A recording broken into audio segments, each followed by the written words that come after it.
Alright, good day ladies and gents, this is the Ecclesiarch here, back with some more Warpforge, and we've had some amazing changes in Warpforge. Amazing in a sense that we had a lot of changes. There's still a lot to see whether or not these changes are over the top or not, so we're gonna be hitting the ladder today. We're gonna start off with our boy Emotech, and it's the same deck that I posted on my channel with that building guide basically. So yeah, we're gonna try this out first. We're gonna see how we do, and then we're gonna play some Galen, Ultramarines. We're gonna see everything basically. We're gonna play some Tyranids.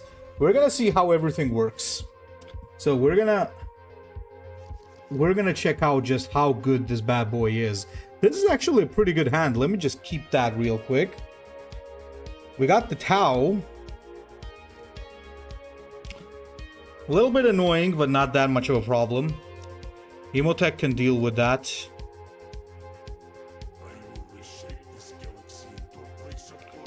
You can be sure I will, my friend.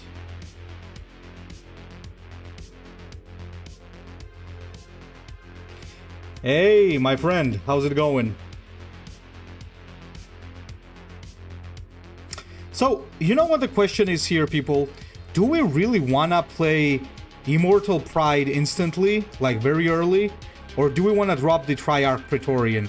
That's a very good question, honestly.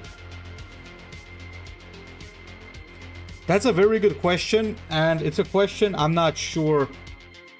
You know what we could do? Next turn, for example, we could play the Praetorian, but we could still take out one of his drones. Hello, Bonk. Good day to you as well. Ah, yeah. Tomorrow we're getting Corax. Unfortunately, I rolled Corax already a gazillion times, so not too excited for it. The skin is cool, though. Not gonna grab it, but still pretty good.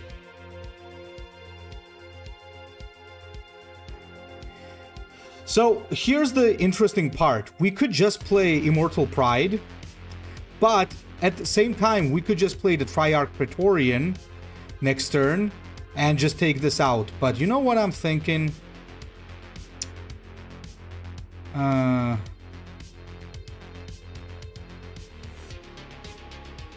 It's a pretty good question, actually.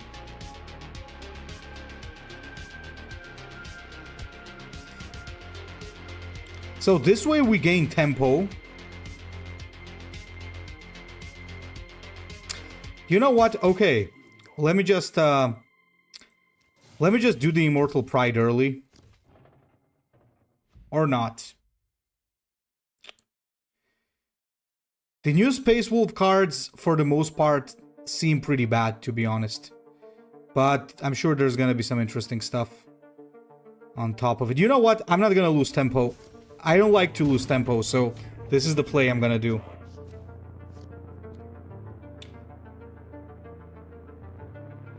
I'm a little bit of a tempo hog. Well, I like the Frecky card, and I like that Ward 8/8, but other than that, meh. The whole hunt mechanic isn't that impressive. Okay, that's a little bit annoying. Drops a Fire Warrior. Interesting. Why is he playing Fire Warrior?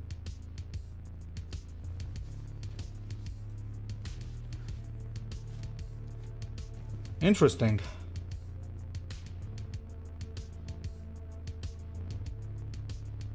It's a very hard decision indeed. But hey, we baited out a important card. And now we still have an advantage, so we'll see. We'll see. Immortal Pride is very good, but once again, like for me, in general, in these games, I think tempo is the key. By these games, I mean the Everguild games overall. So, I think we... Ooh. Okay.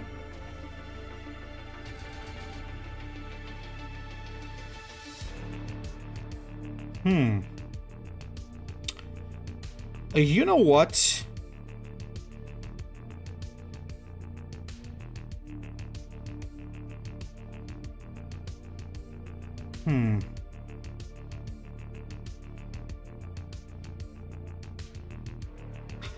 Okay. This is also a pretty hard choice right now. I could just do the Technomancer, and yeah, I think that's what I'm gonna do. I could resurrect this with full HP, but then again, I think it's better to just take out some stuff. In that case, we just drop the Triarch Praetorian. We do this. We're gonna play Nemesaur as well, guys. Don't worry about that. Don't you worry about that. We'll play Nemesaur today as well. We're gonna try out a lot of stuff. Yeah, it's not the same as the Orcs, because with the Orcs, you just play it as soon as possible, because the HP bonus is insane. But yeah, I mean, it's fine. The Tau are still good, by the way. They're just not as good as they used to be.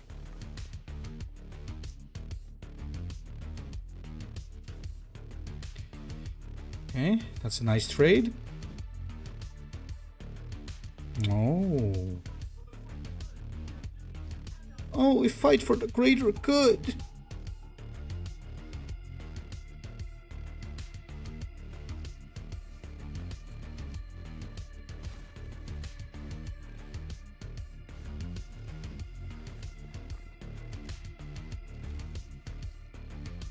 Still not doing the Immortal Pride. I just don't think it's a rush to do the Immortal Pride yet.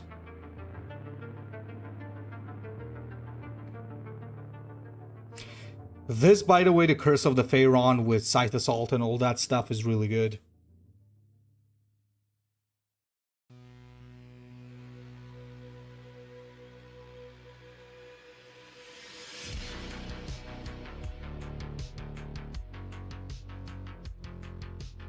Aha, the second Koyon tactics. Oh, and he also uses the AoE. Interesting.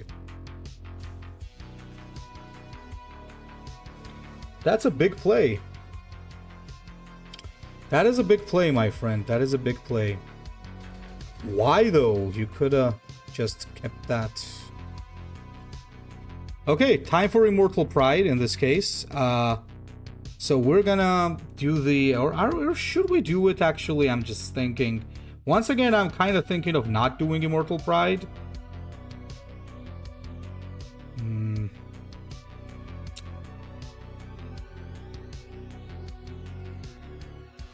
I'm still not gonna do Immortal Pride. And this is actually how I'm gonna do it. To keep this at max HP. I may be delaying my Immortal Pride too much here, but I'm gonna risk it. I'm gonna risk it. As soon as I get to 9 energy, he's in trouble. Because I can start the Scythe Assault into Curse.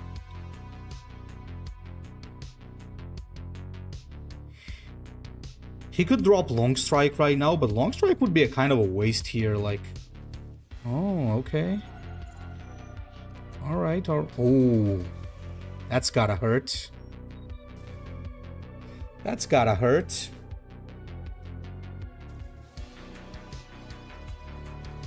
That is beautiful.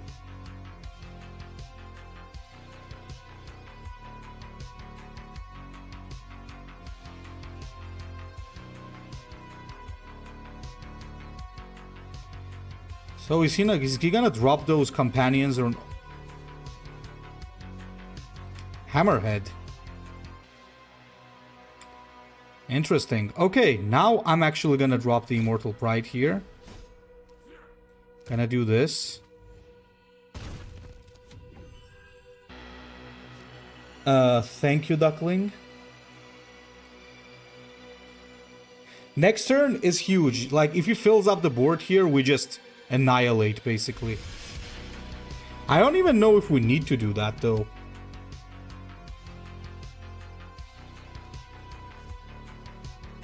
Okay, there it is. There it is.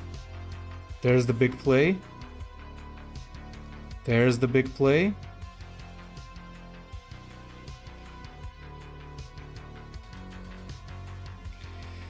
There's the big Tau play.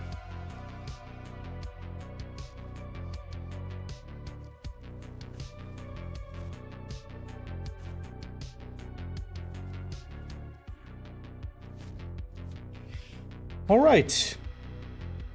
So we contained it for now. He can obviously still rebuild the board, but it's not that dangerous. We have Hexmark plus Pharaon as well. Ooh. That's a pretty nasty card, to be honest. Target identified.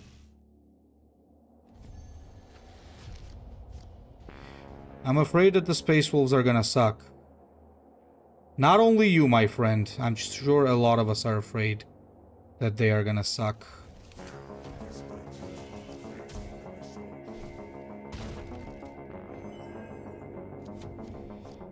So unless he rolls Long Strike here, he might be in trouble.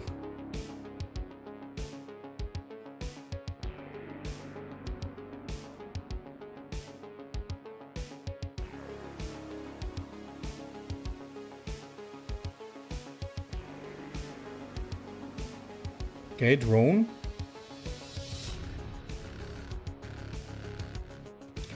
Piranha. Yeah, now you're in trouble. Oh, really? Okay. Thank you. No. This is absolutely beautiful, to be fair. Let's drop the Hexmark.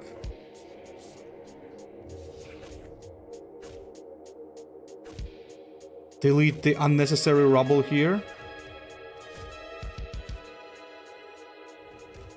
GG! Teacher, I'm waiting for your next HHL stream. HHL stream, will of course I'm gonna be doing that as well, but first I'm gonna be focused on Warpforge a little bit, because there's a lot of changes in this game, you know, and it's big.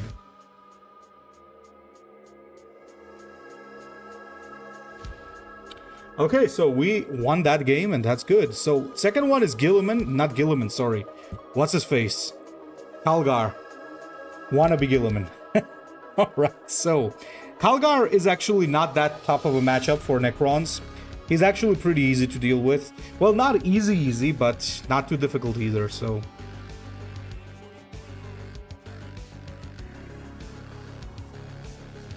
Okay, Master Tactician.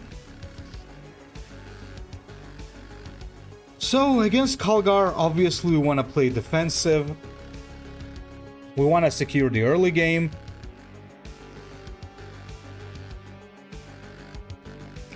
Warpforge changed nicer than HHL. Well, I mean, Warpforge needed it more because it was in a terrible state before the patch. It was disgusting. It was unplayable, basically. If you didn't play Orcs or Tau, you were suffering, so...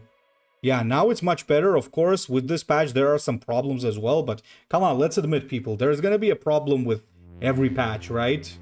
So, yeah. We got the Primaris Inceptor.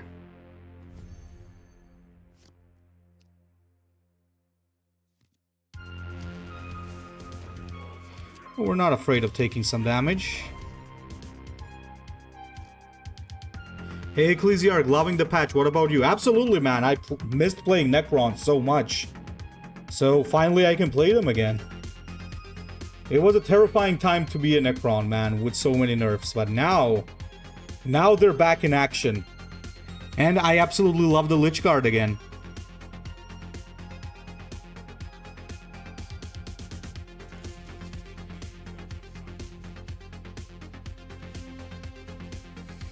Uh-oh.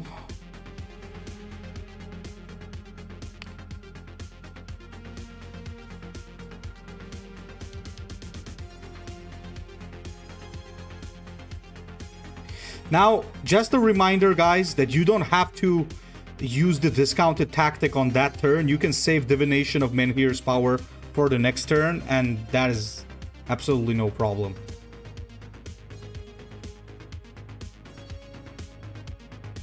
Yeah, there's variety, and that's really good. Finally, we can play like different types of decks.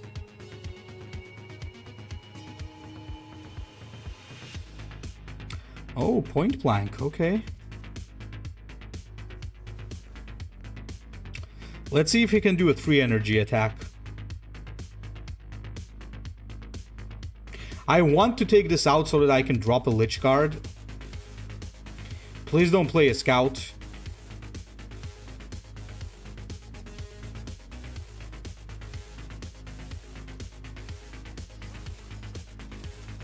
Okay, that's not too bad.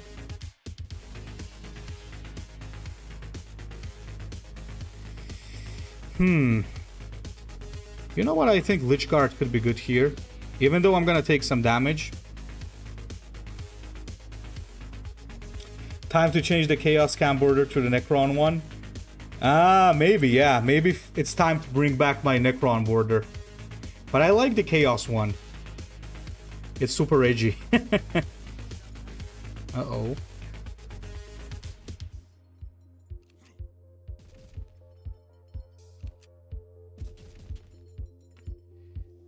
Alright, so how do we want to tackle this problem here? To be fair...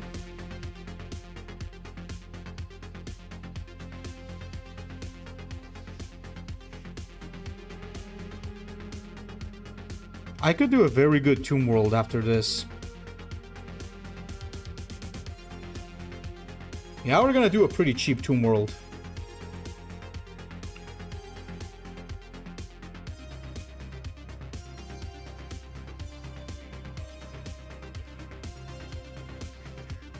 Oh, what? That's scary. Holy hell.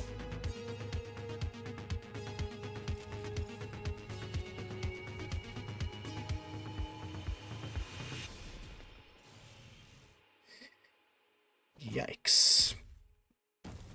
Now this is some scary stuff right here, gentlemen. I think we cannot do the Tomb World just yet.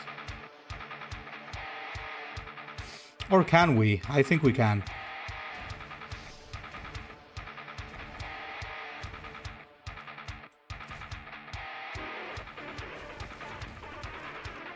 It's not that we can, we have to.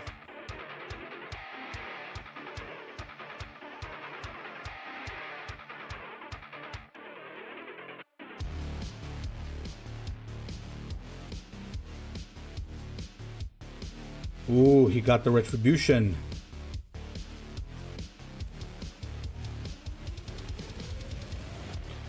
Ah, he wants to go aggro, huh? Alright.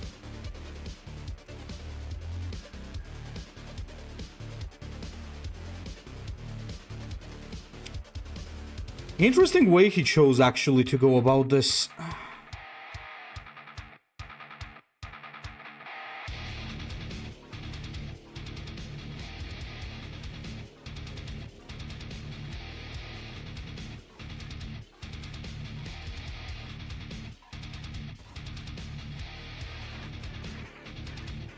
Alright. What will the sister gameplay style be like? Probably a very aggro style, I can imagine.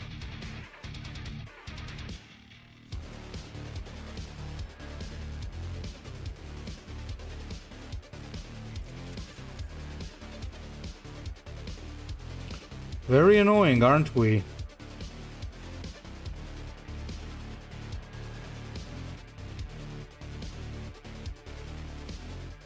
I'm thinking, should I risk?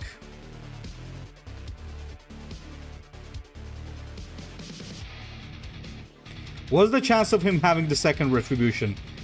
I think low. If he has a second hard removal, I lose.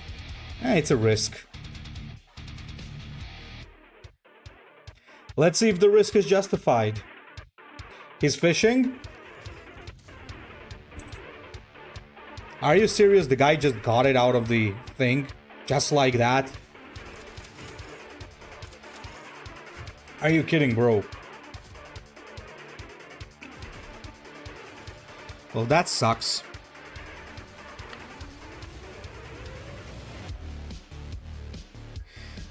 The game just told me to fuck off. And not take a risk anymore. Okay, let's let him finish us off. Yeah, I guess I shouldn't have risked. Well, it's always a 50-50 with the risk.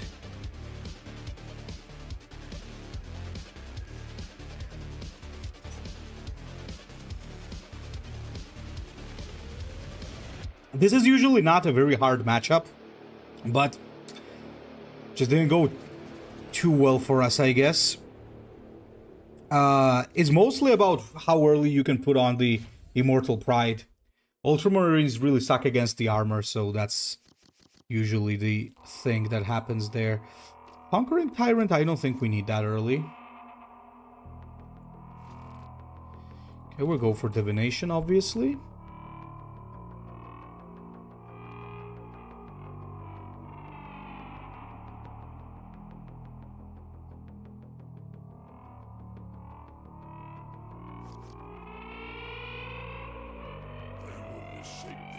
What did he just play? Ah, Solar Storm. Actually, I don't think it's correct that he played Solar Storm, because I think Solar Storm benefits me more than it does him, because he's the one that's gonna be spamming things, the Remnants. And as he's spamming Remnants, I can actually kind of abuse that with the Solar Storm, because it can take out Remnants too. Unless you're using the guard deck that the BJ Brave made. Guard deck? Which deck are we talking about? Oh, nice. This is gonna be pretty good. See what I mean? It just destroyed it.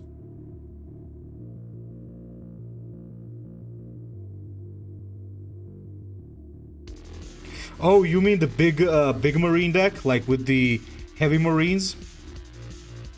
Yeah, that's a late game deck that can definitely work.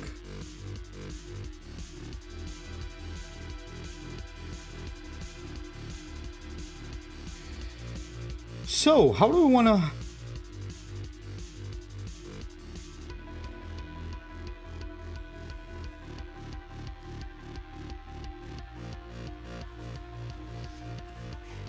Okay.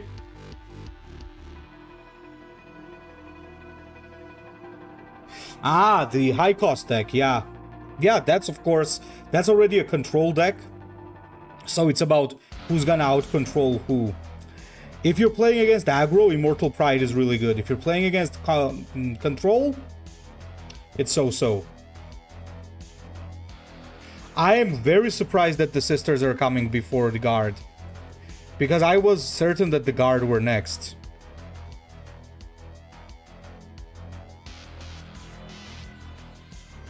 I'm really surprised about that one, boys. I gotta admit.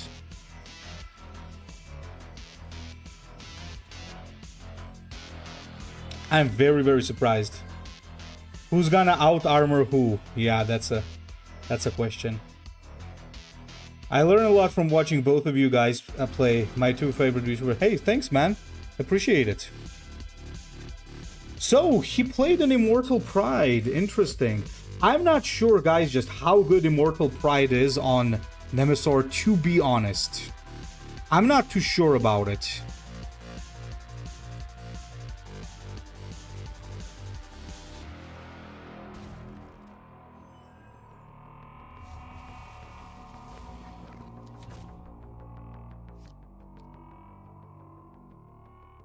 Yeah, you should check out Tim. He's pretty good.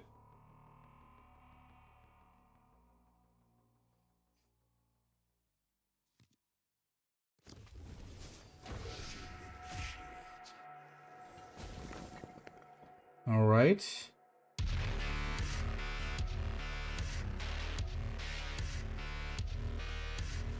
Oh.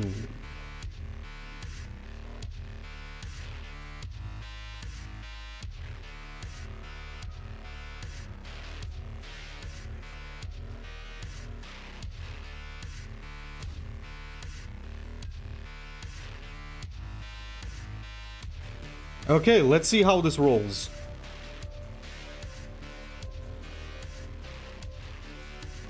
He should play a Methodical Destruction here.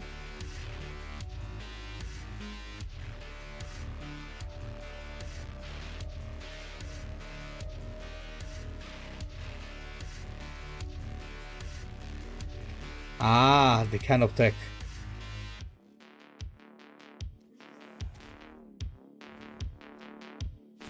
Does he have another resurrection?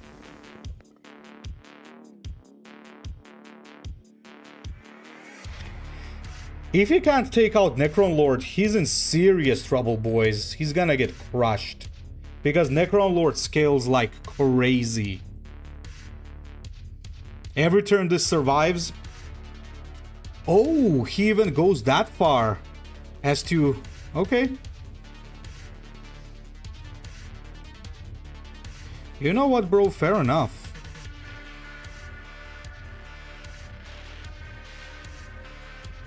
I'll take it.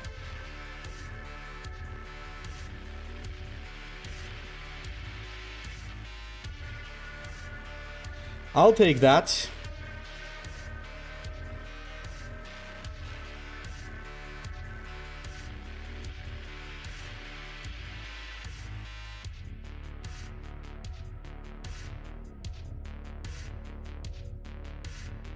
Let's see if he can take the Necron Lord now.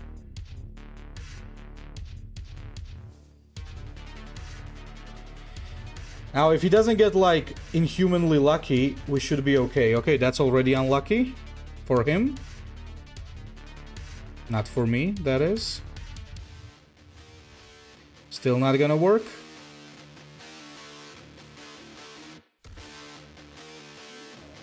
Okay, that's fair enough. Pass. Pass, pass, pass. So, what are the abilities for this bad boy? It's reanimation, hyperlogical, and curse. I'm gonna go ahead and grab me a reanimation here. And I am going to do this.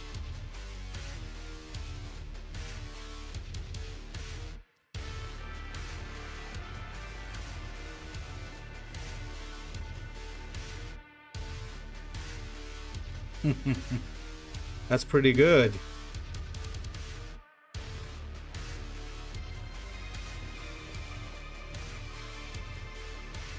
Where's the methodical destruction, bro?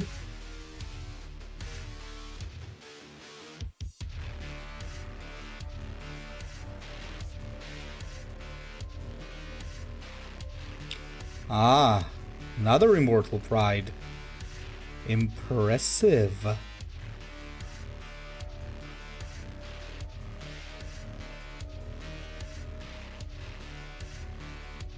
Yeah, now he's in...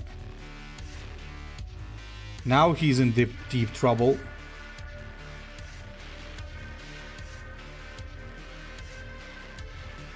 Greetings from the Lich Guard, my friend.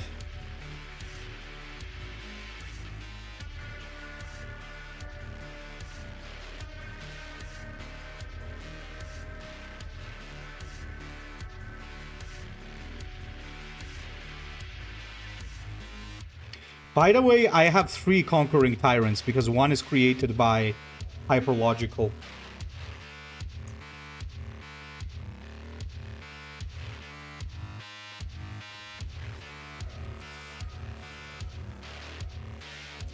That's no good.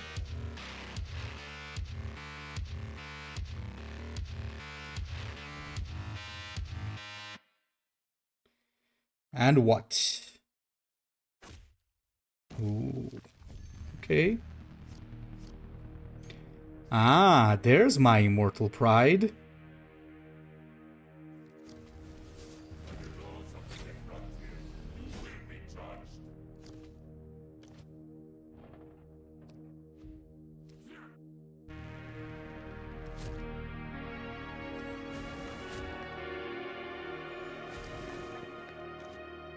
Let's get a protection protocol here.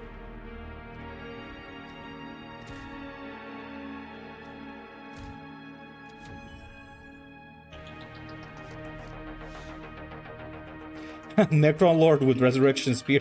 Yeah, that would be pretty nuts.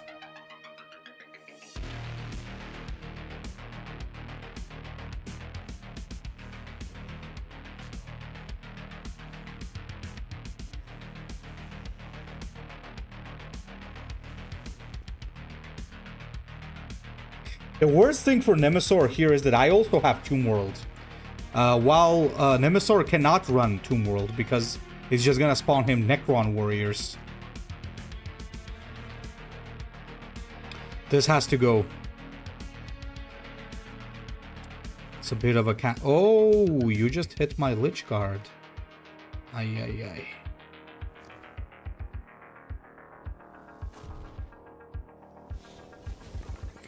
That's no good, my friend. That's no good.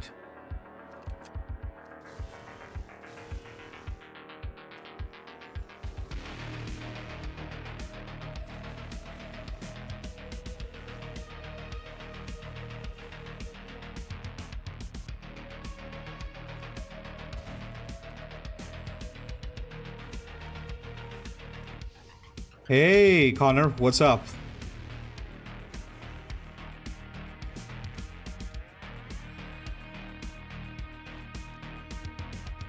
It's not looking too good for him. Oh, I already have a charged Tomb World? Really? Okay. What did I lose to amount to 5? Oh, Technomancers, that's true.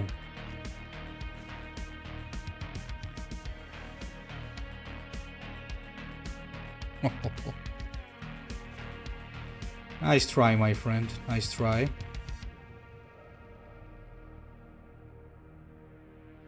But that's not gonna help you.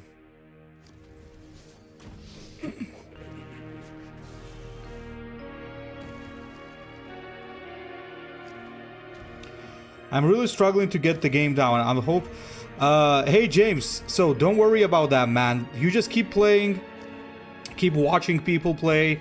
And you're gonna get the game down. It's not that complicated. It's not like the most complicated card game in the world. I'm sure you'll get it down over time. So don't give up. And you're gonna get it down eventually. Oh my, my, my. Oh, I forgot to use the Lord of the Storm. Ah, who cares?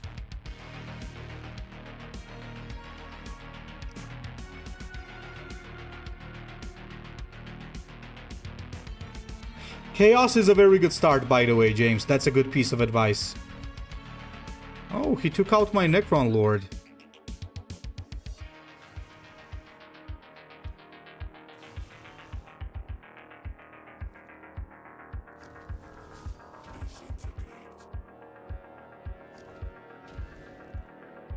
Hey, it's time to give up, my friend.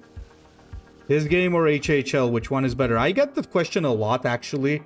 And I have to tell you, currently, of course, HHL is better because it has way more content. But I think Warpforge is gonna catch up quite quickly. So, quicker than one might think.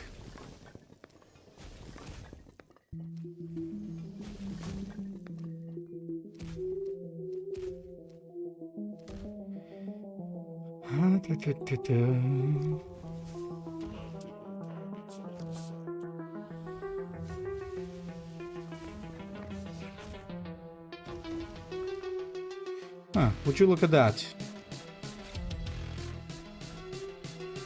I couldn't get lethal.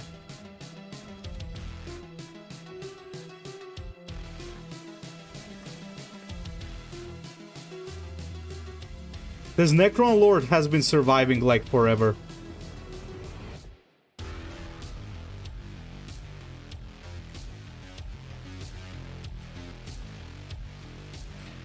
No, my friend, it's not gonna help you anymore.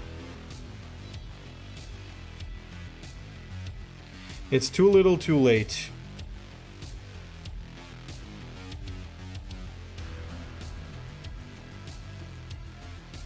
He put up a good fight, though. He just got a little bit unlucky that he didn't get the hard removal for Necron Lord. And after that, the game basically...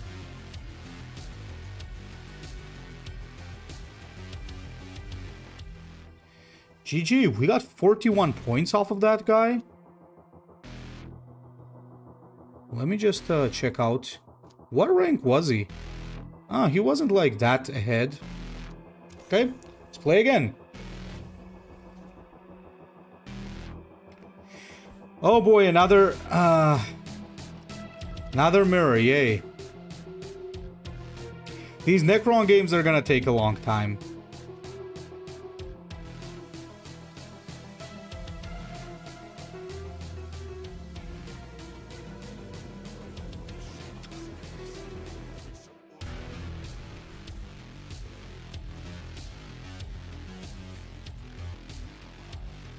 I think this time it'll be faster because I got Immortal Pride first. Well, unless he divinations into it.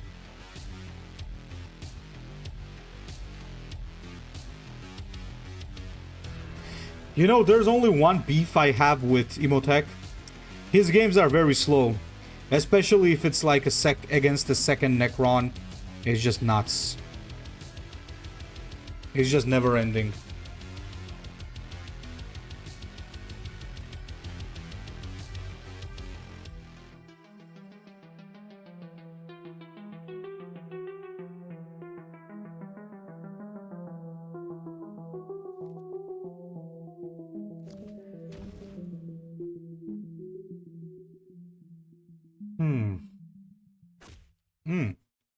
Why did he not attack it? He should have attacked it.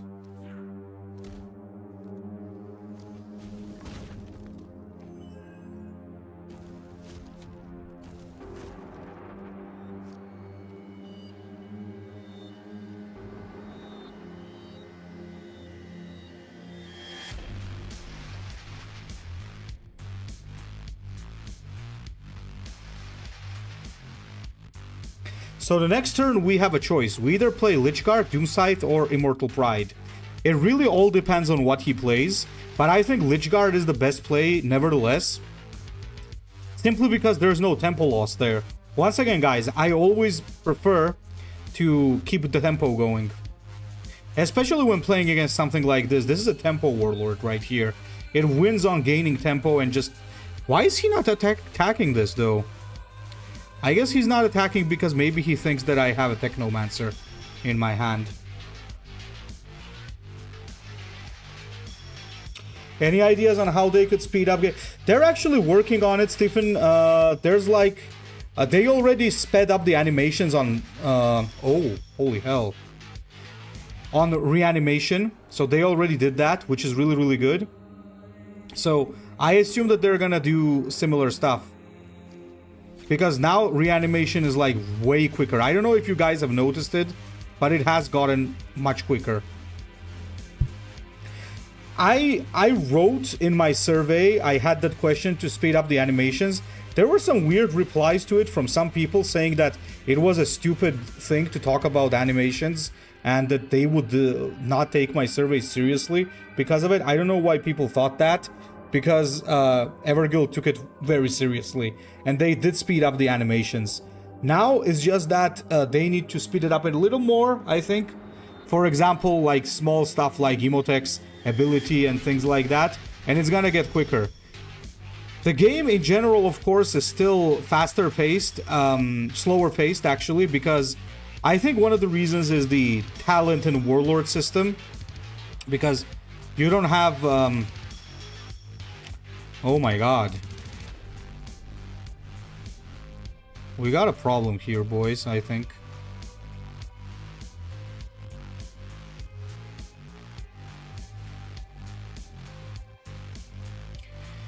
We got a mini problem here.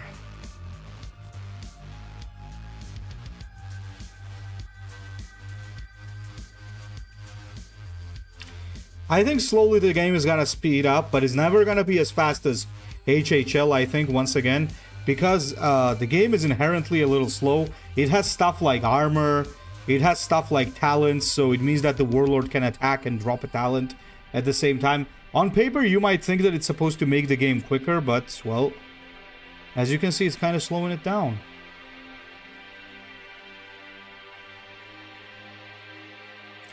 I don't think that it's inherently a bad thing, because HHL speed kind of does ruin one thing in it, which is it's almost impossible to play control sometimes. Here it's possible for sure, but some decks are just way too... What? Awakened Obelisk? Okay.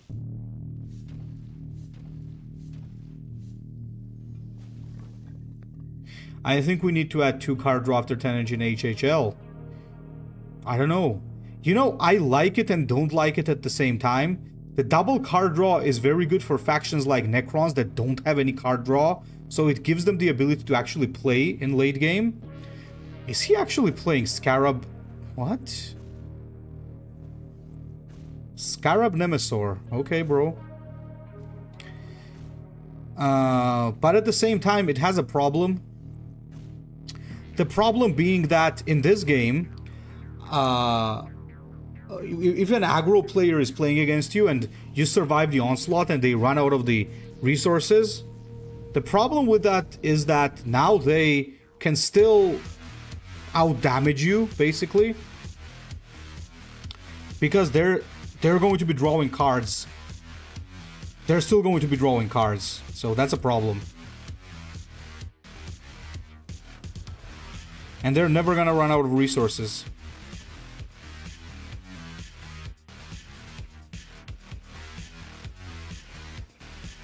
Okay. The soy shard will be reworked soon. I think the soy shard is actually not gonna be a shard anymore. I think we're actually gonna get a proper Demon Magnus. Oh boy, he's gonna be so overpowered. I got a feeling.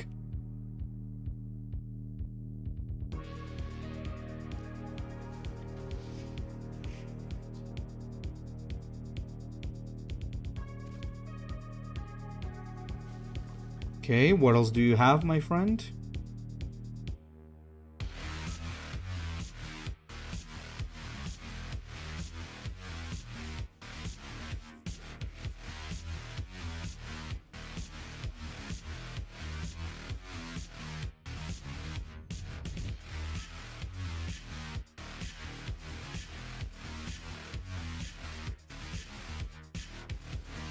Okay.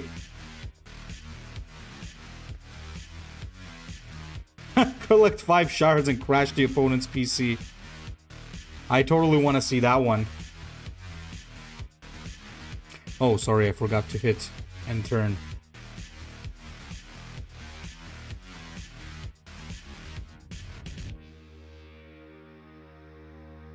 You know what kind of sucks? Vargard Oberon is really good on Emotech, but is not that good on Nemesaur, which is kind of crazy considering it's his bodyguard. So it would be nice to actually have some synergy between these two. Like Nemesaur, like Oberon is supposed to be his personal bodyguard, Nemesaur's. So it's kind of sucks. Titans, yeah, definitely. We don't need any more Titans and Knights, man. Just no. We don't need that in the game.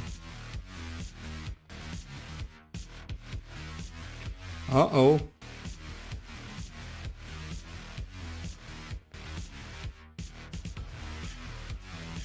Okay, we're putting Nemesaurs in their place, apparently.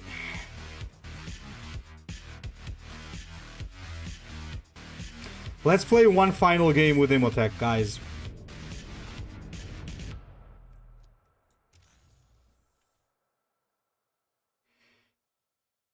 They'll have to work very hard for Midnight to start playing against Seer. Playing again. They'll have to impress him a lot. Because Midnight was very unhappy with the recent stuff that EG has been cooking.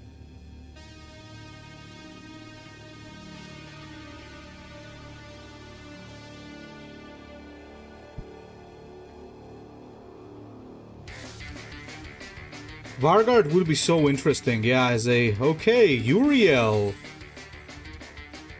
Keep this hand.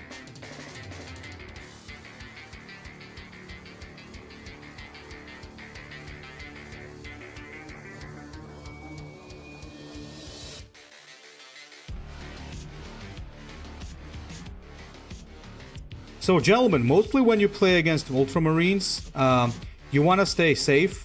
But if you're going first, you always want to do this because it's a very big bonus as a start.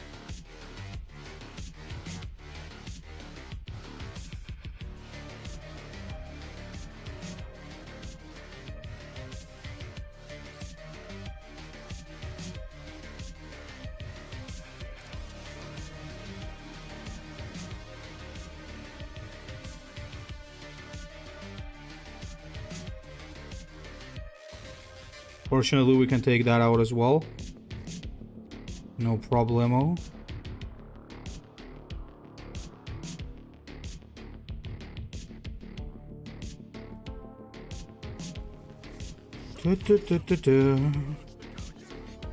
Okay, what did Alex say? You think they should change the tank cost units into Titans where they have immediate effects? Ooh. Well, I really like the idea of making tank cost units very powerful. Not overpowered, obviously, but very powerful. It would be pretty interesting to see some of that action. Like, for example, have a very powerful rally.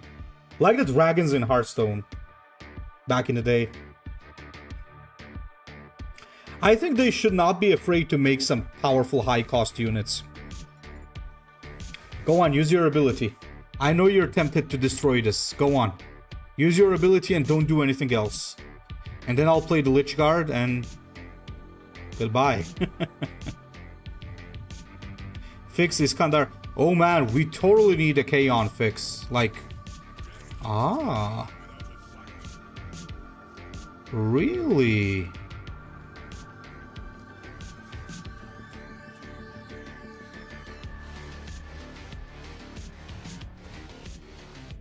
Okay.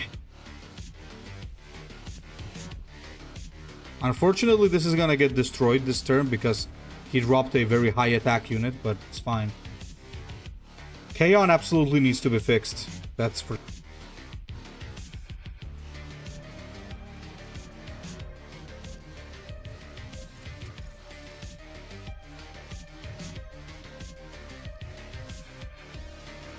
ah.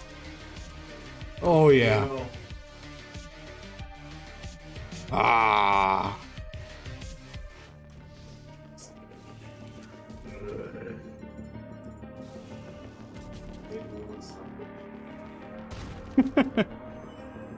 Oh, we need something like Crucial Choice. Wait, Crucial Warlord even.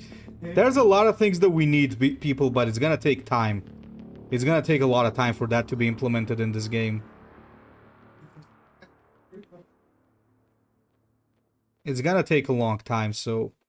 Well, actually it might not. They've been really fast, actually, with their updates. Like, we're getting new stuff every month. Or even twice a month, almost. That's big.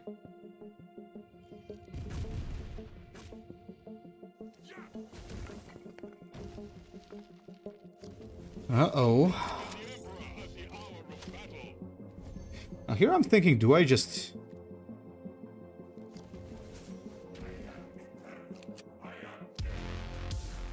I could sacrifice this. And let's do this.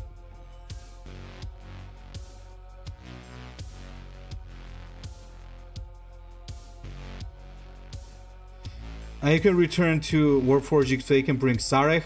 Zarek probably is gonna arrive, but it's not gonna be anytime soon, man. That's something that they're gonna bring very late into the game. Oh, come on. Okay, Immortal Pride. That's what we need to do here. What other new factions are left? Imperial Guard, Dark Eldar, Mechs. There's a lot, actually, guys. There's a lot. Let's think about it. Okay, Imperial Guard, there's the Dark Eldar, Mechanicum, the Chaos Demons.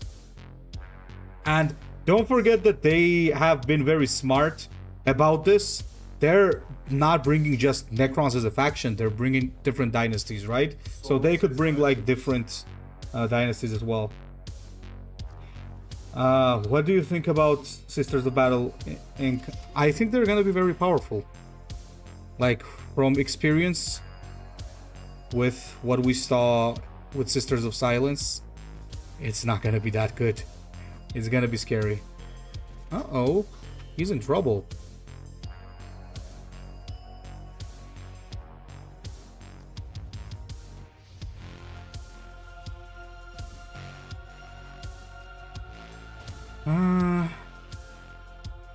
Since he's gonna use his power, might as well attack face with this. Good evening to you, my friend.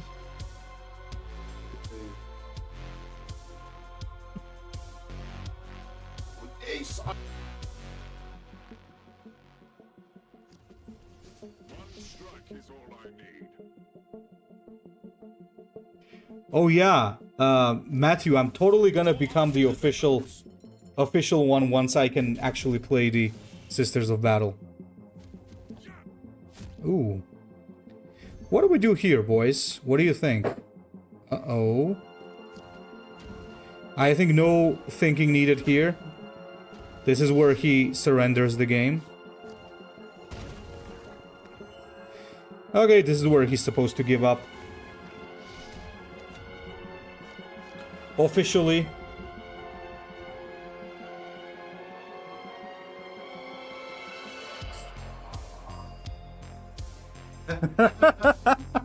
What the hell? When will they release Solos' lectures? Oh, they're gonna...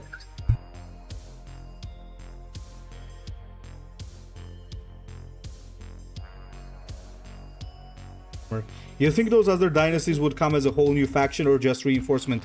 I think what I think is for some reinforcements, it's gonna be factions. Like, I cannot see how they're gonna release, for example, Blood Angels as a reinforcement for Ultramarines.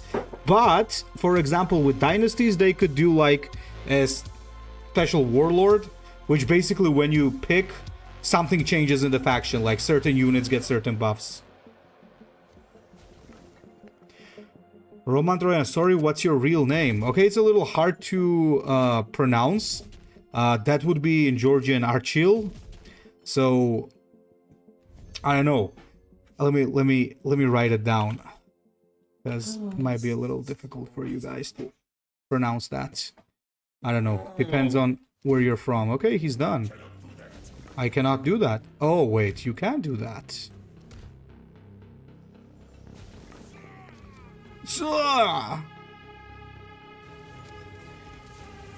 Easy. Okay, not easy. I'm just being toxic. But still. Okay. Switch to Warlord. What do you guys want to see next? Let's make a vote. Wait. Let's make a vote. Me. They want to see me play. We have our RAF dude from Armored Core. Are you serious? That means I'm canon. What's the epic variant? What did my gay friend say? Okay, wait. Let's say Nemesor. I'm gonna add that option. Wait.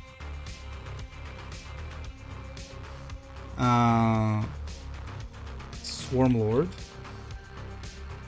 Chaos. Let my friend play a few games.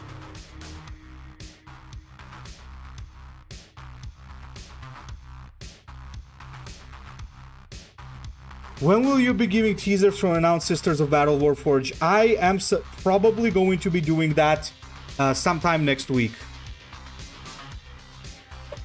I'm kind of curious to see vehicle you and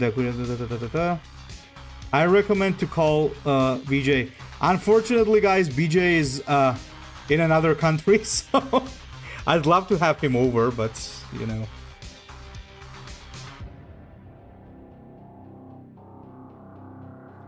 I want to see Destroyer or...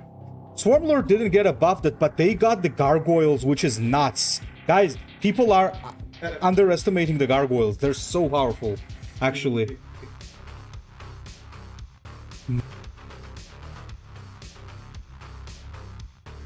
Okay, let's wait for like 20 votes. It's equal between Swarmlord and Chaos, by the way.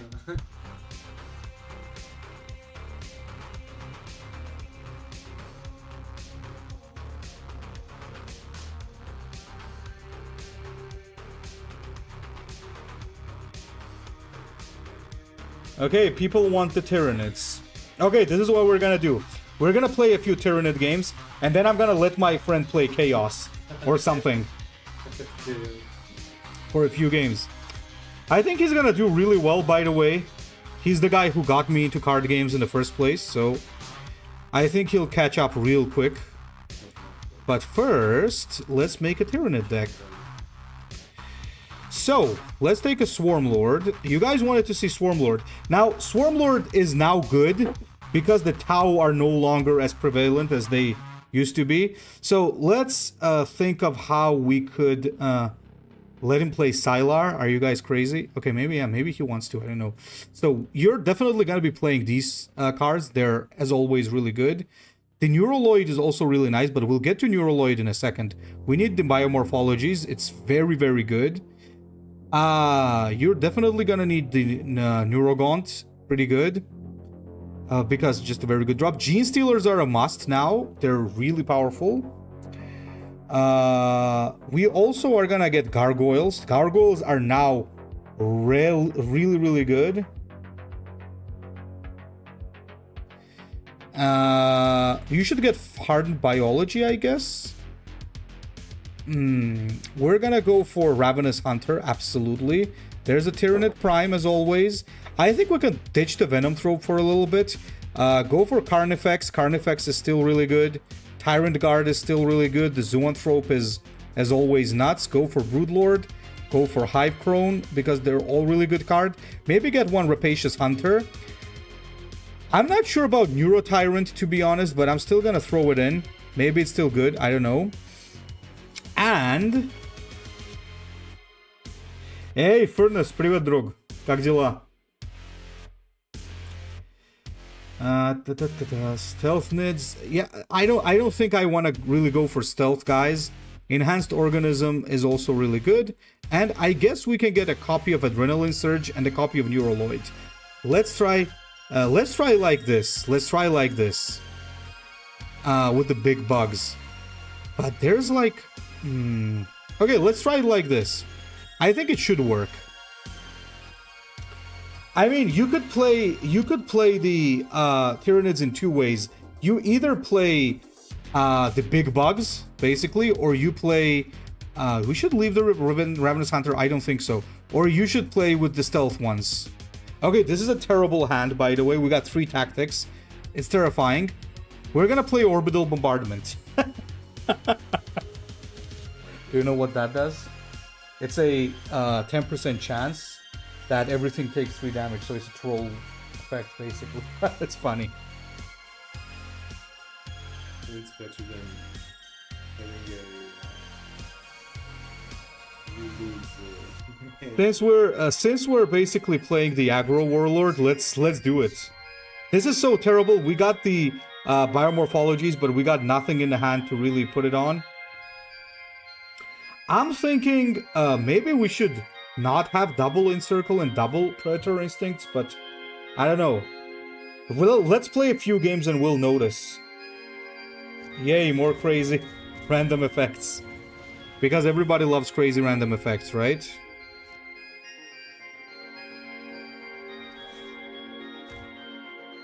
Wanna buff the Carnifex? Okay, let's just buff the Carnifex with Stealth. Oh my god, that's so toxic. That's actually so toxic. Nice.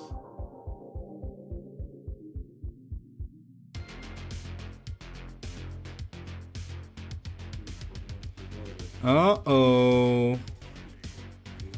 Uh-oh. That's not good. Are we in trouble, guys? We might be. Where's the orbital bombardment? Send it in.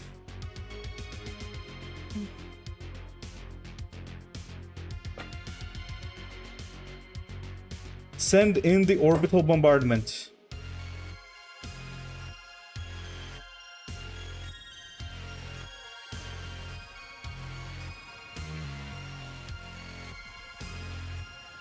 Oh, we're so screwed. Unless there's an orbital bombardment. Calculated, by the way. Do you speak in Russian without accent? I don't think I can do perfect Russian, but I can speak Russian. A bit.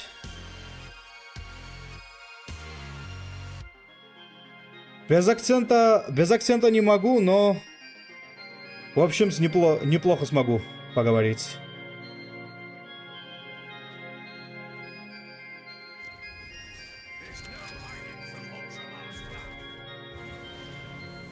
Okay.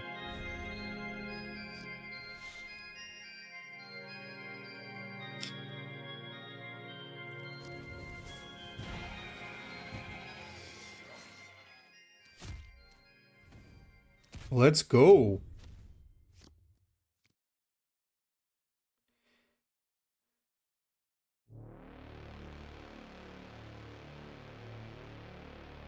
This is actually pretty funny.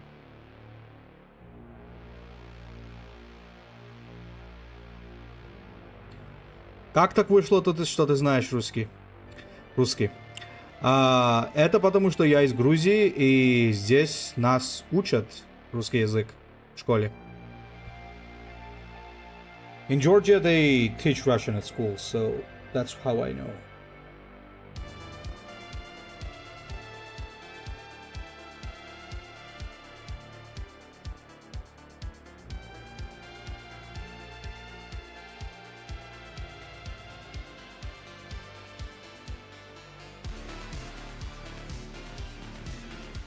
I think we're...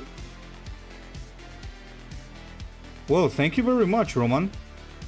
Appreciate it. No, Zir, not state, the country.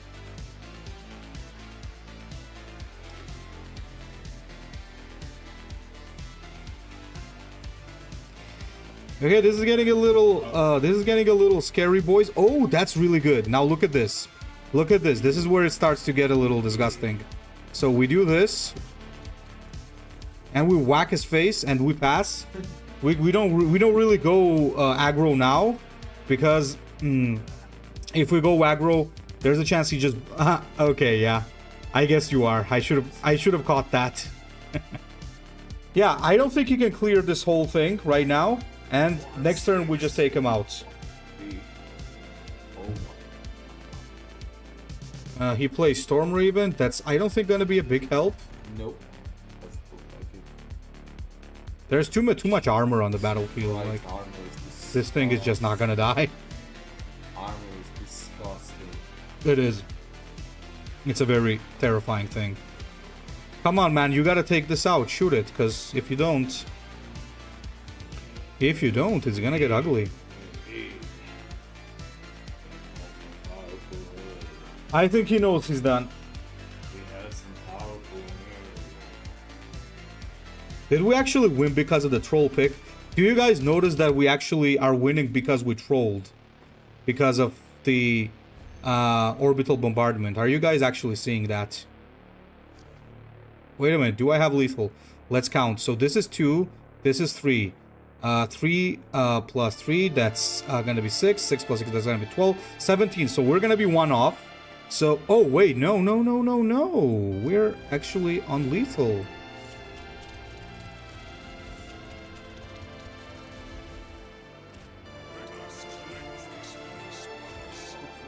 One question, tech the BJ. Yeah, we could definitely try that as well. One question is at the end of this week. Yeah, guys, I'm thinking of the fan-made stuff on maybe Sunday. Most probably, we'll see. Let's try the second game. Galeron vulnerable control deck is... Oh, what do we have here? Is that Shumatsu? No, nope. It's Headshotans, or Headshotans, yeah. So, I wonder if we're playing the same deck, by the way. By the way, you know what? One thing I don't like about this game, I'm gonna be direct. When you play as the Tyranids, it's always better to go second and not first, because this card is so broken, like the counterattack card. Your next troop costs 2 less. Like, I drop a card effects at 3 energy, and what are you gonna do about it, right? You can't do anything about it. It just doesn't work. So, yeah, it's weird. Holy hell. We got the Broodlord as well. We're not gonna go face here, boys. How does this work? Okay. And with hardened biology, it's just gonna be nuts. Ooh, he's got a gargoyle, though. That's pretty nasty, not gonna lie. Oh, we got our own gargoyle. That's also pretty good. But let's start off with the most terrifying play in this game. Early Carnifex. Early Carnifex is just disgusting. Who's on the back? Oh, that's my friend. And he's gonna be playing in a little bit. And you guys get to observe. And he hasn't played Warpforge ever. But he used to play HHL a lot, so... And Hearthstone and everything else, so... He's gonna do well.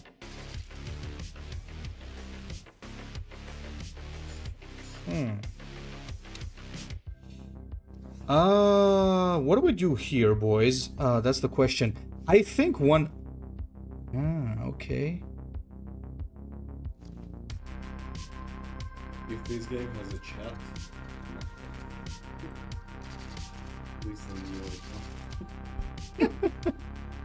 Let's make this invisible.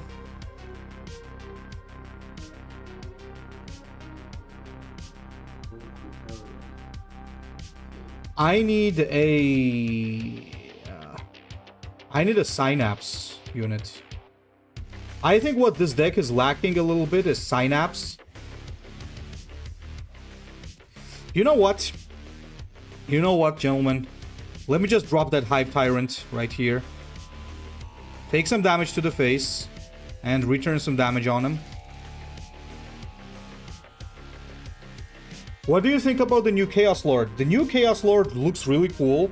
I'll start from the obvious. It looks cool, the voice acting is impeccable for real, and it's very, very interesting.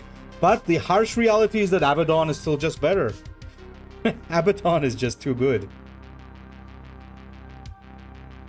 Oh, stream again? Yeah, Zir, it's gonna be a stream. It's gonna be a stream. Hey, Rostislav. How are you, my friend? Haven't played him yet, but we're definitely gonna be playing it. Holy hell, nice. Окей, это Emotech, где каждой фракции, кроме ультрамаринов, а Эльдар есть броня нужна. Да, я тоже так думаю.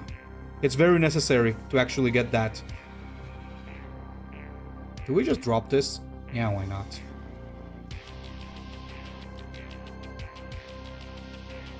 Haven't played Zandrek yet, my friend, but we're gonna play Zandrek today as well.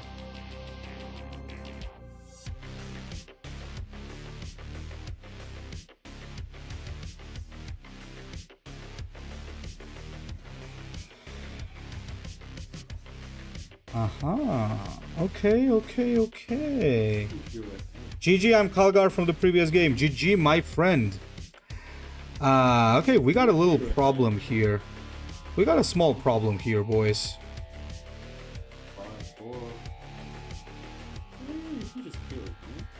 Come again? I can, actually. I'm just thinking, like, which is the better way to do it. So, 3-3, this is not too good. I could do... You know what I'm gonna do?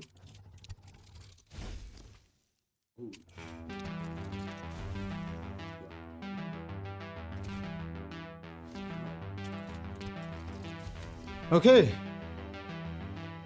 You had lethal. Nice. I didn't expect you to have lethal there, but pretty good. Video is really good, guys, I admit, but the fan-made card videos take so long that when I put it on render, it needs like the whole night to do it, so usually it's a little problematic to do it as in a form of a video. But I will certainly try. Okay, this is interesting. What do we do here?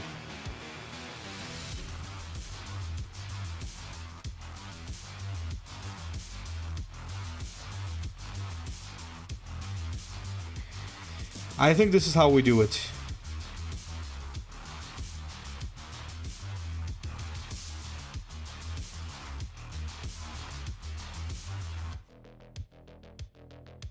He is better than Terror Off. He's better than Terror Off. He's better. I mean, guys, Terror Off Vandergast. On paper, he should be a good Warlord, but I still think Swarmlord is better. Is it just me or Ultramarines do kind of like default human from every sci-fi? Guys, like, I I mean, their gameplay is very similar to Sons of Horus from HHL, and both are very vanilla factions, so... I mean, not that it's bad, I enjoy it.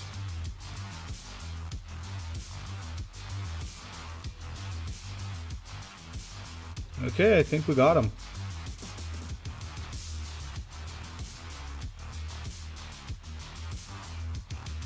It's a close game, but we got him. You're saying that video got twice as views? Are you sure about that? I'm gonna double check that actually.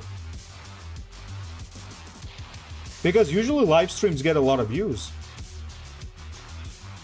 So fan-made expansion got 696. And let's see the fan-made cards actually. Oh, it got twice as many views, you're right. Maybe I should consider making a video out of it. Spit acid, have 3 lungs, breathe underwater, live for centuries, millennia without much medical assistance. How many games did we play as Swarmlord? We played 2, right? Nice. As you guys can see, Swarmlord is still good.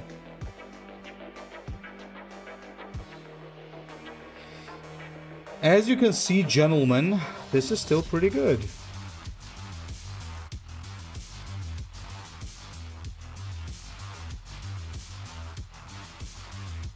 Yeah, I mean, if we're talking about lore, if we're talking actual lore, guys, then yes. Space Marines are definitely not the general humans of sci-fi.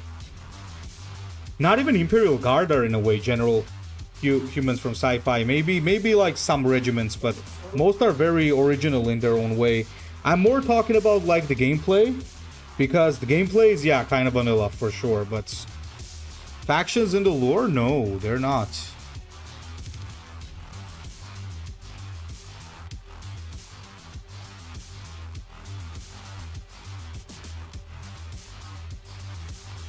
Sisters are pretty cool.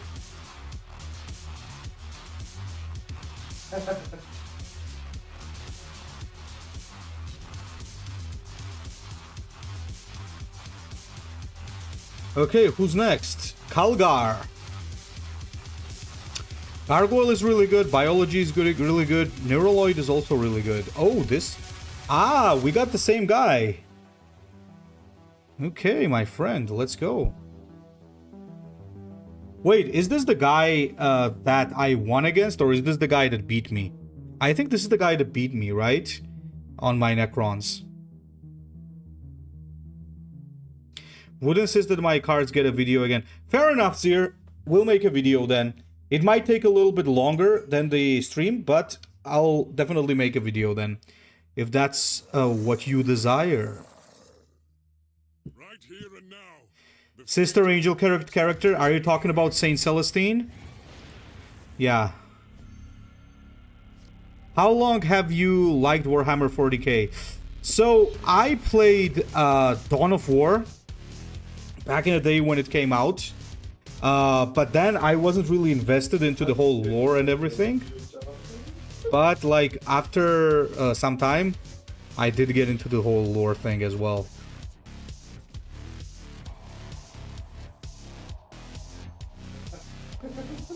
Okay, let's do the digestion pool into this.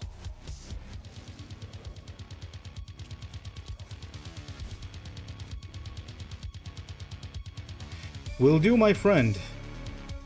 Planetary defense forces are the best. You'll get to regular people. Yeah, absolutely. Close that door, please. Which door?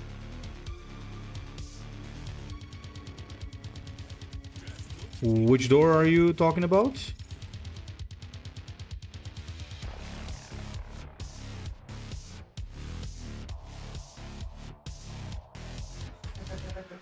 Oh, that's not a door, that's my friend. I'm not a door, man. What the fuck is door?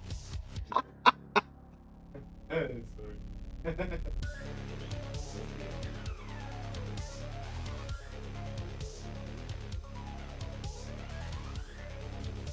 Oh, we're taking a lot of damage.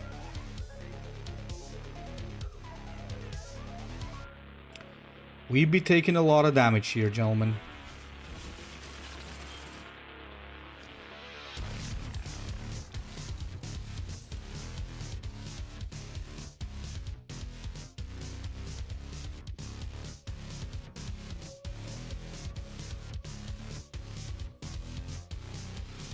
Yeah, so as I was saying, yeah, I started off with Dawn of War, and after some time, I got invested into the lore and everything later on, because my friend Lake is a huge fan, and he really tried hard to get me into it, and well, here I am.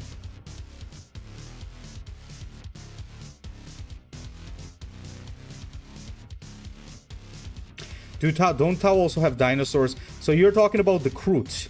And they do have the Kroot, and most probably that's their reinforcement.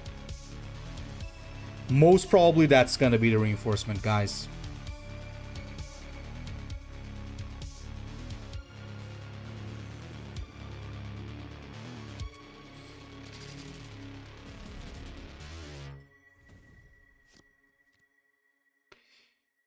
So that's gonna be pretty interesting, yeah.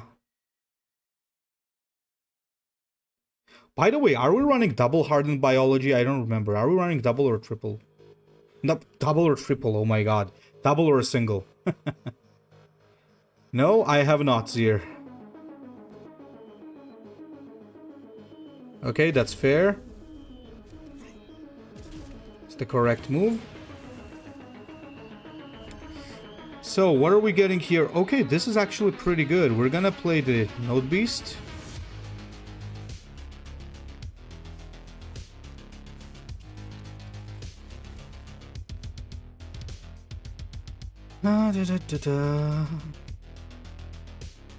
I started from 5th thread of rules table, and what about you and what army? I have, well, okay, so basically in my country it's not really that popular, so there's not a lot of people playing Warhammer, so I really can't say that I've actually been playing the tabletop, but I used to collect Blood Angels. Okay, this is where the gargoyle is gonna come in.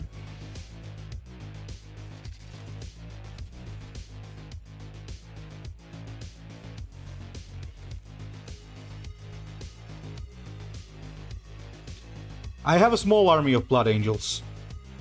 40k ones. Got some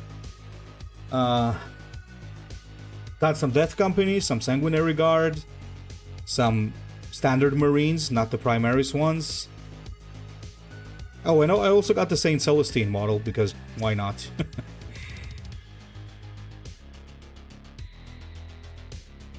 Then I found out that there were actually some people playing, but, you know, it's more of a very... there's, like, very few people doing it.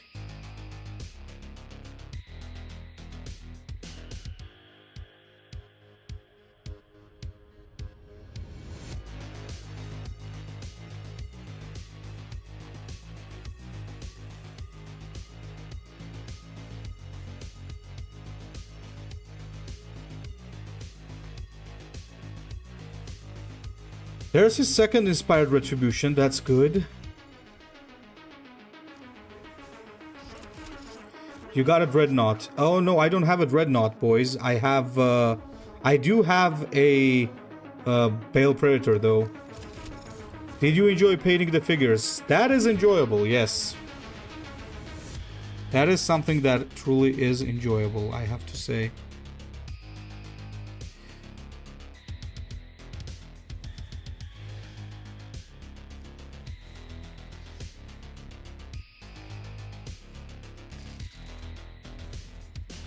You know what I'm gonna do here?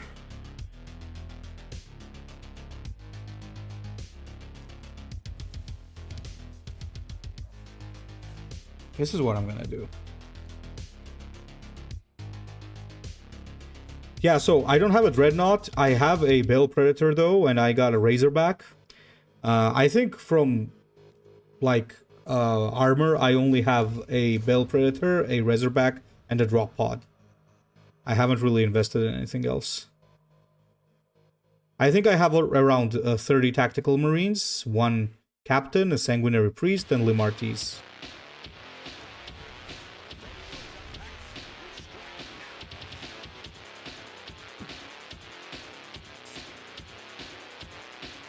Do I have lethal? GG.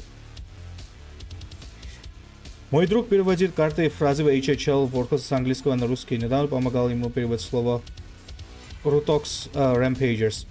And how is that going to be on in Russian? How does anyone even supposed to win a battle against guys who can resurrect even from tiny bit of dust? I mean Necrons.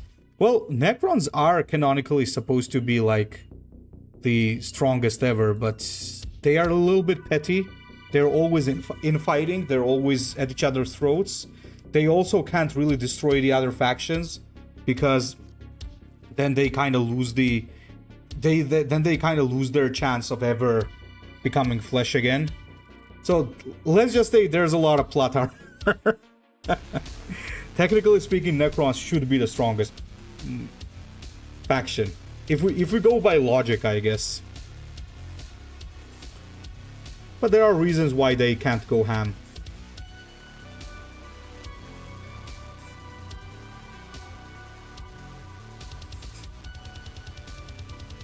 Yeah, you need to destroy the monolith. So we're playing against Chaos. Interesting. By the way, we're 3-0 with Swarmlord. So he's still pretty good, as I said. You guys can see. Did he just play... After this game, we switch to Warlord. Yeah, wipe out the other faction if they wanted to.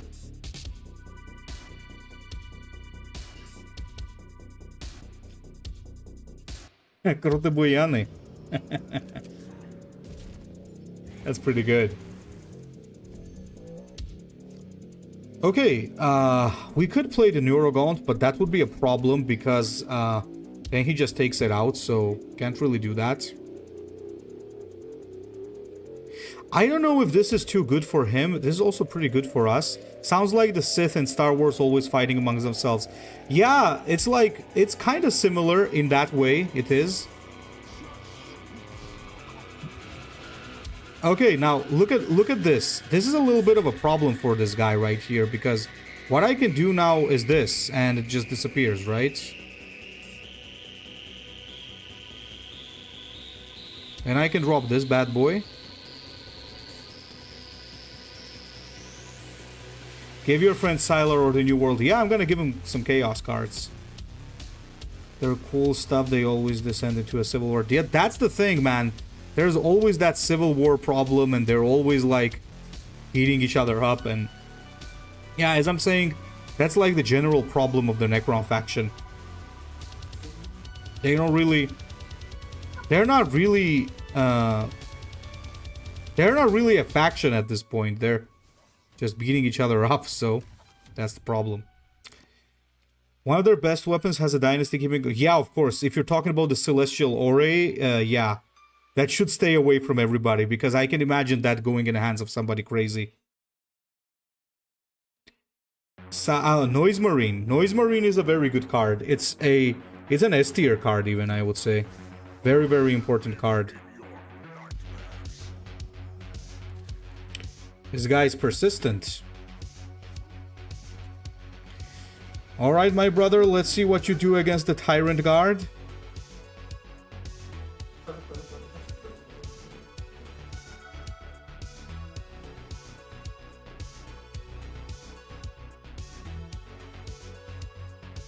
Well, Tyranids, you could say, have the greatest potential, in a way. Oh, he took it out.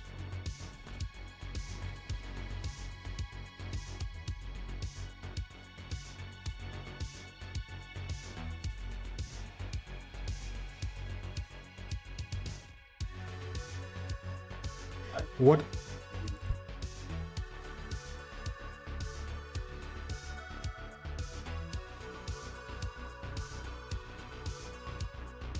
What kind of things do they fight over? So basically, imagine it as a power struggle, like who's gonna be the supreme Pharaon.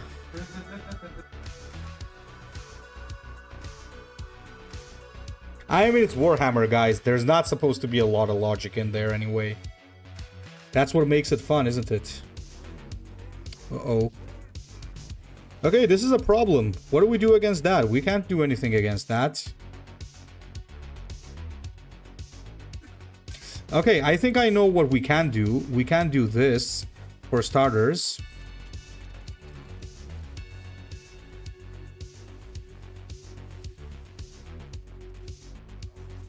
And I can't attack face.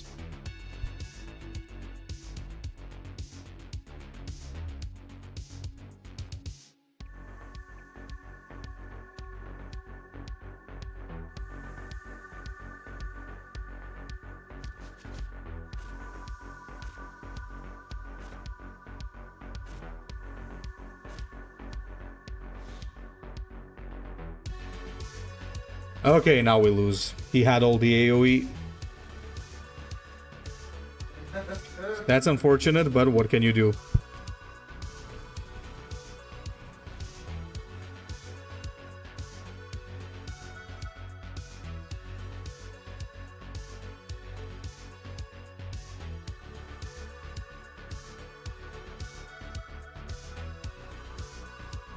We could technically survive another turn with Rapacious Hunter, but that's not gonna bring us anywhere, so might as well just surrender. Too much AoE there. Like, we could have actually taken it, but he had like double AoE, so double AoE on vulnerable troops is a little bit too much. So yes, alright.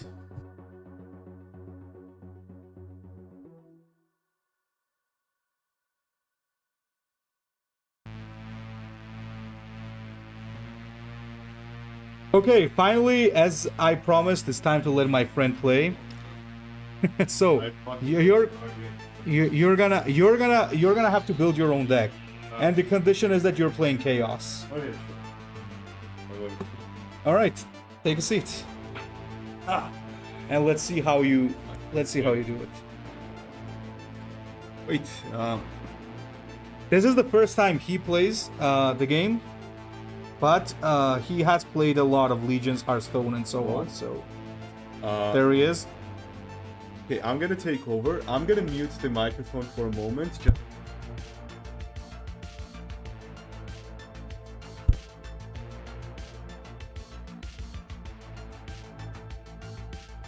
Okay, so you can scroll down here, Wait, let's see. and there's the Chaos. So you got 4 Chaos Warlords that you can choose Chosen to play. Let me look at this. Who looks like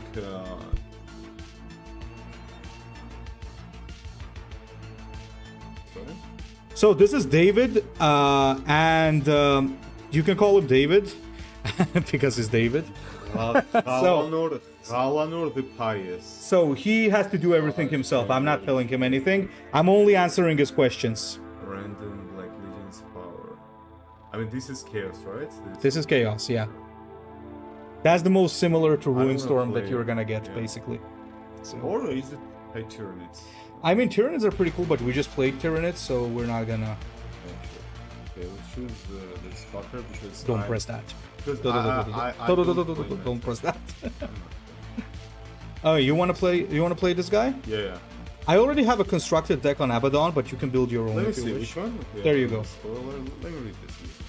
So, just to tell you a quick thing, his ability is to give Dark Pact, which is a random Mark of Chaos, basically, or he can target himself to give 2 HP to himself, so it has an energy dump as well. That's Now you it? can check it out. Yeah, that's his ability. Not to all friendly troops, this sucks dick.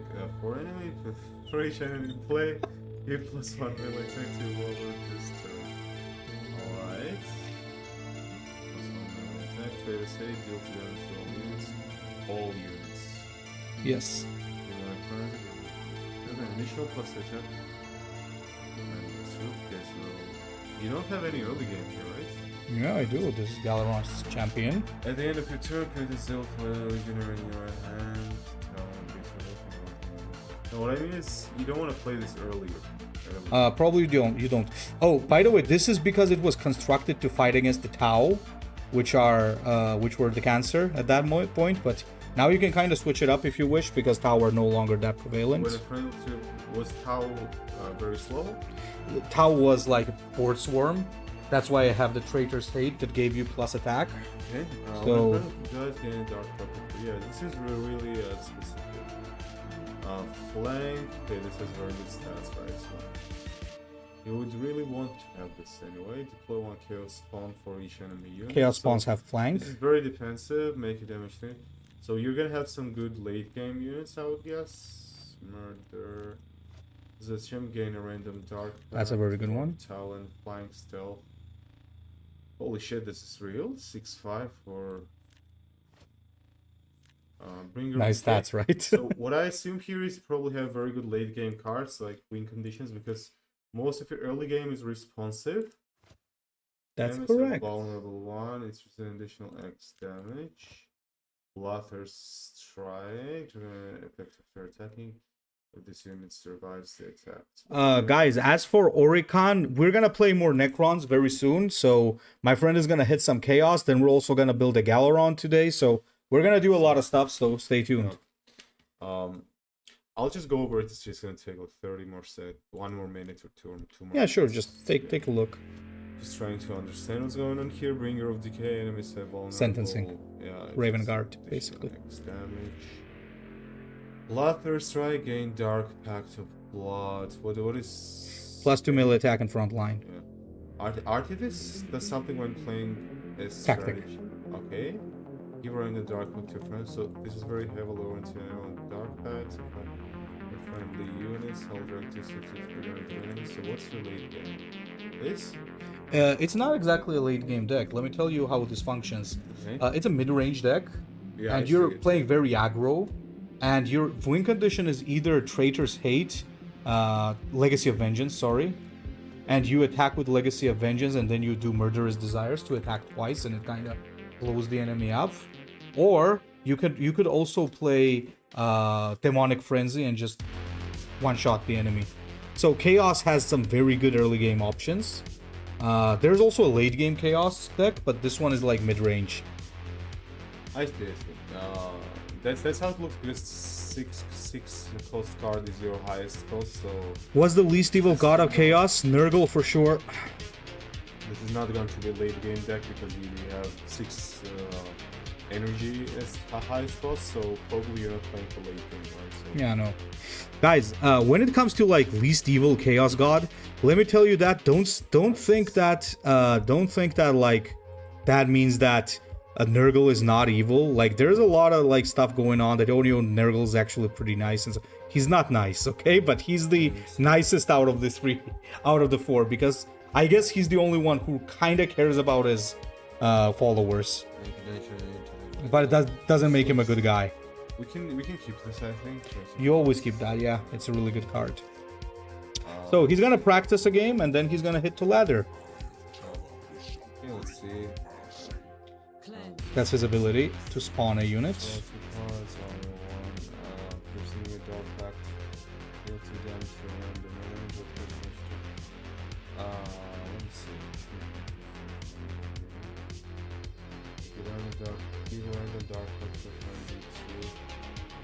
We're gonna play this because we're playing against the boss, so... That's correct. Ranged attack on it. You could also do the Hellfire. You know, one of the good opening plays is to actually Hellfire Torch on that and give it +2 HP and ward. For some reason I thought that this would cost 2 energy, that's why I didn't use it. Wait, I can still use it. Hello, teacher, and are those muscles like a Space Marine? I think it's far from that, my friend. I mean, Zinch, I wouldn't say he's the nicest guy, considering like he's ready to throw his followers into the deep void. So I wouldn't say he's the nicest dude out there. I think we can use this. That's the best one for the opening, because now it has 5 HP and it can't be targeted by tactics until it attacks. Yeah. Also, maybe regeneration is what you're gonna... Ooh, he's gonna take it out now, I think. Wait. Oh no. It's a bot, so it... Wait, wouldn't regeneration... be better at the starter or no? No, because it gives only plus 1 HP, and it usually means it can be taken out. Yeah, so you're gonna need 2 turns to... You could actually just now do Chosen the 4 on it to buff it even further. Random dark 2 point plus the health here. So this returns to your hand every turn, right? Absolutely. Draw That's your Warlord power. 2 cards which you've drawn, so we cannot afford to play this because we want to maintain the board. So if we get I'm lucky, gonna use this. and you got lucky. Nice. Okay, good. Don't forget to go face, because Abaddon always goes face. Yeah, I can tell. Yeah. Because he's got very high HP and he can also heal up. We are not going to attack with this way. Yeah. By the way, this Abaddon is way better than HHL Abaddon. We're not attacking because we wanna maintain the board, and this has an effect. So if he wants to remove, he would have to pay for it, right? So Absolutely. This way he needs to make a choice. Either he doesn't get the board, or he has to deal with this anyway. So Now look at this. If you draw, it's gonna give you probably at least one mark of chaos, which you can then target this with. Okay, sure. Unless you get like obscenely unlucky. Nope, you got lucky. Okay, so wait, this is in your deck? Abaddon's Chosen? No, this is like, this dot draws you 2 cards, but if it's a unit, it gives you Abaddon's Chosen in your hand as an extra. So it can potentially give you 4 cards. I see. Now you can give it regeneration if you wish. Give plus 1 health, plus 1 regeneration. Let me. How do I hide this? The eye here. Let me see this by the way. So this is a Vanguard, right? Yeah, that is a Vanguard and that has 2 armor. Holy shit.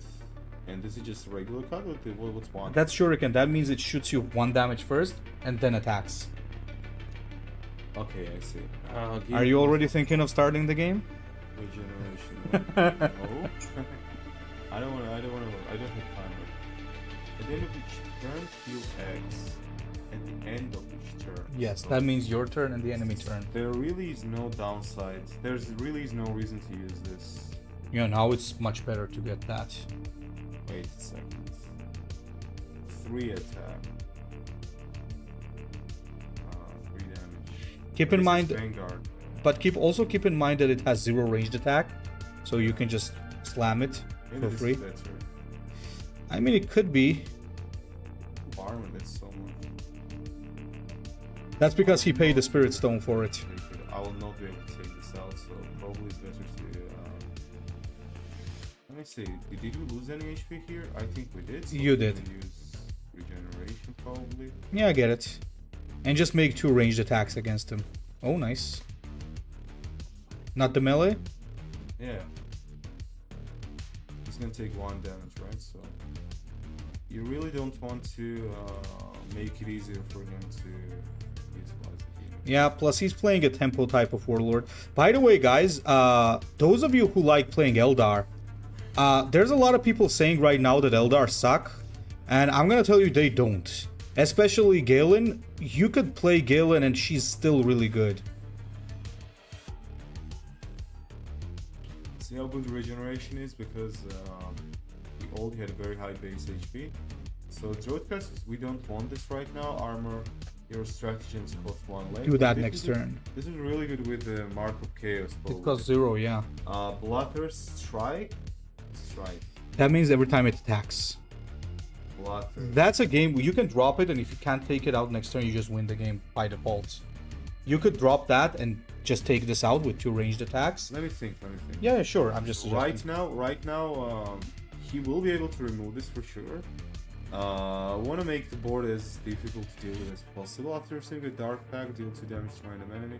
Enemies are vulnerable ones, so this could be good, maybe? Let me check. Vulnerable ones. So if you drop that and range attack this, it's gonna die from 1 attack because it's gonna take 1 damage and then plus 1 from vulnerable. I see. So the armor doesn't affect. Yeah, armor affects it, but it's separate ticks. Yeah, I prefer this because next turn I can consolidate the board and then start to think about finishing the game. Maybe. Yeah, of course. Above 3.5k, guys, it's usually the higher faction. There's some kind of space elves. Eldar are literally space elves, guys. They're literally space elves. Now we can do this. Absolutely, yeah. Because it's gonna take 3 damage and you're gonna heal 1. Ah, that's correct. Can they hear me by the way or no? Oh yeah, the microphone's on, so sure. they can hear you. Okay. You guys can hear him, right? Who plays Dire Avenger? Oh my god. Okay, he's done.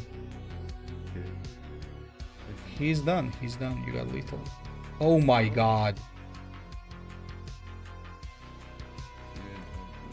Okay, like you just do the Abaddon's Chosen now. You basically have lethal here. This is the card. So what you want to do is you want to target this, not that. Why? Because you have lethal. You target that, you give it attack, you attack once, then Murderous Desires and it kills him. You take Dark Pact of Excess. So this is all the choices you get, right? So, Yeah, there's no more choices. Okay, sure. So now you just melee attack against the Warlord. Make a friendly attack by itself. Does it have a chance to attack this No, one? it will go face because the AI will understand that it's lethal.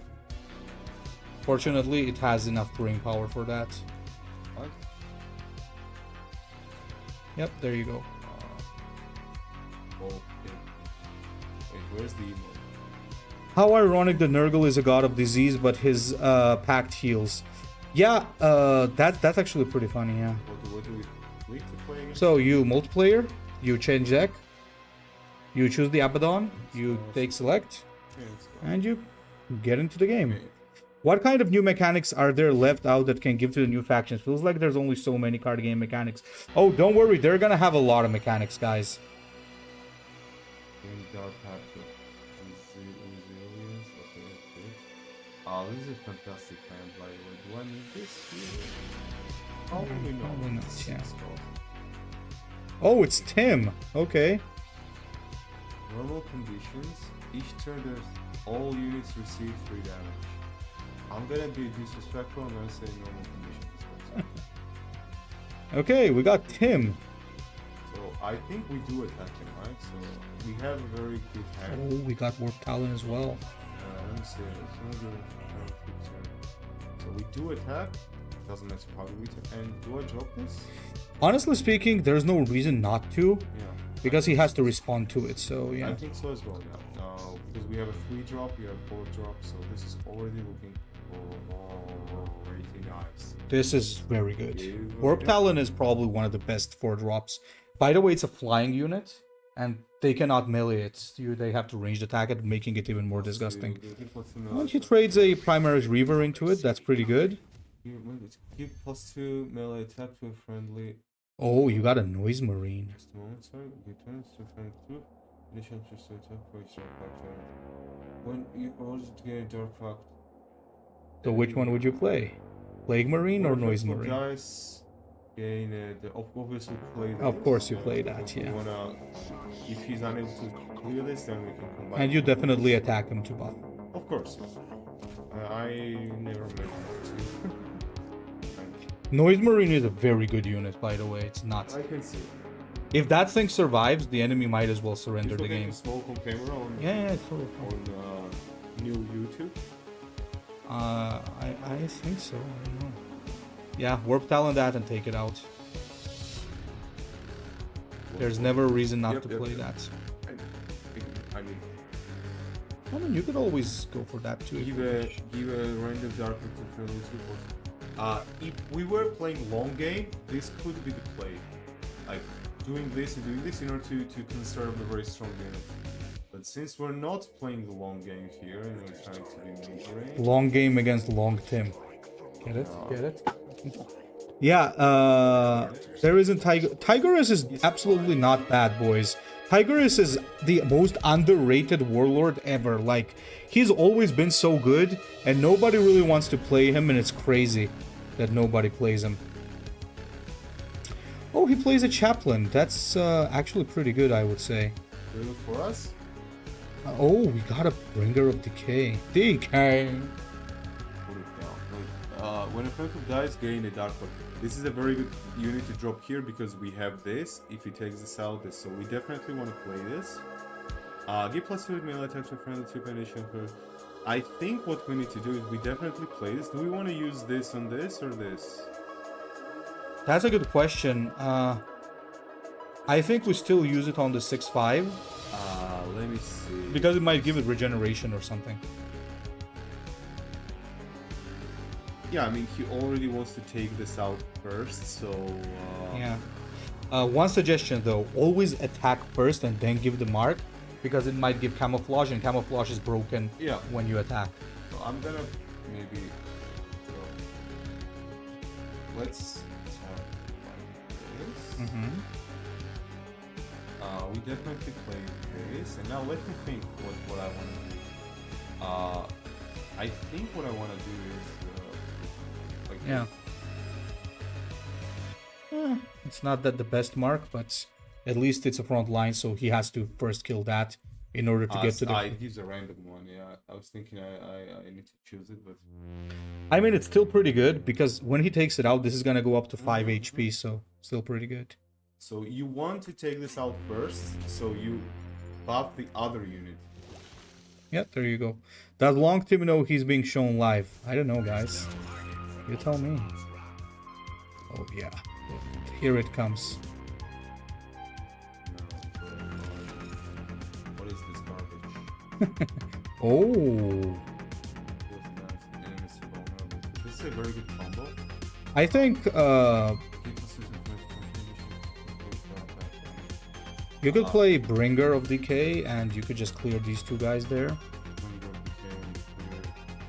By just Warlord attack kills one, and this kills that and also regens. I could also use this on this, bait him to, and then do like enemies are vulnerable to, and this combo looks really nice. But don't forget it's also gonna damage this. Oh, it's fine. Marine names are reference to Roman times. Well, depends on the legion, guys. Ultramarines have a Roman thing going on. Then you got, like, for example, some of them with angel names. There's like some of them with Egyptian names, Thousand Suns, so it's really... Okay, let's do that. I'm gonna go all in solo. Okay. I'm gonna do this. It's too early to go all in, but it's like you never want to. You could, yeah, you could. You never want to not attack with an 11 damage. Like, that is very true. Trading would be tragic. That is actually true. You know, there is a point in that. There is a point in that. Because I don't think, from what I know about HHL, you were not gonna outvalue the Ultramarines with the mid-range deck. So. Yeah, Iron Warriors are Greek because their planet is literally Olympia. Oh, you actually got such a nice play now with that combo. That's what I was keeping in my mind. Interesting. I really didn't want to not use this with this. This is very good because I can kind of keep damaging him while clearing the board. So absolutely. That's why I did that on the last turn. Shadows or Hammers of Dorn? I don't think so, guys. Maybe very late. There's so many known chapters to use first. Do I want to use this, or do I just want to use this? Double one? I mean, if you do the double Traitor's Hate, you can take this out, but this way you also leave a body and still clear everything, so... Let me think. I'm gonna take this out. It's gonna be down to 3 HP. This way it's gonna have 5 HP, so... Wait. You actually take it out fully. Look at this. When you drop this and you play this takes 3 damage because of vulnerable. Then Warlord attack and it dies and everything is cleared. Ah, okay. Yeah.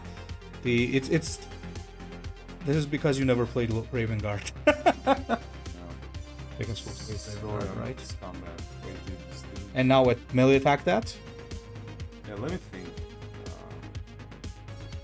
Yeah, definitely. I like the scumbag part. And I kinda agree.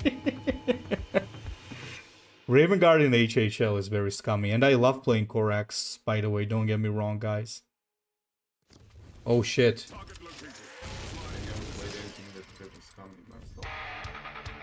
Oh, Helldrake Strike. See, this is why I was considering not even killing that This is good though. This one, I was considering not even killing the team because he could have been on 12 HP right now.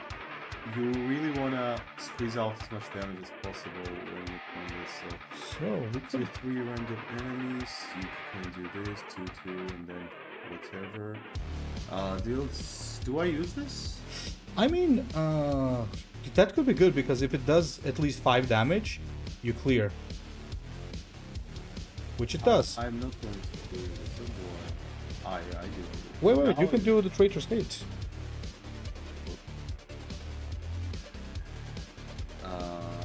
And even go face after if you have. I do.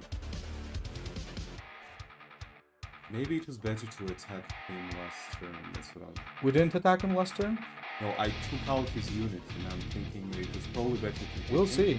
He would have 2 HP right now. He would be on 2. Actually, you're right. Yeah, that's why I paused. I don't see. But let's see what we get. We got Leorvine Urkis, and we have Chaos Legion. We could definitely play both. If Chaos Legionary goes face, then you were right. With Chosen of the Four. Yeah, I think we need to find this. What is this? Yep. So guys, take a look at that. Basically, that was my misplay. If he had gone face last turn, now he would have won. So there's a lesson to be learned here. Even if we lose, this is a very good example. So when you're pushing the aggro and you're so ahead in HP, as he said, you want to squeeze out as much damage as you can, because now he would actually win the game. So if he loses, it's basically because I suggested a wrong play. So Yeah, it sucks. just keep that in mind, guys. It is what it is.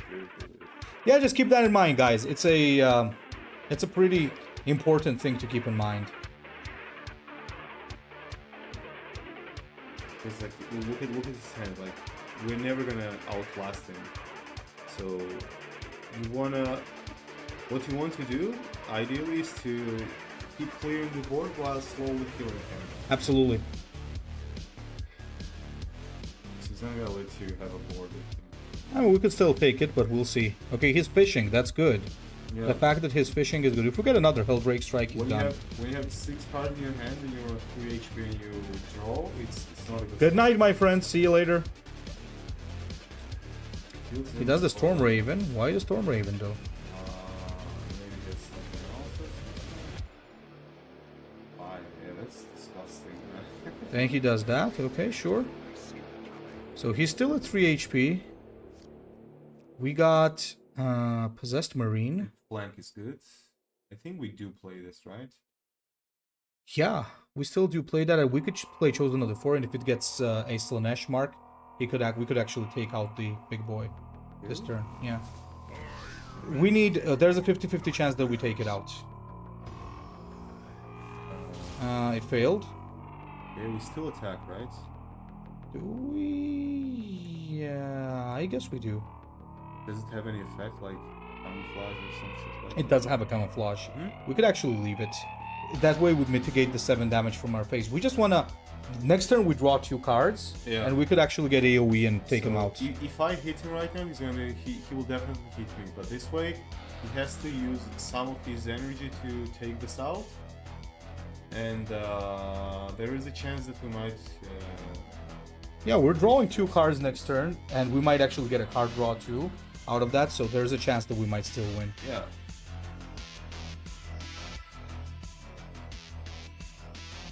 Impressive your friend beat Long Tim in his ever game, although you did give some... Basically, you were about to beat the guy and I helped you lose. Yeah. Like a true friend, right? Okay. I'm always there to help my friends in need, man. No, Alex, he was actually winning, but I suggested the wrong play, so now the game is ragged on. He should have already won.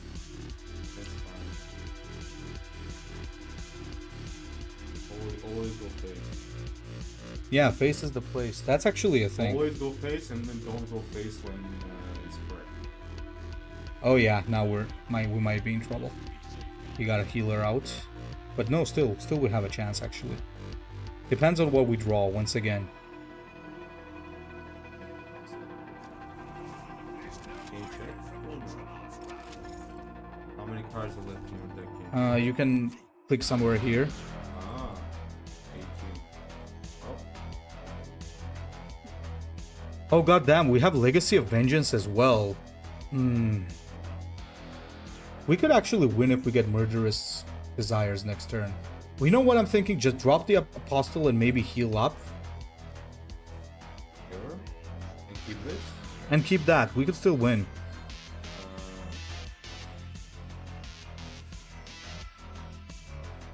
Didn't get Vanguard, right? Yeah, no it didn't. It got the shittiest one. Yeah, let's still wait. He could still... 7 for... He could still misplay. Huh? He could still misplay. Warpforge is not hard to play around for Let's hold this.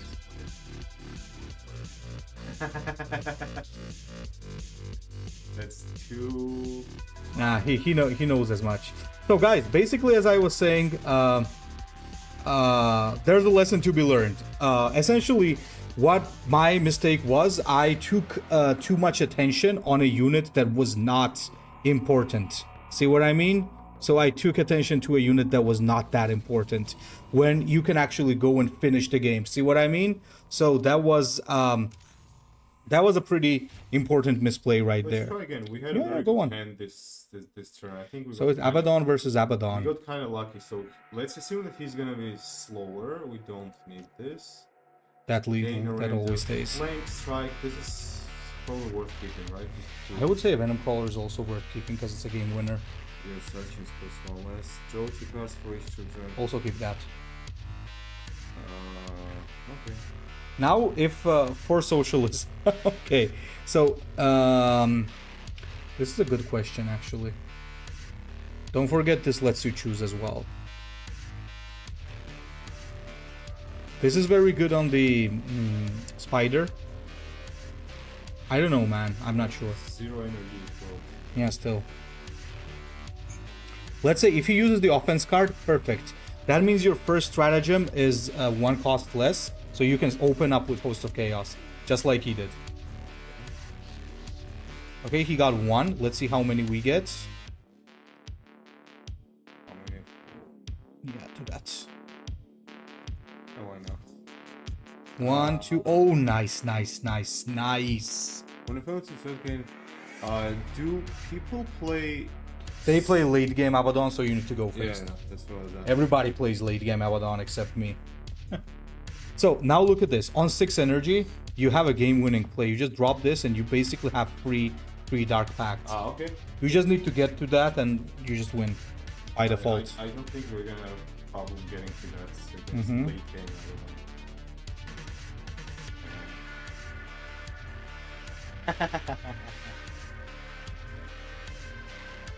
Yeah, he heals up. It's, And he doesn't I attack. don't think that's something that you should do, right?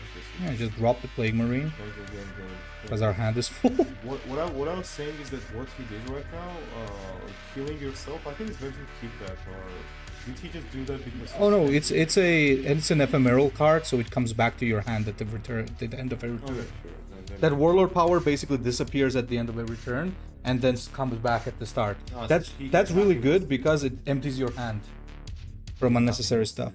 Don't forget that this has flank. This is a very strong card. Yeah, this looks kind of. That's a legendary. Yeah, that's very good. You can guess the legendaries here with the golden icon. They could have made it more apparent. Yeah, I mean, yeah. Basically, you're holding 2 legendaries, which are these. Leorvine Ukris is not that good, but he can be pretty good. If it survives, it just wins the game, so that's why we usually keep that in our hand. Oh, that's very good, actually. Don't get HP. Okay, he got HP. I think it's still alright. Oh, so he blew the Abaddon Chosen on that. We can kill this, right?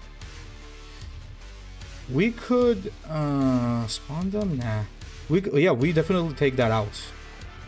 Playing strike, so what does it have? Camouflage or some shit? Yeah, this guy. Target it with abilities, right? Yeah, but you can still attack. I know. If you wanted to survive, you could always buff it with Abaddon's Chosen and Hellfire if you wish. Why this goes 0 by the way? Because he used an offense card, so in this battle the first stratagem cost 1 less. So if you want to use both, you open up with this. I don't think we use on this unit. Maybe I don't just- think so either. we just wanna Maybe just trade, yeah.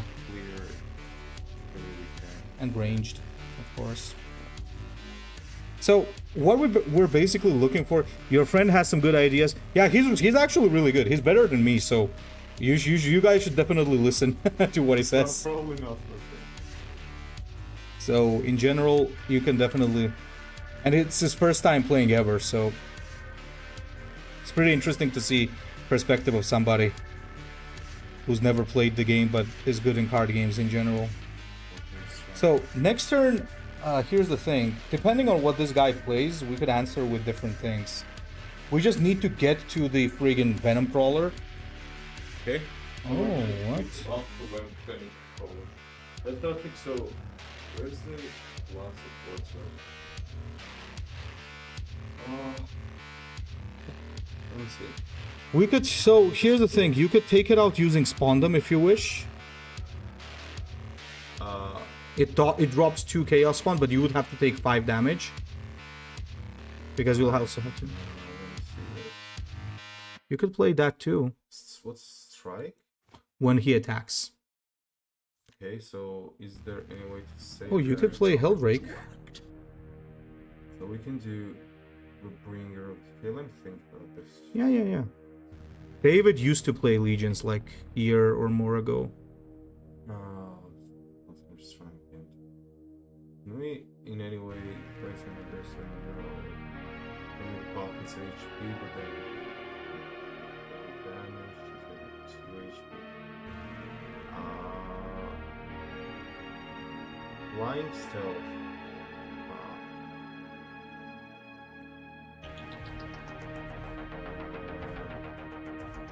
How did we want to take this out? Hellrake probably?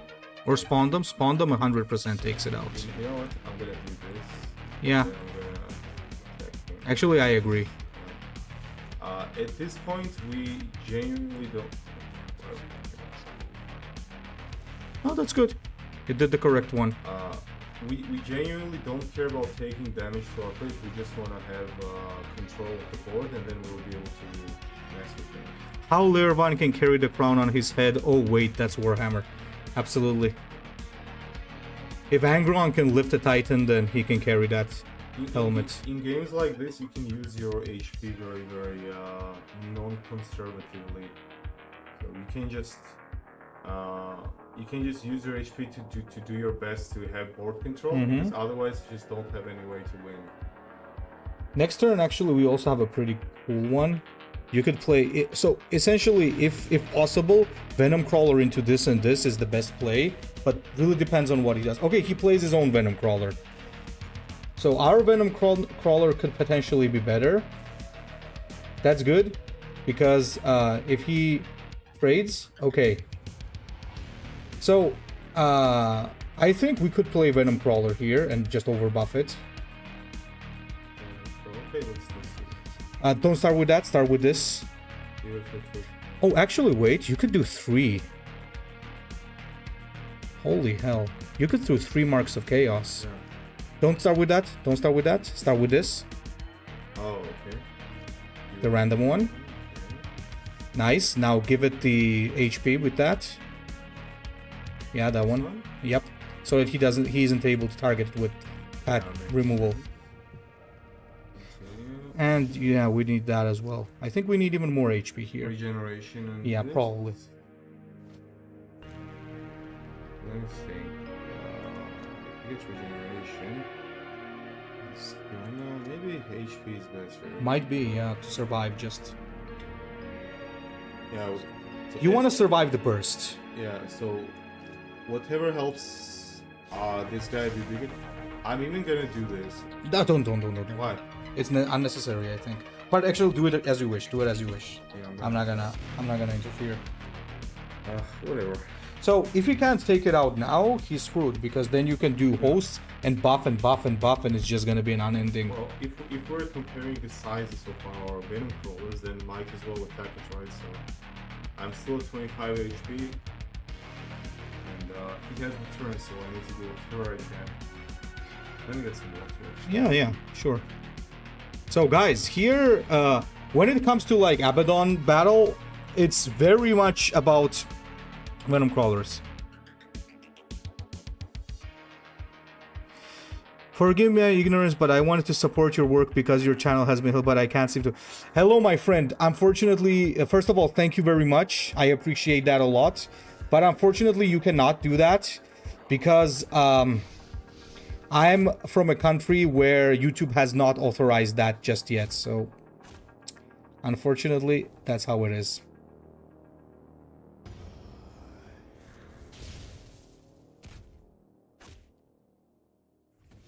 Oh, would you look at that? He took it out.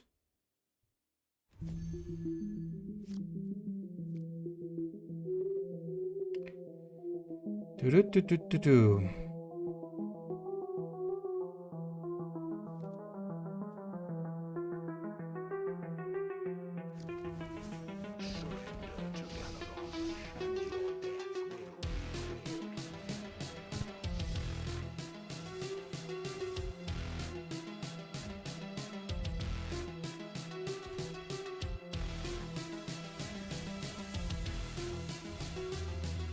Dreams indeed came true, and they are indeed here, my friends. And I'm very happy about it. I'm surprised that he was actually able to take out that Venom Crawler. That sucks. He took it out with 3 cards, basically, but... That's good. So we still have some kind of board here. This doesn't look very easy to kill. Let's see what we have here. Deal 1 damage to an enemy. Okay. Chosen. Unspell. He turns blockers. Why are people running Gifts of Chaos? I will never understand, bro. It's a pretty bad card. Okay, look at this. You're gonna get a talent now, which is amazing. So, destroy the enemy troop with lowest health. And I'd play Urkris as well because it's a game winner. Yeah, I think so. No, we don't have anything to combine with, unfortunately. I hate not using the Ah, so you guys are asking about lore. So let me give you some lore on the sisters. So basically, they were like a tribe, you could call it, on a planet. There were basically, as I remember correctly, they were like worshipping the Emperor like crazy, and they were called the Daughters of the Emperor. And then our boy Goj Van Dyer finds out about that. He goes down there. He like basically he fools them into thinking that he's like the ultimate manifestation of the Emperor or something like that. Basically, he uses his Rosarius to deflect the bullet that is shot at him, so he's like faking having divine powers. And these sisters like think that is like the thing, so he then takes them, he turns them into his personal bodyguards, renames them into the Brides of the Emperor, and after they end up long story short, after they end up finding out that he's a fraud, Elisha Dominica, who's like one of the most important saints currently in the Sisters of Battle, just beheads Van Dyer. And after that, they are reorganized into the Sisters of Battle, and basically they're like the crazy emperor worshipping fanatical women warriors. So I would say pretty cool. Wait a minute. You definitely want to do this. I didn't know it returns to your You could drop that and heal up on your Warlord, and just go face twice with this and go with that, and he would be like beat up. don't confuse this. Enemies to vulnerable to +2 random dark damage. You know what I'm thinking? You could go for this as well and try to get something really good out of it, but Nah, it's risky. we don't have time for that. That's the correct play to drop that, I think. Then what I'm gonna do is give a random dark damage to a friend. You could give it to Urkris to increase his damage, potentially. It has blood. Yeah. Oh, yeah. Let's... Oh my god, go face. Once, Twice. and then attack with that. Oh my god.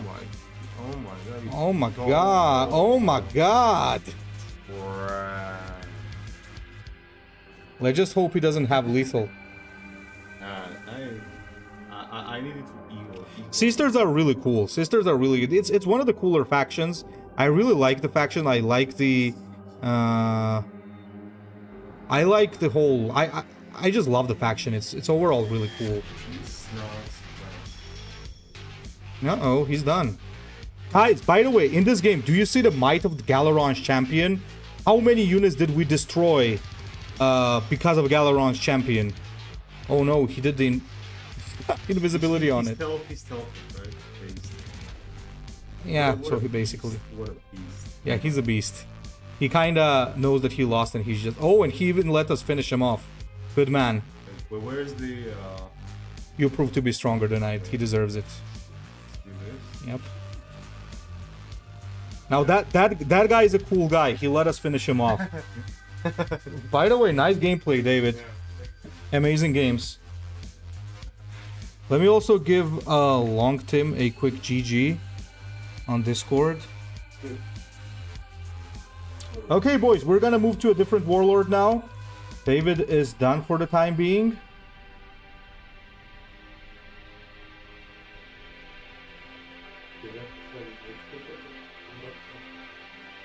Okay, so boys, who do you want to see next? Let's take a vote. So, start a poll. Who are we playing next? Nemesor? Galaron? Or we could play the Ultramarines. Those were some of the ones that you were requesting the most.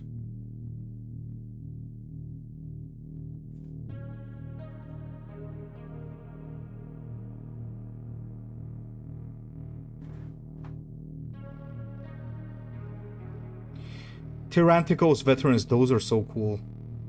I forgot, did Sarek return to the galaxy because he was scared of the Tyranids or because he just didn't want the Tyranids to... No, he did not return to the galaxy just like that. He was out there traveling the galaxy, I believe, just basically just checking everything out. And I believe every time he exited the galaxy, he saw that there were Tyranids all around it. So yeah, something like that. I'm not that good at 40k lore yet. I'm still sharpening my 30k lore, so I'll be on to 40k very soon, and I'll be able to deliver some more accurate info to you guys. Galaron, you guys want Galaron? Really?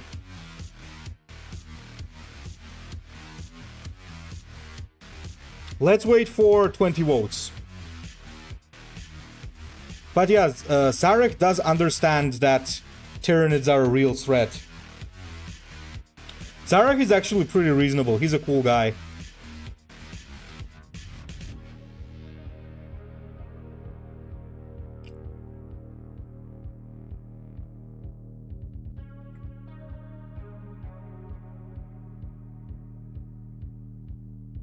I think we should have David more often on the stream.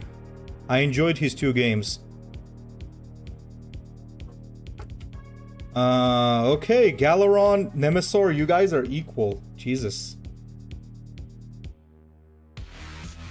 There was, yeah, it was Soulstorm that brought Sisters as well as Dark Eldar.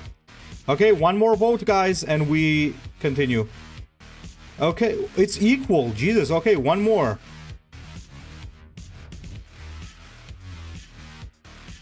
You guys are equal on Nemesor and Galaron. Come on. It's almost losing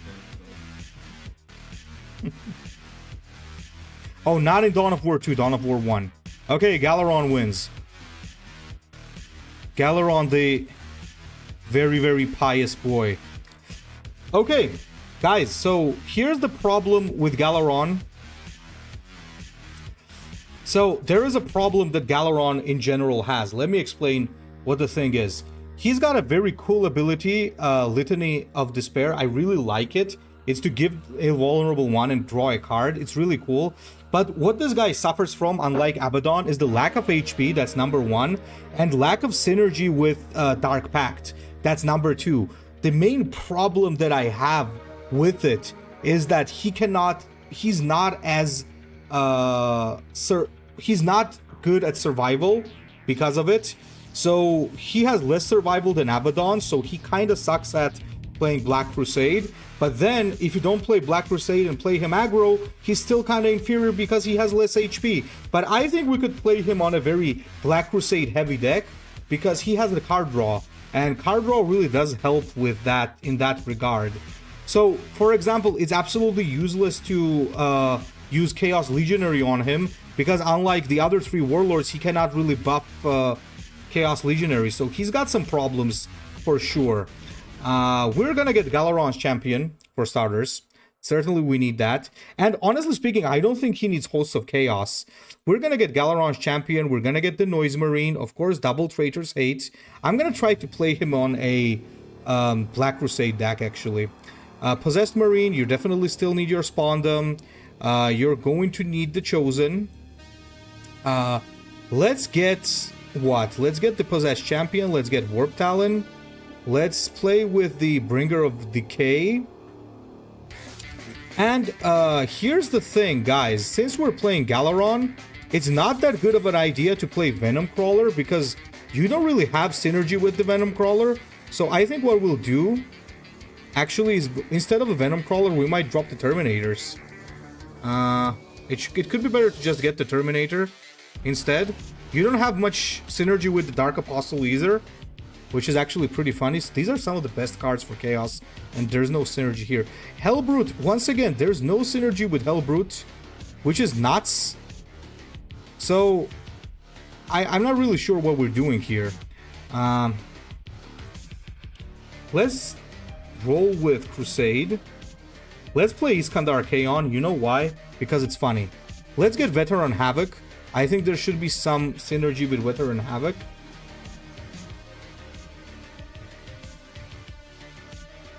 I think we just play Hellbrute because it's so, like, durable, right? But still, it's a problem. It has, like, no synergy with the guy. That's the thing. Debuffs, I don't think we really need debuffs with him. We could get Execution, though, if you wanna. Okay, you know what? Maybe we can play 1 copy of Hosts of Chaos.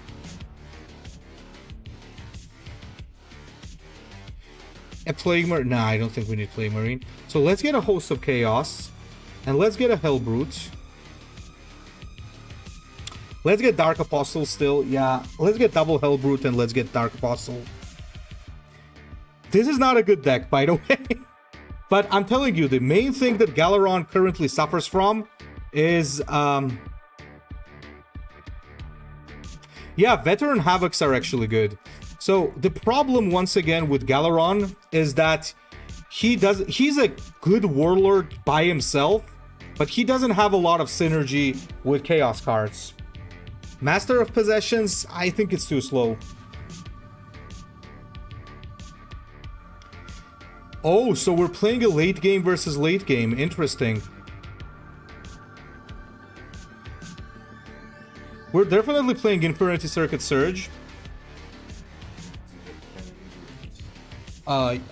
He doesn't. He basically plays for cheapening his units, while I really benefit from it because I'm playing a heavy deck.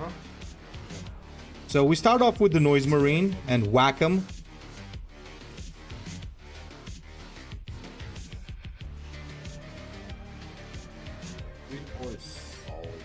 I really love the guy's art, though.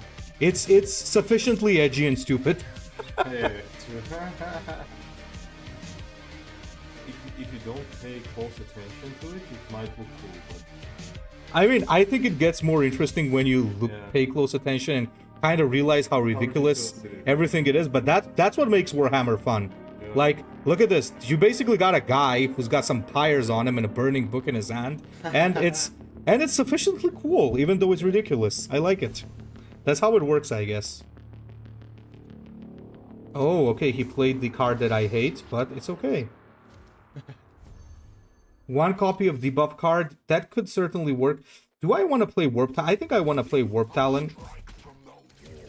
I could also just take it out with Galaron's ability, but I don't want to lose tempo. yeah. As I always say, guys, losing tempo in EG games is not good. This is not Hearthstone, where you can take back the tempo easily. In these games, mostly you lose if you do that. Actually, I love this Warlord. It's a very, very cool and currently a very honest Warlord, let's say it like that. But it needs some love. They need to give it something. I really like what Everguild did in the current patch. It was really cool. Now I think what they need to work on is the other stuff. The Eldar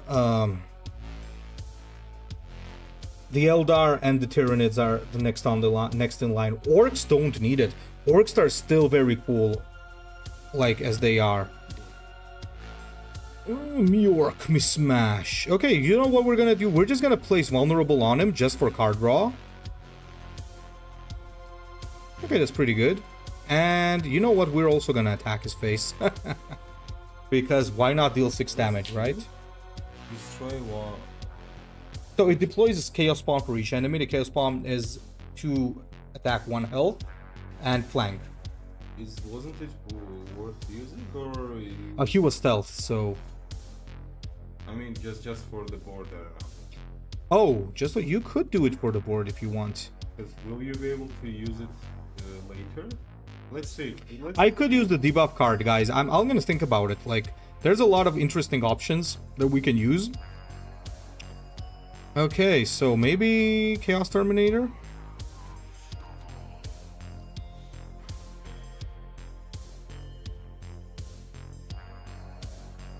Yeah, Master of Execution is also an option. We're gonna try multiple types of Galaron decks. 2 Terminator is too much. I think it might be too much. It's just that I have zero synergy with Venom Crawler. What's Ravenguard doing in my Black Legion? That's a very good question, my friend. You know what I really want to see? I want to see them add Death Corps of Krieg to this game. Okay, alright. What I meant last turn is, will you be able to use that card more effectively? Oh yeah, because Eldar like to spam the board. So Okay. this is a very good clear. So we keep. Yeah. I am not gonna stop until Everguild agrees to give friggin' armor to my Terminator. I don't understand why it doesn't have armor. It's a Terminator, people. It's supposed to have it.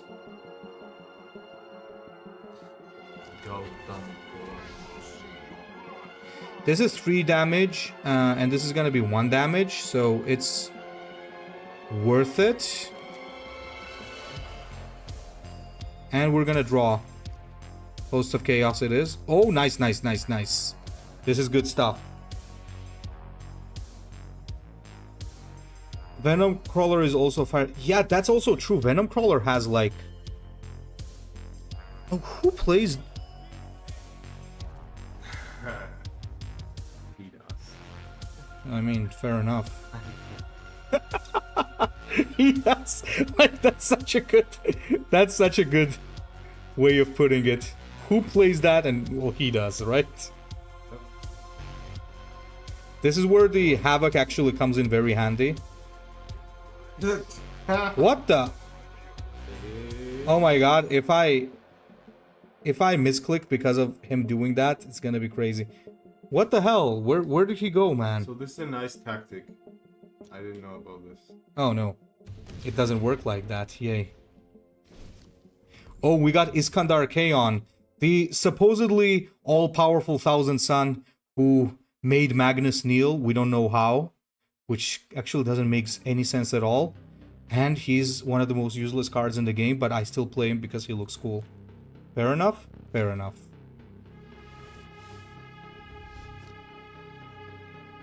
Did you really just draw a card on turn 8? Ain's wrath.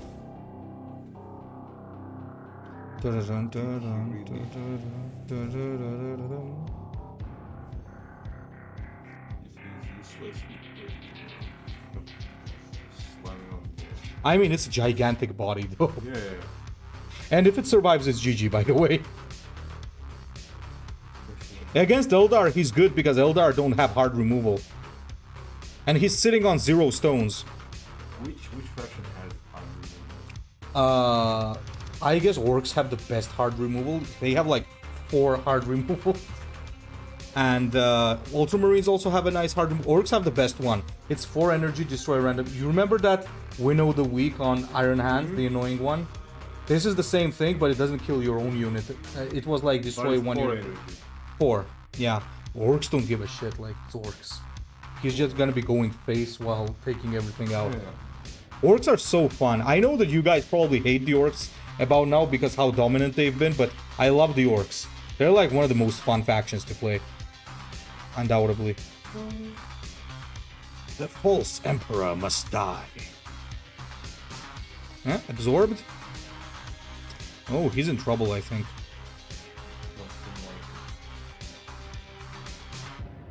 Uh-oh. Is it stunned or was He stunned it, but it absorbed the stun damage. It's 3 damage and stun. And the shield absorbed it. okay. If he goes face, it's gonna be a big So mistake. his unit is stunned. No, mine is. Doesn't really gonna matter because you'll see. Oh, he doesn't even do anything. Okay, look at this. Yeah, you don't want to do it on turn 9. Look at this. On turn 9 you want to do stuff. Oh my god, look at this. Look at this now. Look at this. Oh my god, it gave me a Drachnian. Christ, this is terrifying. Just for reference, don't draw on turn 9 if you have cards in your hand. Just Absolutely. play whatever you have. Okay, what's he doing now? What's he gonna do now? I think he goes back to the countdown. I think that's what he's supposed to do. So what this does is every time you play a tactic, it gives you a new random tactic for 2 less. So if it survives, you just win the game. Look at this board. Like, what you gonna do about it? He's still drawing. So he's got a 13 HP camouflaged front line to deal with. There's like no way he's dealing with that. And look at the attack. He cannot use tactics, right? It's ward, basically. But in this game, rallies can still be used. Unlike in HHL. What does it mean? So, remember unit heat rallies? free, yeah. Ward used to block that as... Look at this. Look at this. Yeah, goodbye. Yeah, I don't think you want to be as passive as he was. It's a very passive Warlord in general, what he was playing, so I guess he wasn't the best matchup for... We weren't the best Maybe he had a bad matchup hand for him. too, yeah. Yeah, I mean, he was playing double Wild Host, which is not that good anyway, but oh well. Yeah, let's get rid of this.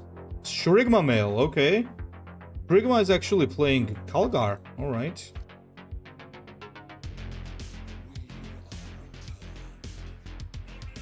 Okay, we don't attack Calgar. Every time you see a 40 HP Warlord, you don't go face, because you're not gonna outtrade them. Yeah, sure, you deal 3 damage, but Ultramarines... Oh, nice. Nice, nice. Galeron's Champion is an amazing legendary card. It's a 3 energy, 3/4, gives you this for free. And if it survives, it gives you another one. And it also gives you the hard removal. It's... Oh my god, and it survives. Yeah, it's good for Or maybe not. energy. Yeah, that's filthy.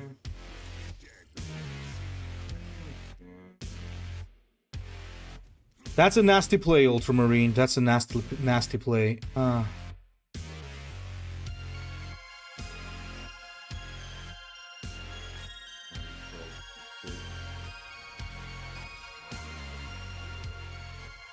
think we're gonna lose now. That was such a nasty play. Why did you attack the... Because next turn, if he attacks, I can take it out with Zealot. It's pretty good, but that was such a nasty play though, man.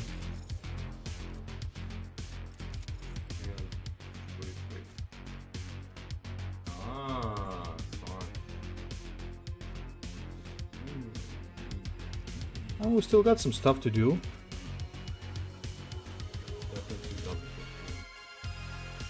Oh, that was so terrifying what he did there. I think I would have. He did a double refresh, right? We have Black Crusade actually, which is big. I'm just gonna put it out there that Black Crusade is very huge. So we could still win this game.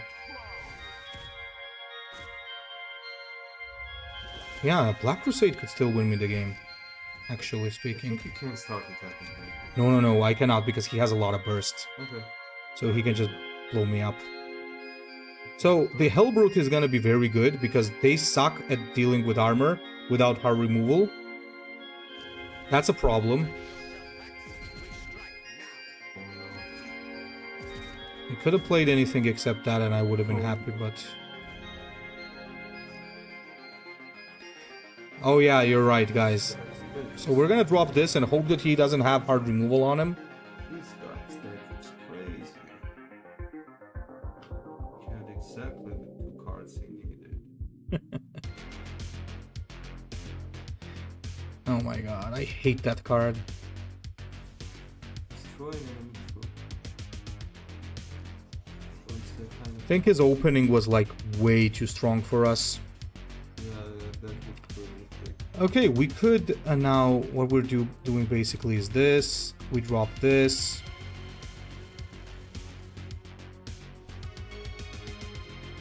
We still need to survive one turn, but I think it's not going to be possible. Well, we'll see. You can burst 11 damage on turn. I mean, not that he can burst it, it's just that, oh my god, he's got Avenging Zeal as well. Yeah, that's very, very scary.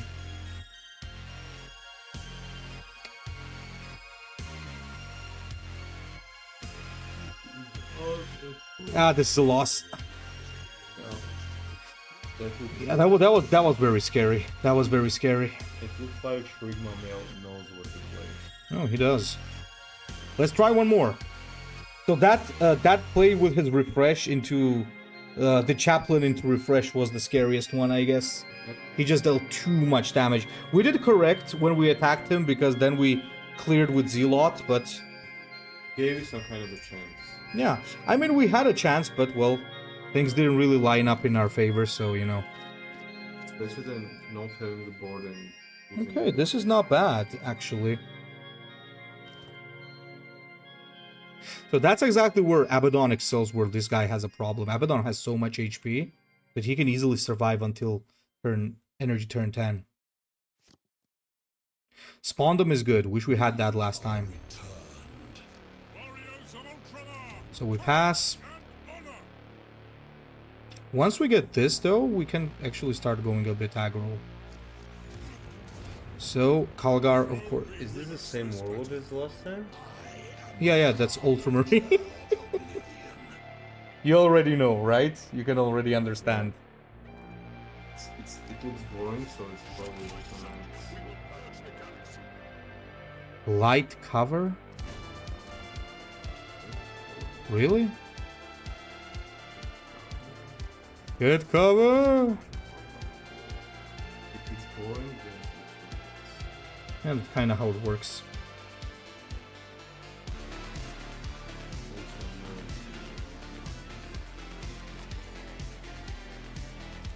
Wow. Seems to me the cards are too much value. I'm just playing a bad Warlord. Ultramarine cars do have a lot of value.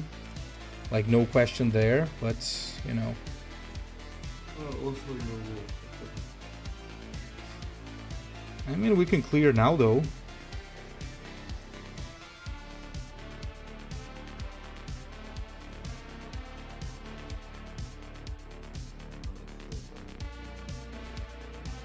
Boom. Okay. After this, let's try to make a more early game based Galeron. Maybe that can work better. Against this unending tide of Ultramarines, I think that's what we need to do. Okay, certainly we drop the Dark Apostle here.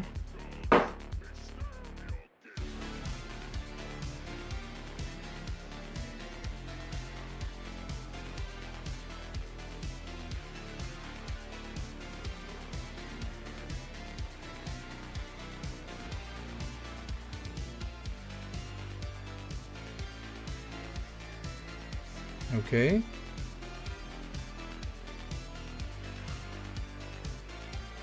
Point blank shot, sure. Not bad. Does he go face? Yes, he does. In that case, we can answer with this. So that's the problem. Like, we're right now playing against Calgar and our HP is already 15. The Ultramarine aggro is a little bit too much for this bad boy to deal with. Unlike with Abaddon, for example.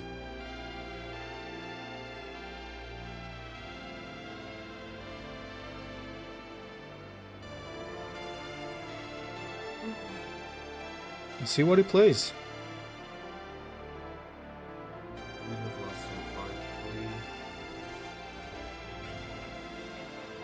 Oh yay, Avenging Zeal. I think you want 5-3? I mean, I could, but now the problem is that he... Okay, I got a better idea. Boom, boom. Boom. But him having the Avenging Zeal is a problem. Do you think he'd be too OP with 40 HP though? I don't know, to be honest. I can't see him as like too OP in any given situation because his ability is not that good, but he could certainly be stronger. So what do we do here even? Like, it's very hard right now to deal with it. Okay, I should actually play Litany, I guess, but you know what? I don't think it matters much anymore.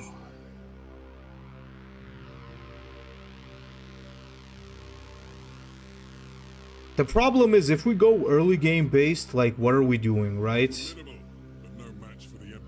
I think he's gonna burst us. Oh yeah, there you go.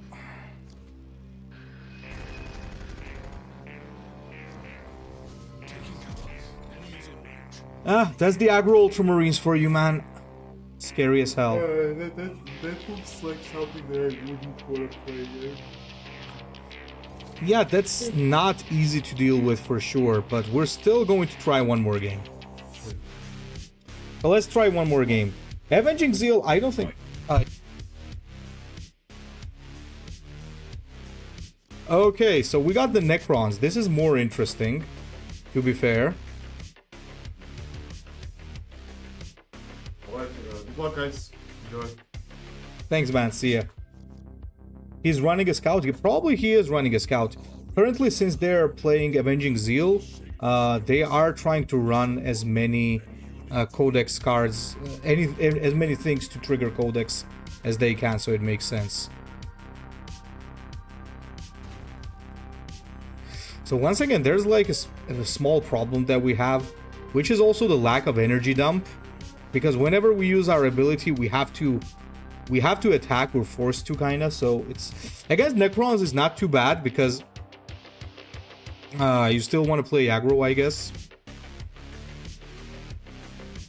There's the Praetorian.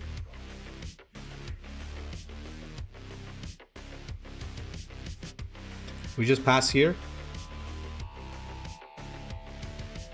We have the Black Crusade. That's good. All we need to do now is survive until Black Crusade. Should be easy enough, am I right?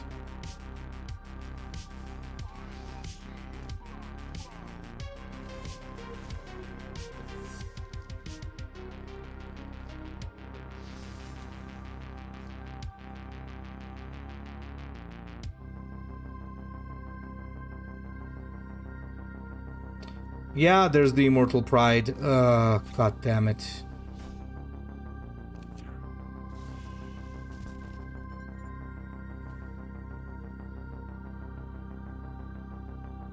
Hey, Ghost of War, how you doing, man?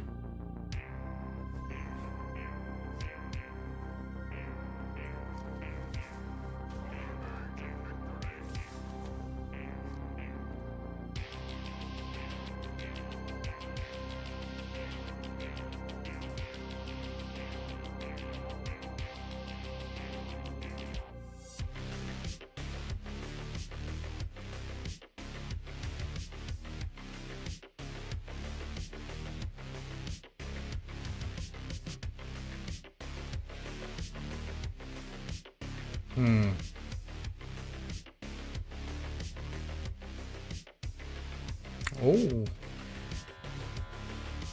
Stun, okay.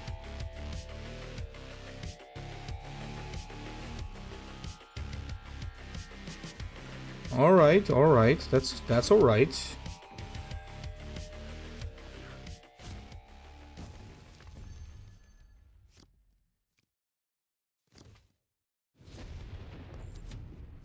Okay.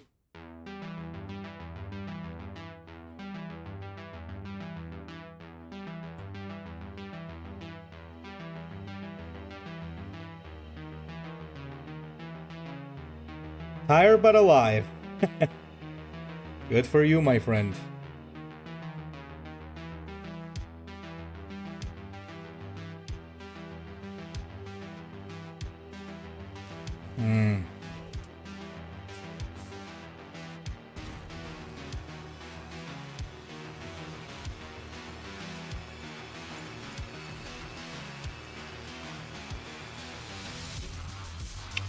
Okay.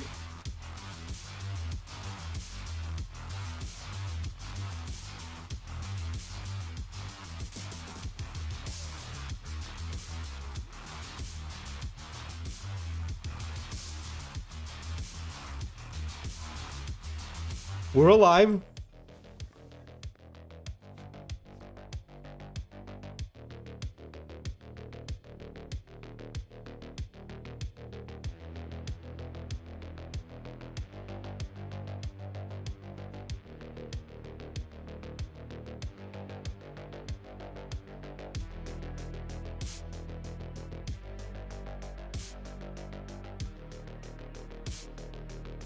It's pretty bad to have Iskandar Kayon in your hand when you're playing this specific thing.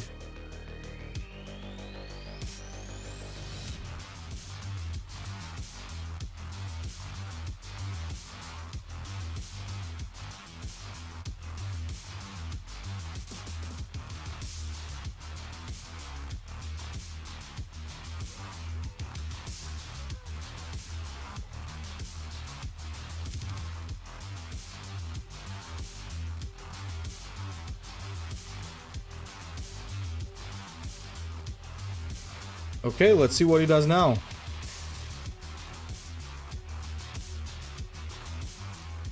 Think that's gonna be a methodical destruction.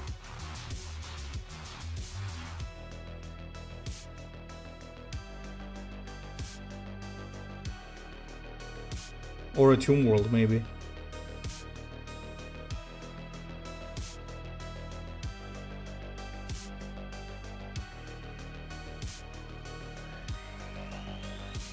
Look, once again, the problem is we're too low on HP.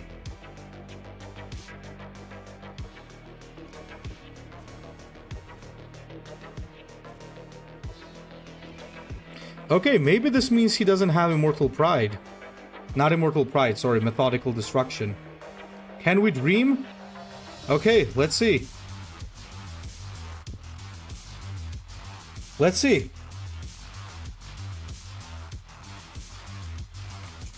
Nah, he has it.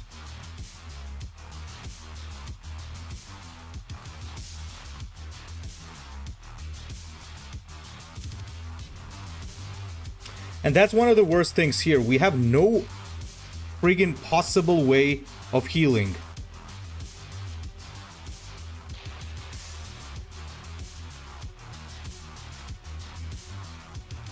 Okay, Terminator, this.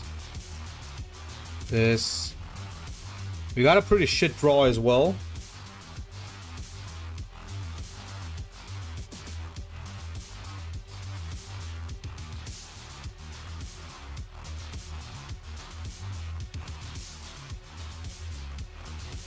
This is pretty sad because this is one of the warlords that I enjoy playing the most, but I can always feel that he is weak. Every time I start playing him, I start deranking. Like, was the same when he came out and is the same now. It's very hard to pull this guy off because on paper, once again, he's a very interesting warlord, but he has just zero synergy with chaos. Vulnerable is nice and all, but you know, it just doesn't work.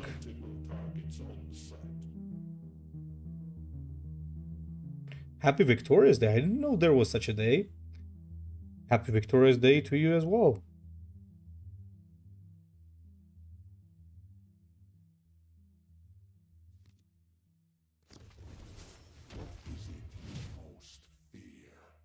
Of course, and is it gonna hit my face? Yes, it is. So, and he stunned my Noise Marine, which was probably the only way I could have won the game.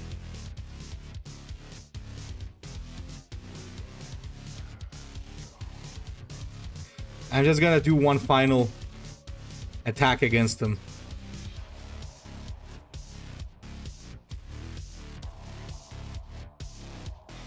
I mean, we were still pretty close.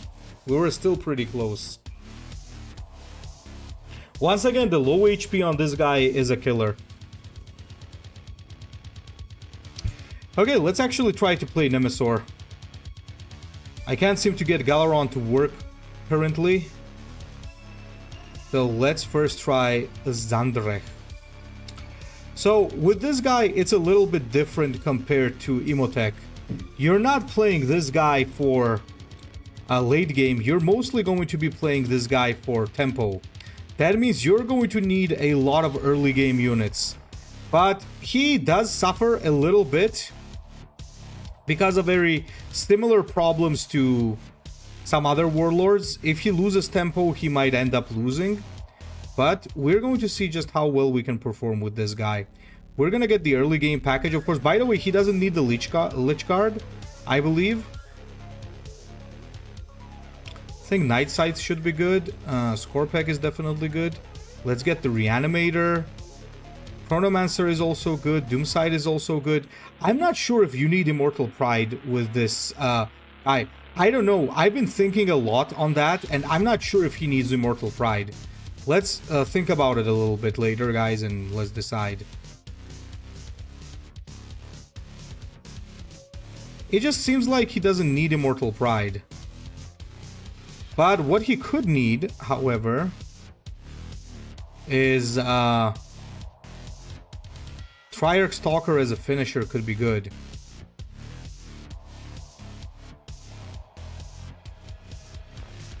I think this could be an okay deck.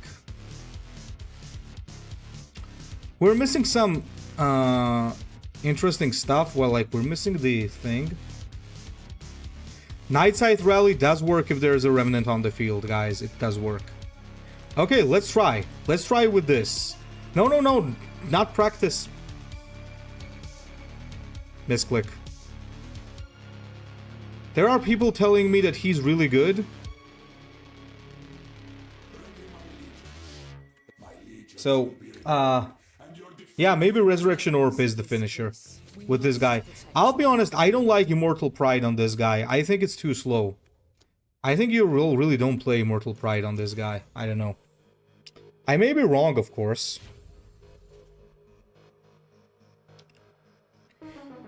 Ah, brother.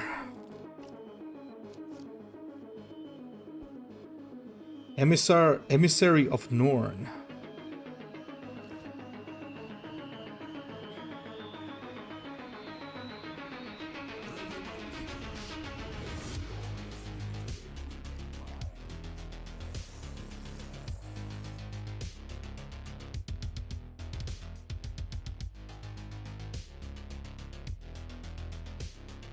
By the way, I still think that the Level 4 cards of the Necrons look absolutely the coolest. Biomorphology is opening. This is so bad.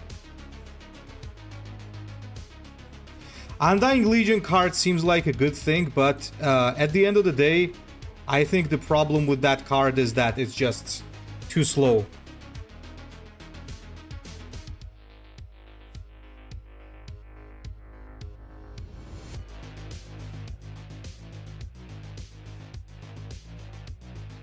Do you guys remember when Curse of the Pharaon was vulnerable 5? Because I do.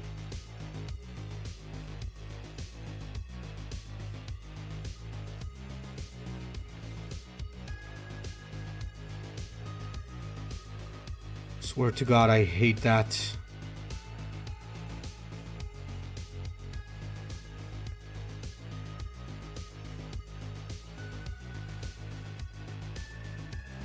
Stupid armored gene stealers.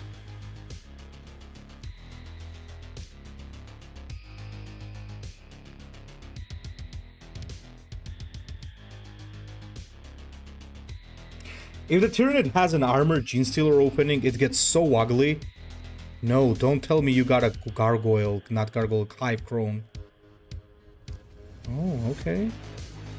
That's interesting. And he stealthed them.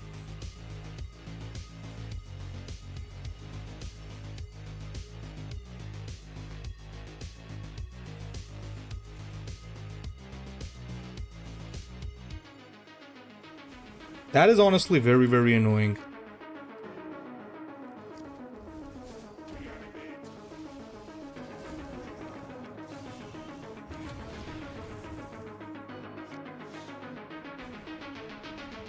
Too much armor.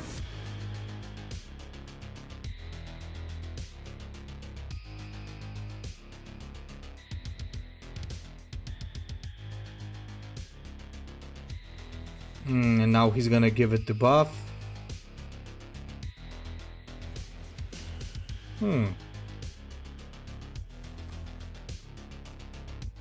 Solar Flare would be good against Nids. I'm just not running it currently because there's not a lot of people playing. Oh my god, what the hell?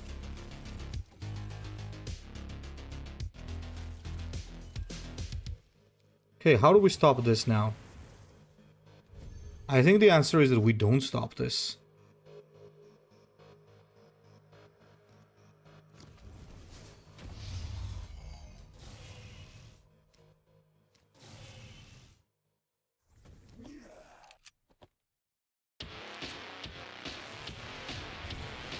This is a big problem.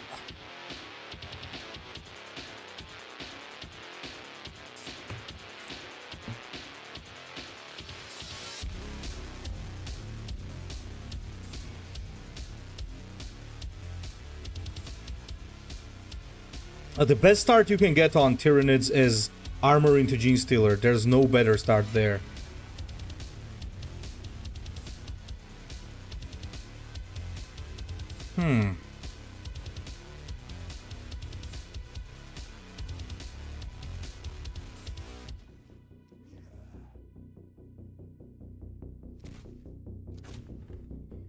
Okay.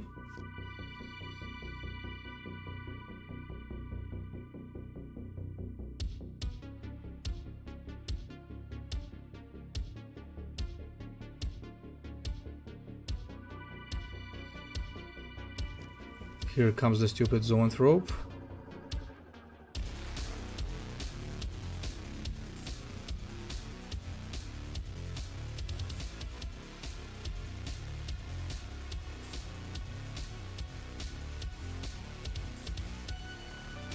Okay, is he gonna be...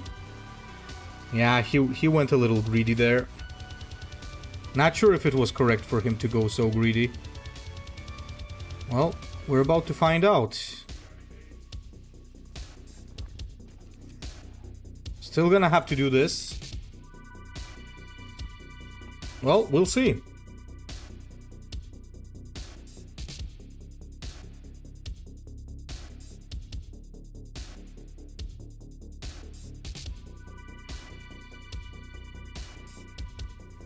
More gargoyles, really, man?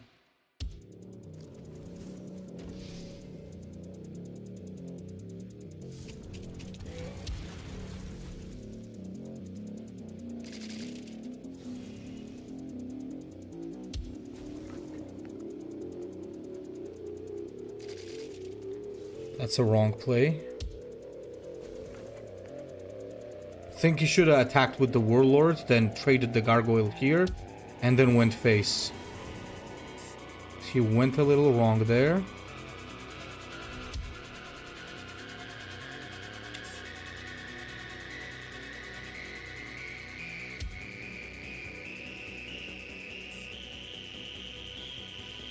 Now that's over. That start was too strong. He's playing a similar deck to ours, our Swarmlord deck. He's just running the Infestation node, which is also pretty good. Okay, now we get a chance to play against Varo Tigurius. That is actually pretty good. Do we need double Gauss Immortal? Why not?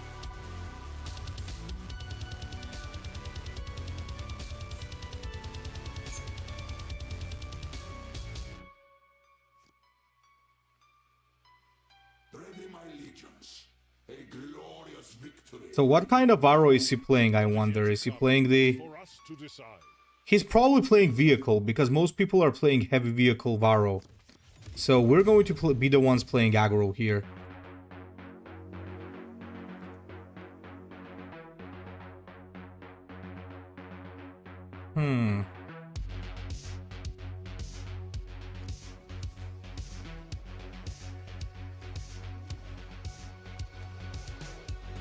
I think this is how we start.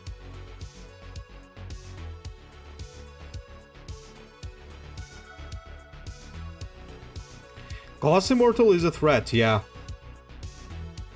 It's a very strong thing that if it can stick to the board.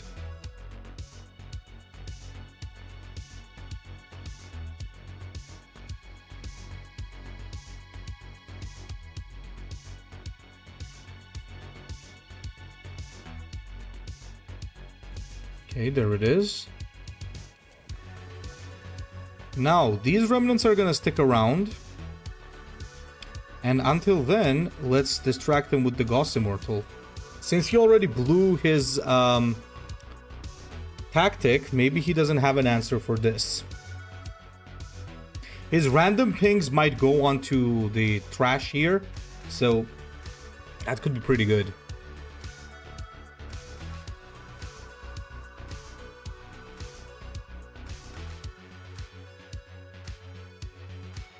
Gauss Immortal is a very devastating card in some situations.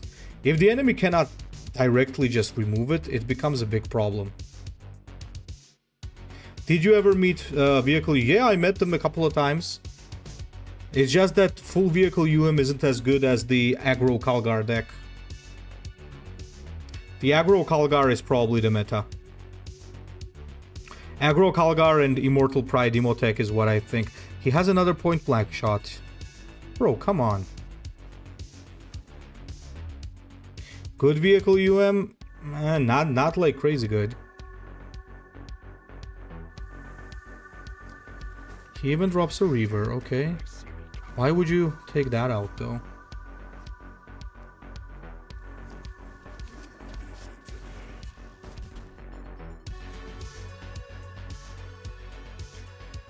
Let's see if I can make at least one Immortal stick.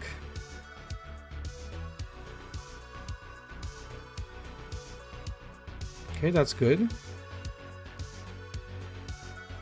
This is very good. Aw. Took out my remnant.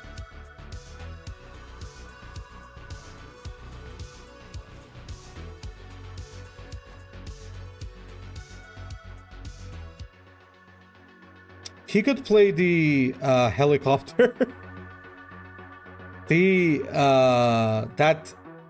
Not the helicopter, the Storm helicopter. If you play Storm Talon into double refresh, it's gonna be very sad. Because that could actually clear the board. Just so you guys know. And he could play Storm Talon because he already played Battlefield Supremacy, right?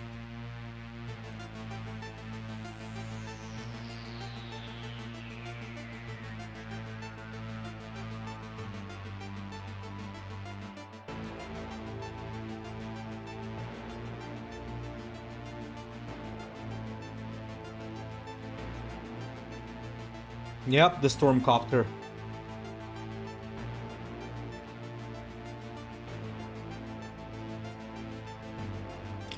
What you thinking, my friend?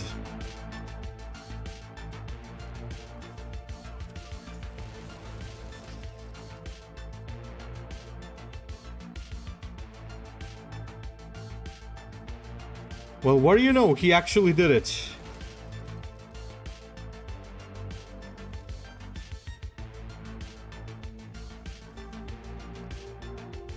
Okay, maybe that's not too bad.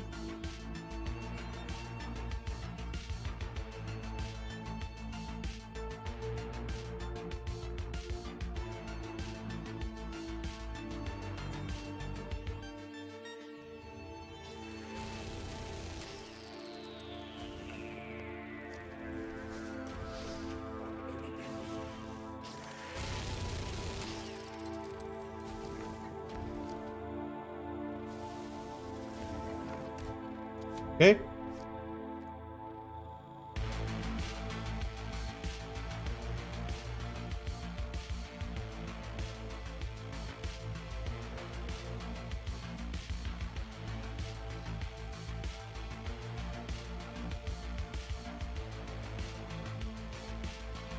What other games of Warhammer 40k are you playing? Dawn of War, Rogue Trader. I used to play a bit of Inquisitor Martyr as well. I do play a lot of fantasy ones, like Total Warhammer and Vermintide. Haven't tried Darktide just yet. Please don't have another refresh. Thank you. So once again, I have to pull the same shit.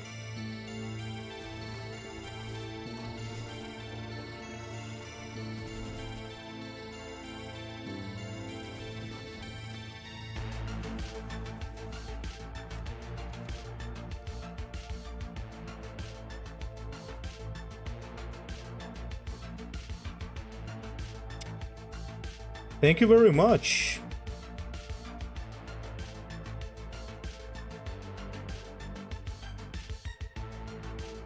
I want to get to my Ghost Arc. Because once the Ghost Arc drops, then it becomes hell.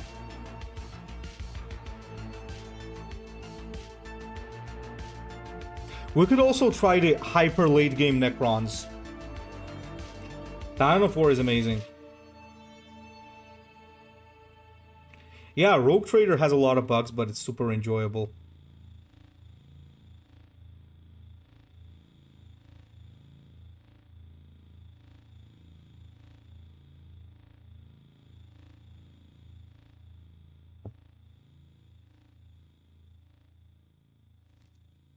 Oh.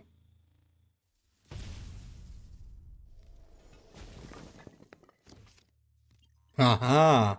So he finally decided to take it out.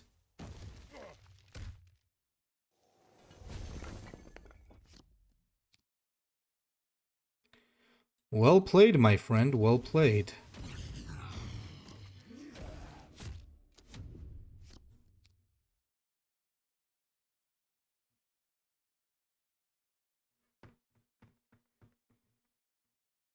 Let's see if he can stop the relentless onslaught of so many Necrons.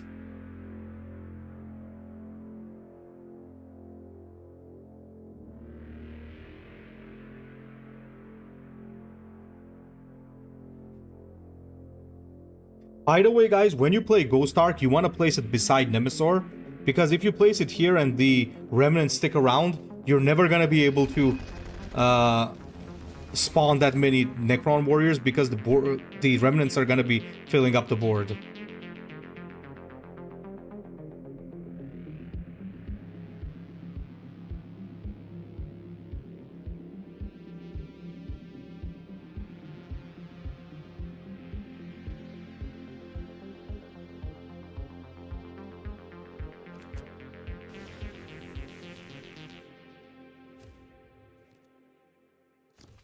Oh.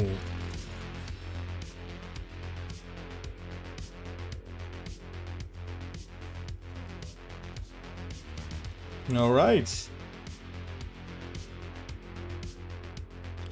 Here come my Necrons.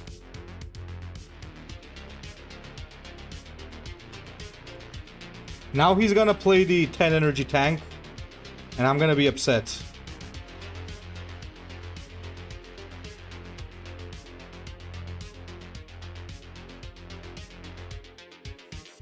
Yeah, Rogue Traders, oh my god.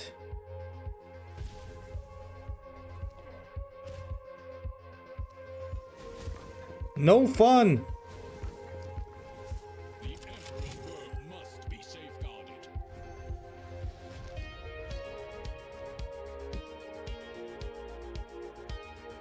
That's no fun, my friend. That's no fun.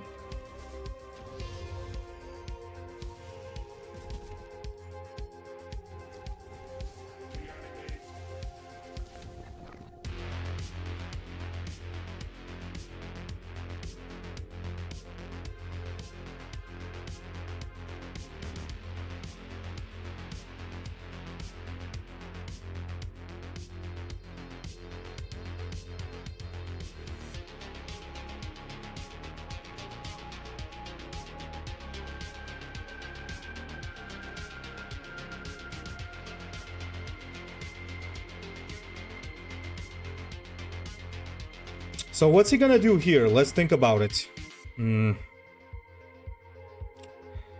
He could drop the big tank.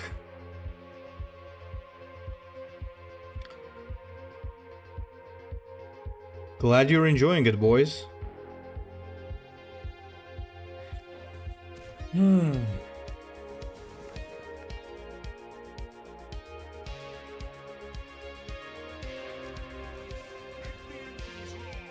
It's time to scour this battlefield.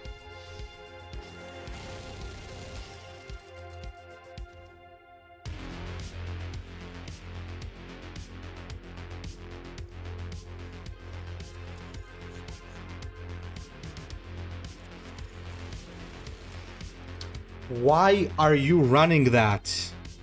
Can somebody please explain to me why he is running that? This. Okay, I just gotta...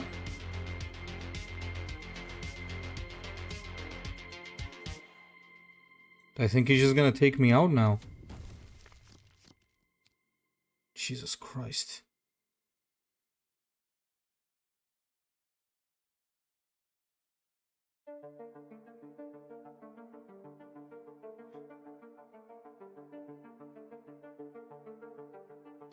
What is that thing doing in a vehicle deck? But then again, it's winning him the game, so can't really complain.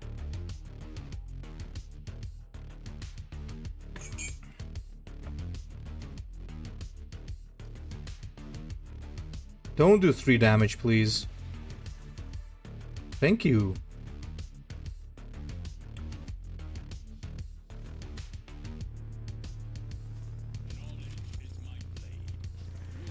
Oh, interesting. It's not attacking remnants.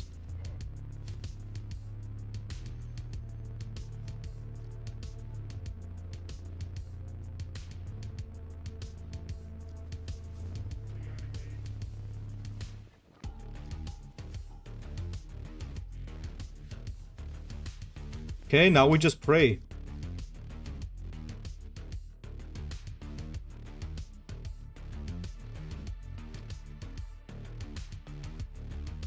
That invulnerability came just in time too, because methodical destruction was there to... Oh no, I think I know what he's gonna do.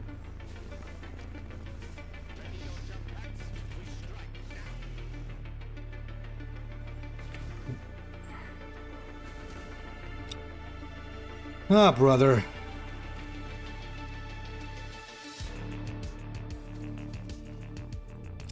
Okay, try again. Let's try again. Let's try again.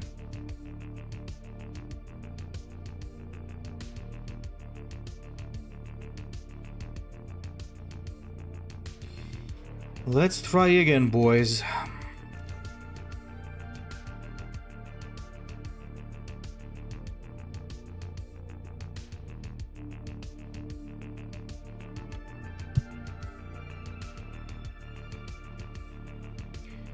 What can we do?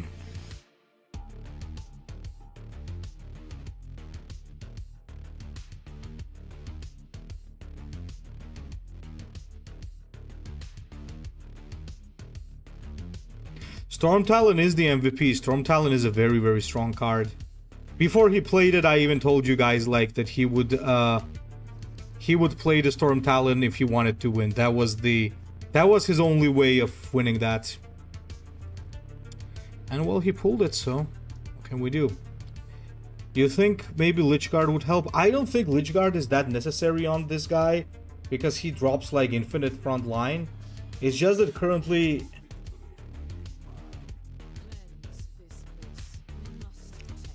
Ultramarines are a bit of a problem, I guess.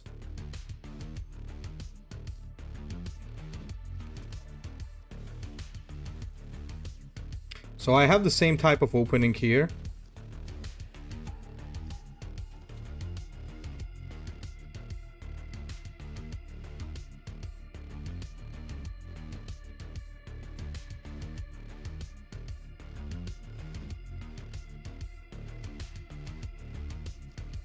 Oh.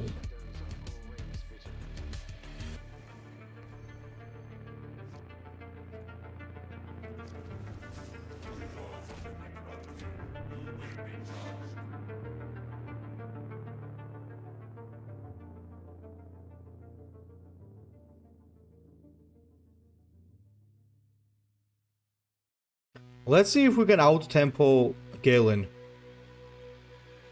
I think Nemosaur is good. I just think that if we're gonna face a lot of Ultramarines, it's gonna be a little difficult.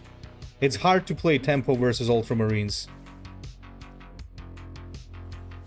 It's just that, nothing else. God damn you.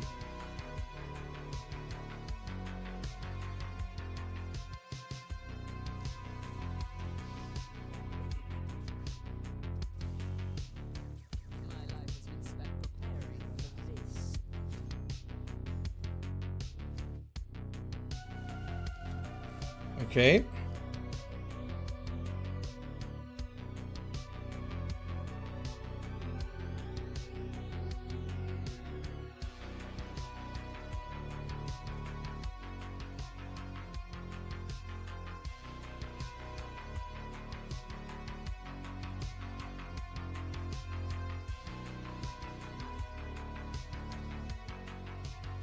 I think I need to have David help me with building Galaron. Maybe he can think of something. I really can't get that guy to work. The best results I got was with double Murderous Prowess, double Legacy of Vengeance against the Tau, but that still didn't have much of a positive win rate, so...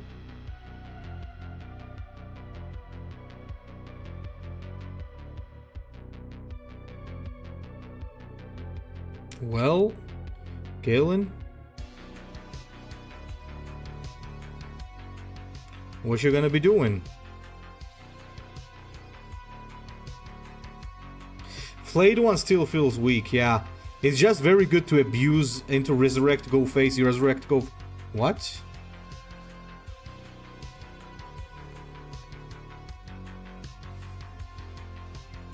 What kind of bullshit? What the hell are you doing, man?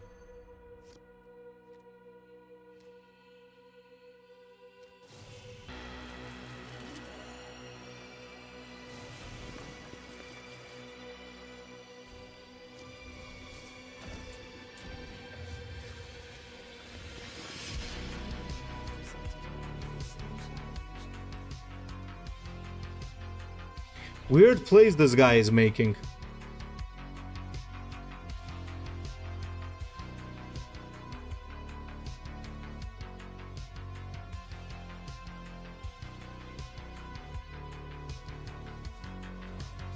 Hello, when will we see new Eldar cards? That is a good question, my friend. I'm not too sure when we're gonna have the new Eldar cards, but one thing is for certain, I really hope it's gonna be soon.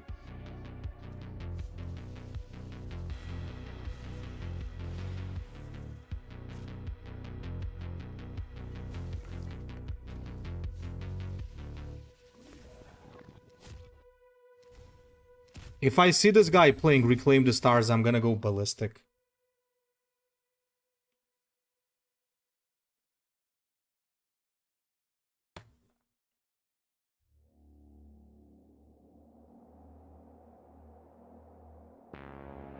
Yeah, I don't think so. I think the next reinforcement is for Necrons or Ultramarines, for sure. And Eldar are gonna be down the line.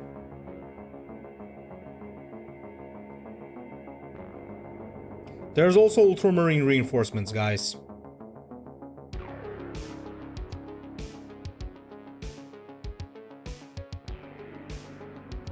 Ah, Shuriken.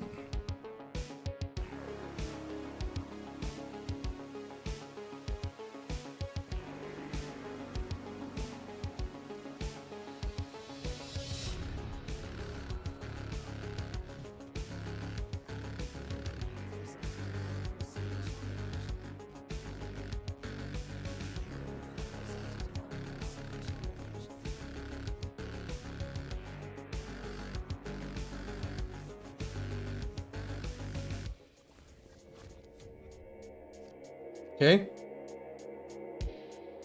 Time for a huge AoE by him.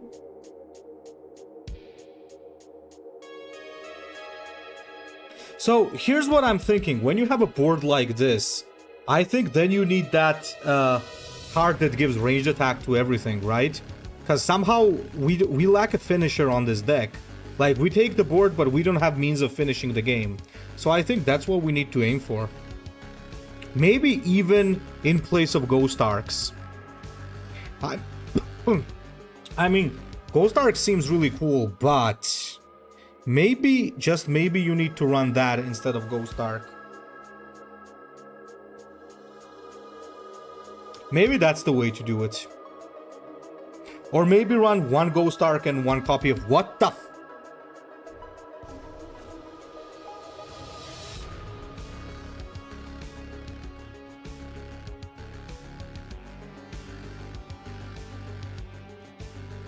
Oh my god.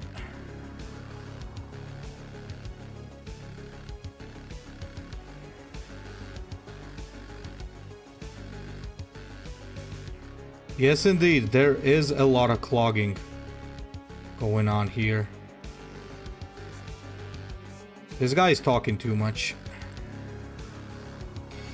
Let's see if he can back it up.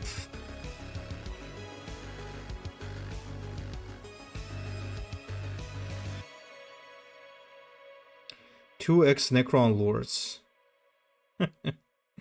Necron Lords. Come on, Votan, my brother. Do you have double the friggin' Eldritch Storm? Do you have it?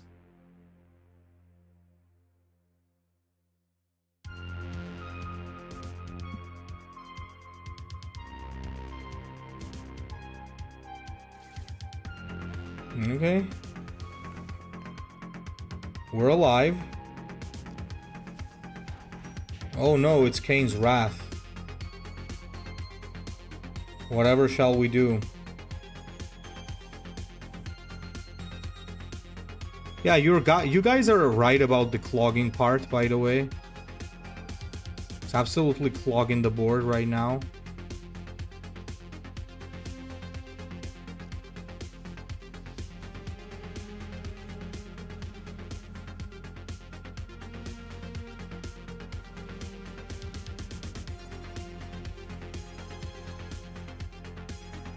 Which is a problem.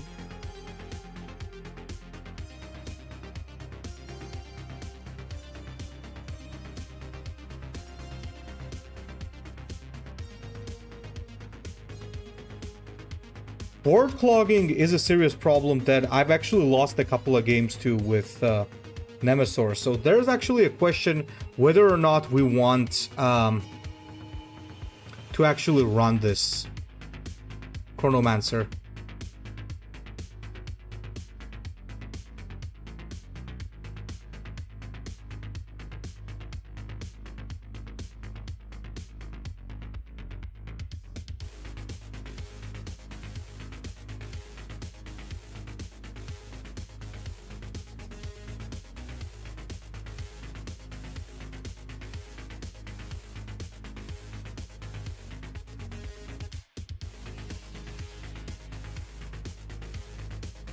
Where is his Eldritch Storm, though?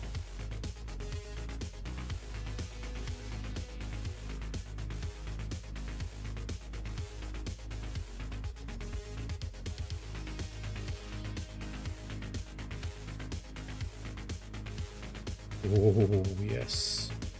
There it is, the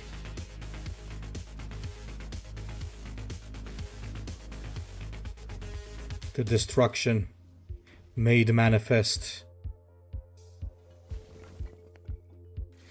That is very true. They should let us do that.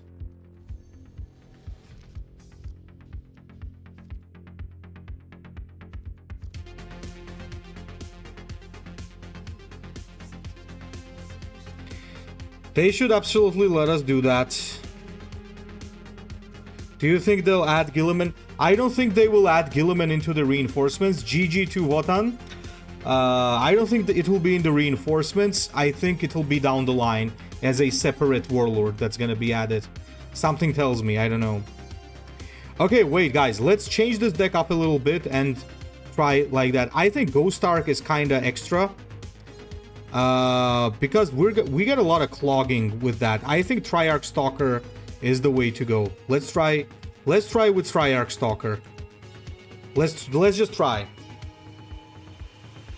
Because something tells me there's basically a problem. You have the Chronomancer, you have your passive, and what happens is that you just get too much clogging and it's not good. Oh, it's Carter. Nice. Do we go with Infinite Circuit? Why the hell not? Let's do it.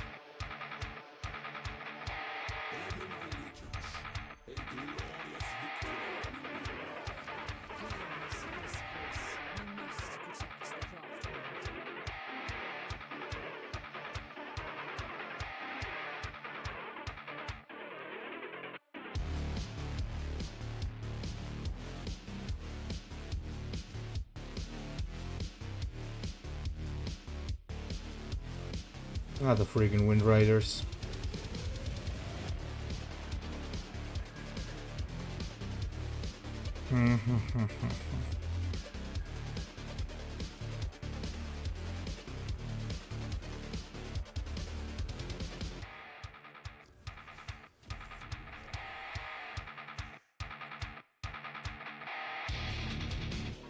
I think flayed ones also feel weak. You guys are right.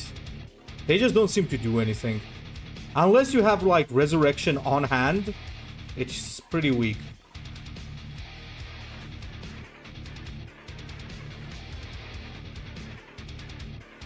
Ooh, speaking of which...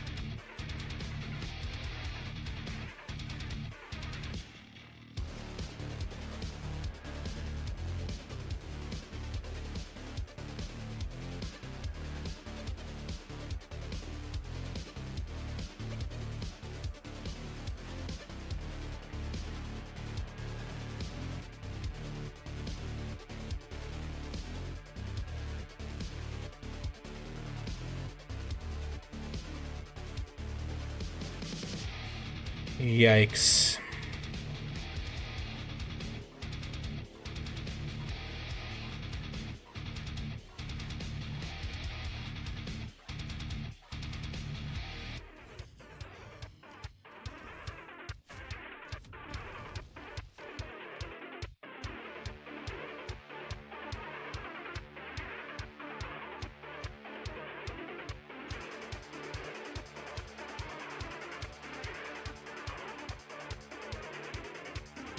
Oh no.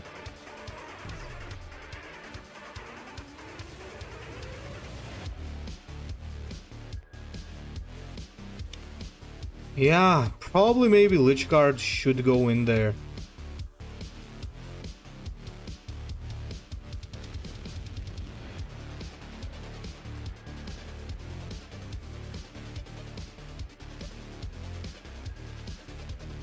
I'm unsure, but probably Lichguard should go there. Maybe, yeah.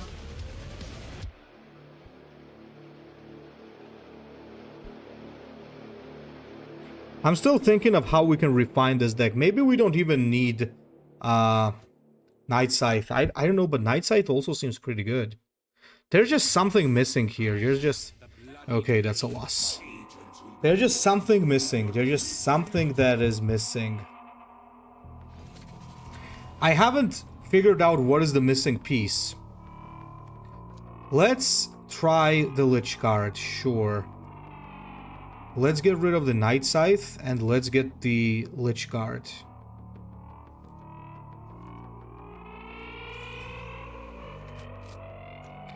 Let's try it this way, guys. I'm just trying to figure out, like, what exactly makes this deck tick.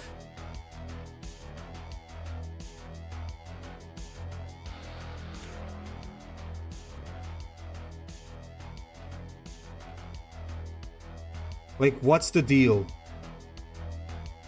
Yeah, I think maybe it's a missing finisher, yeah. Okay, we got another Gilliman.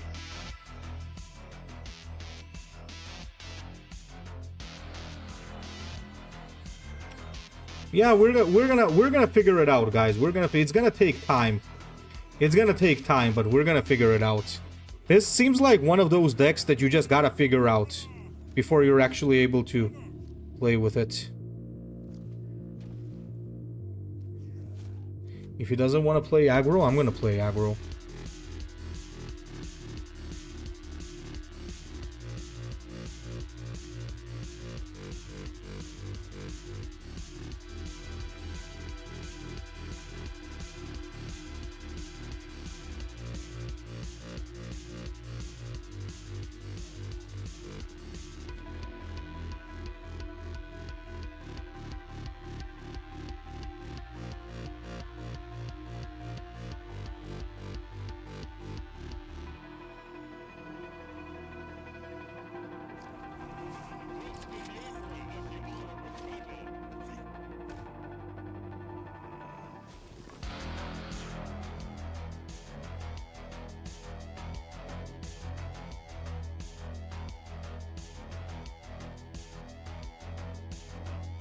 Hey, what do we have here?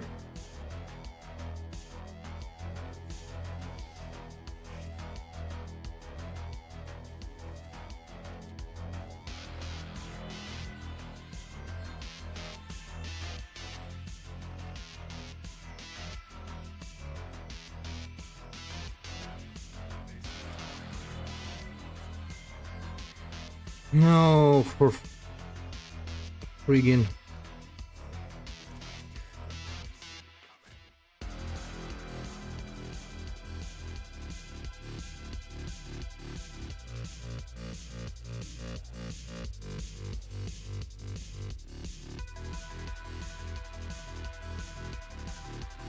What do I even do here? Wait, I'll do this.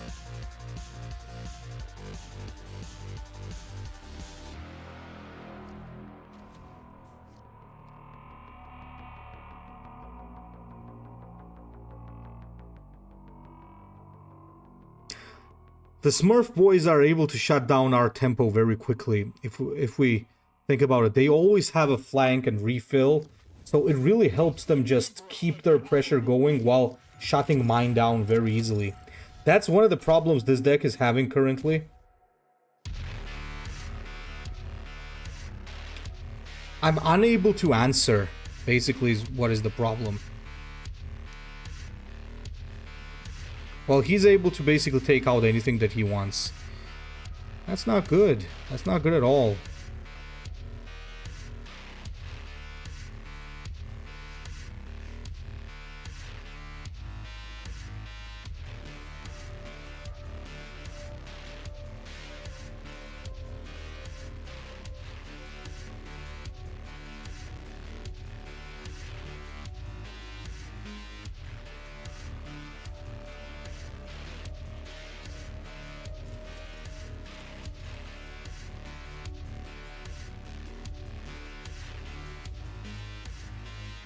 Yeah, and there it is. Just can't. We just can't seem to be able to do anything. Let's try it like this. Okay, that's not too bad.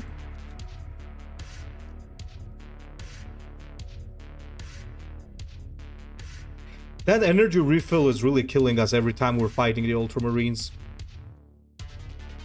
And there's the Dreadnought. There you go. One of the very big problems I see with Nemesaur is that it seems to struggle very, very much against Ultramarines, which is not good. Where Emotech is actually not struggling against Ultramarines, he's pretty much doing quite well. Because Ultramarines are able to seize the tempo away from you, like, very easily, and once you shut down Nemesaur, then he just really can't come back. He doesn't really have a comeback mechanic, unlike Emotech.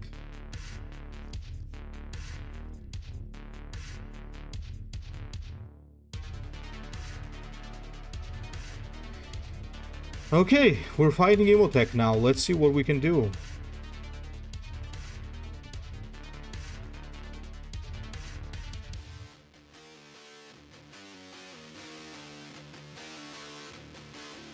my leaders. A glorious victory will be mine, and will reshape this galaxy into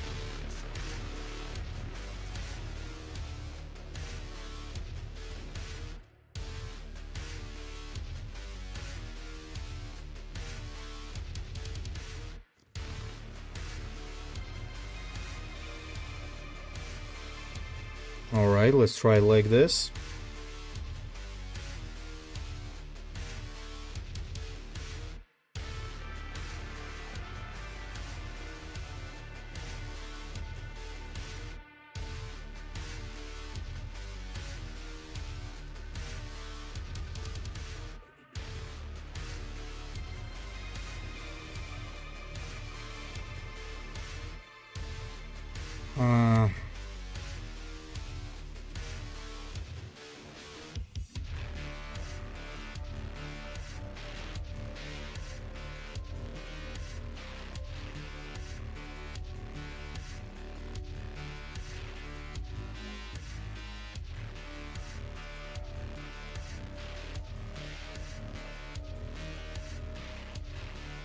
You're playing Scarabs.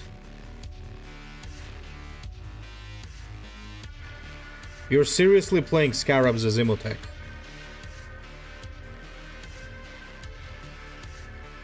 Oh god.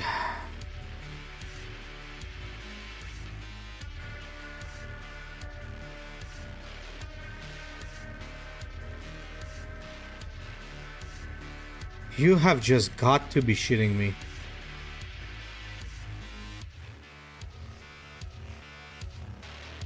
Who the heck plays Scarabs on Emotech? Especially in the current meta, that's disgusting.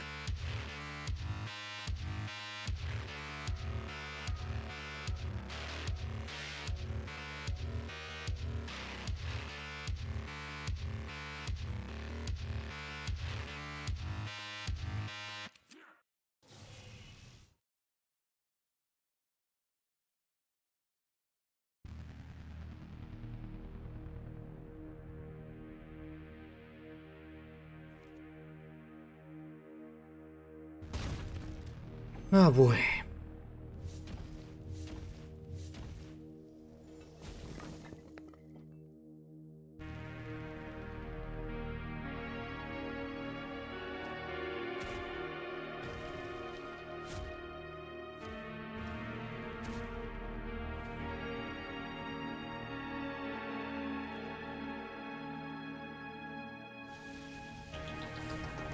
Yeah, that's a Scarab deck.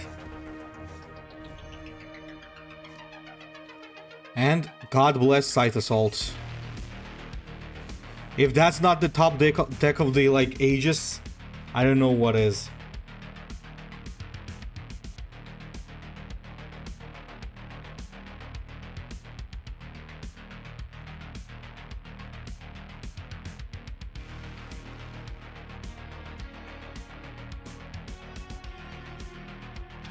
I mean, it's that, but I can also feel that this deck is lacking something.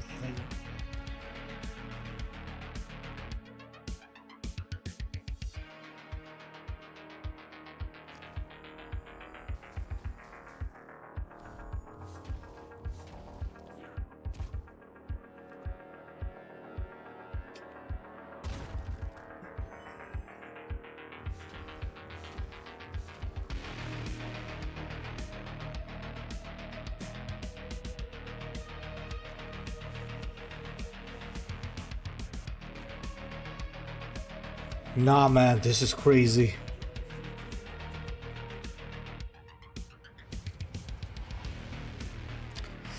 Okay, you know what? Let's switch it up. Let's switch it up and try something that is...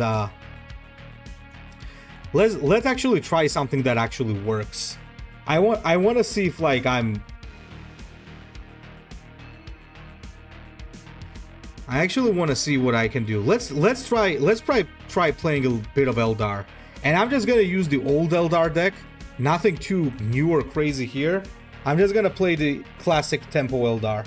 Let's see how it does against the Ultramarine swarm here that we're having. I still think that it's going to be doing quite well.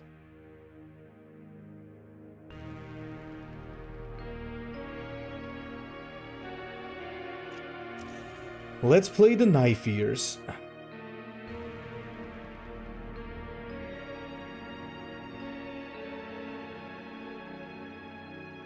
Jesus Christ, bro. Scarab Emotech. That's the third Scarab I've met in this meta, and it really bugs me because I don't get how people are still playing that. Okay, so it's Eldar versus Emotech. That sounds alright, I would say.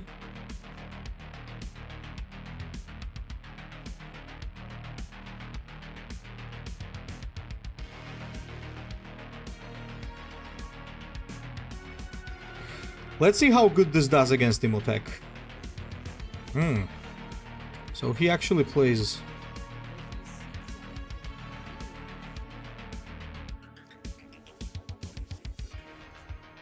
It's not gonna do you any good, my friend.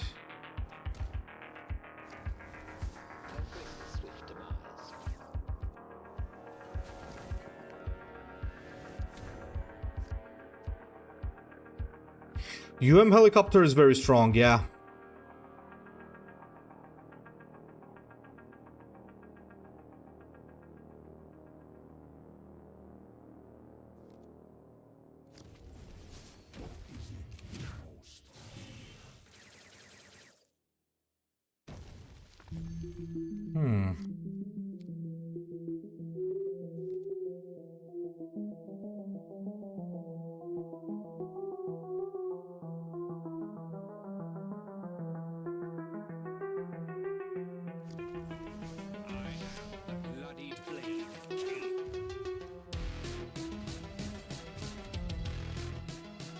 Avenging Zeal is very good. You play that for sure on aggro Ultramarines. It's very good.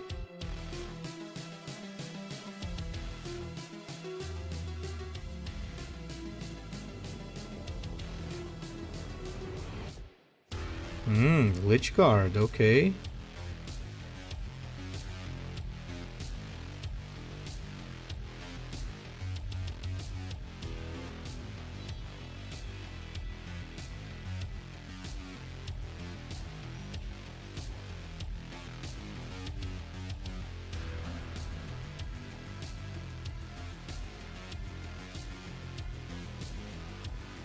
All right.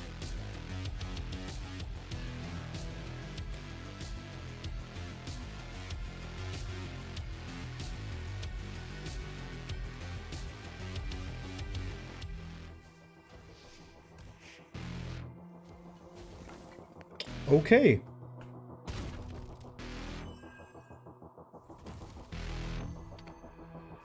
All right. Kelinaris it is.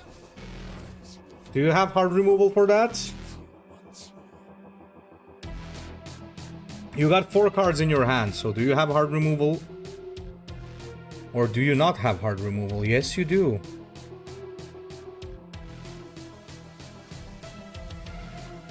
Because of course you do.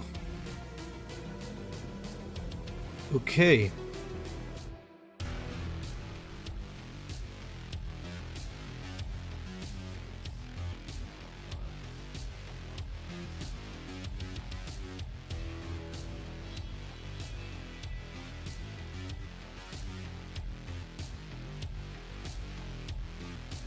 What?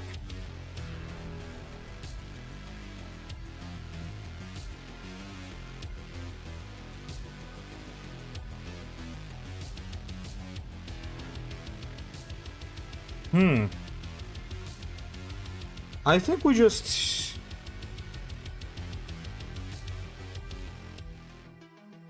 I think we just trade this.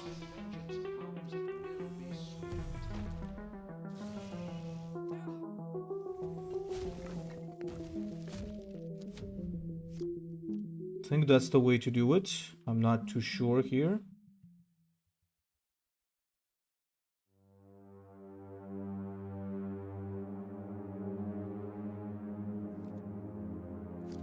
Necron Lord.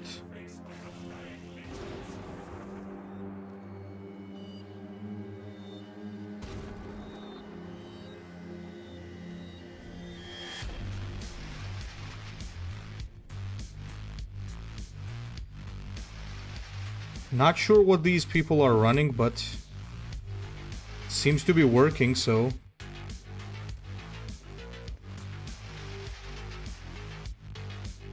He's low on HP, we could still win it, but we're just struggling to take back tempo from him.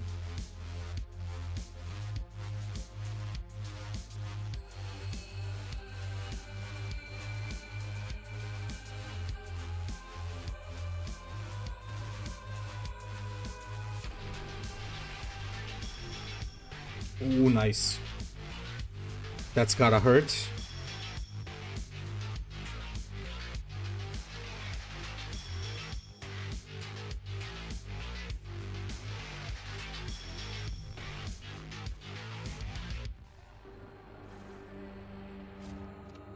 Okay.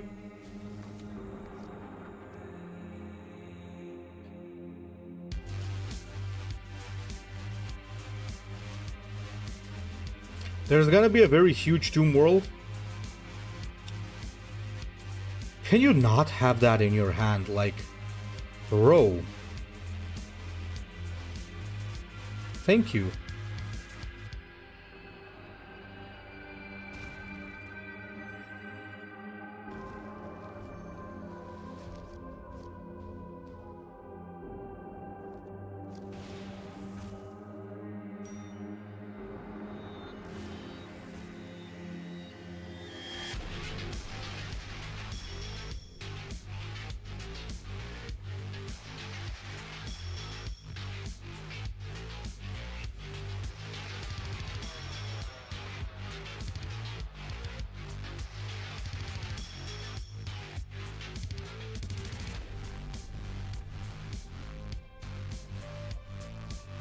Christ.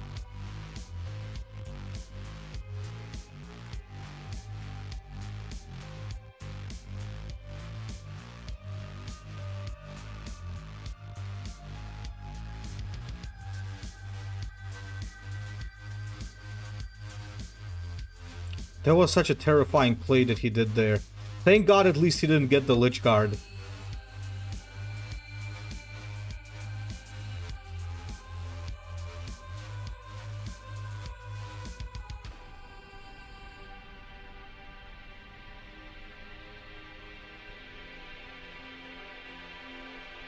Ah, Vargard, okay.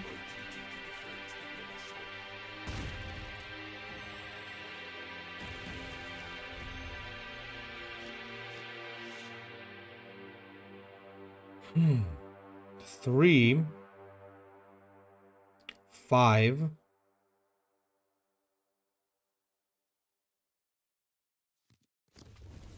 I bring swift demise.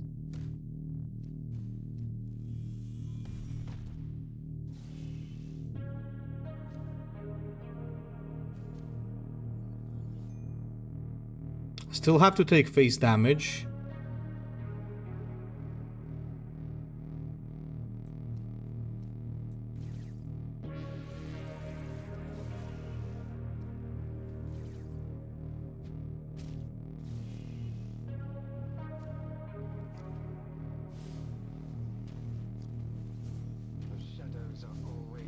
Okay.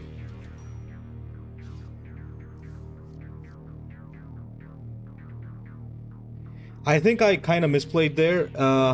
I needed to I needed to have played this earlier, and I wouldn't have to take 5 damage.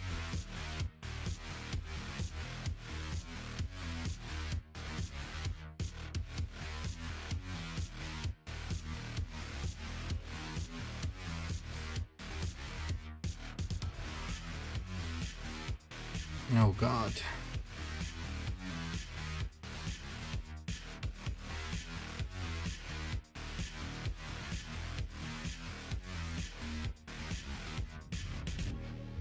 At least it missed this, which is good. Now if we get our...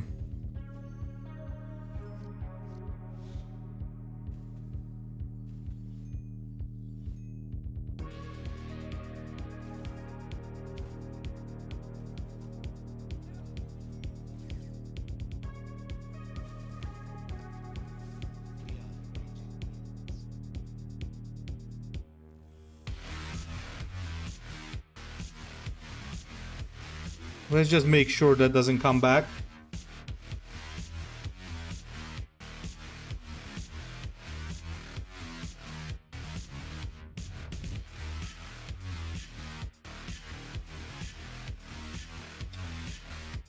This is a crazy game. Plasmancer, okay.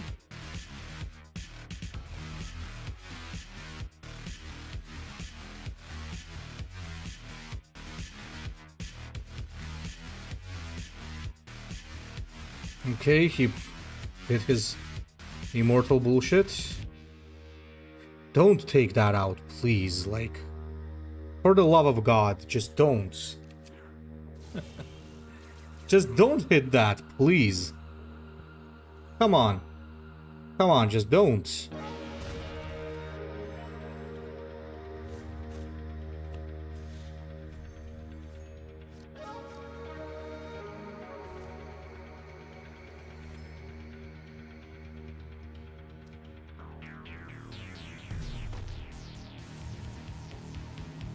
You know, I'm genuinely getting annoyed.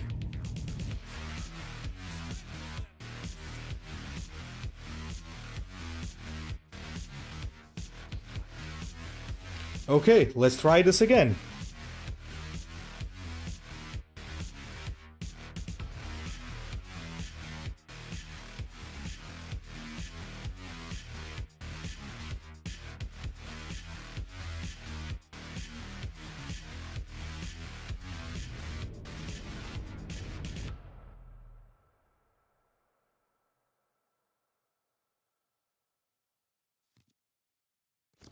Okay, he plays one of those again. Okay.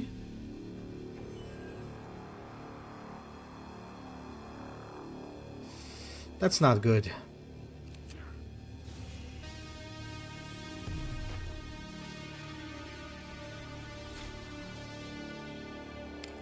That is not good.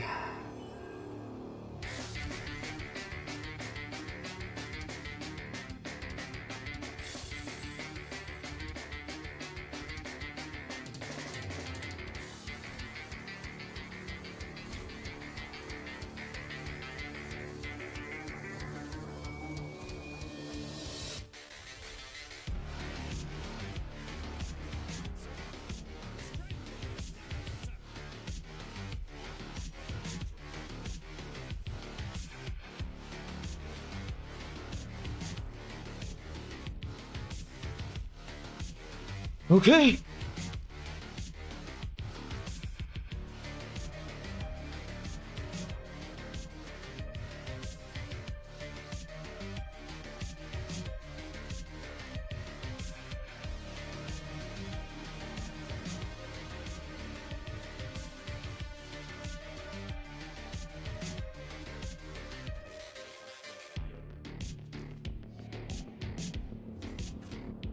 That's good.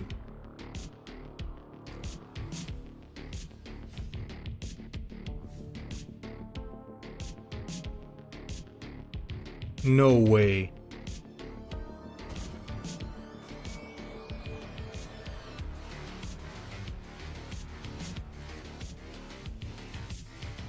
Okay, at least this time we got lucky.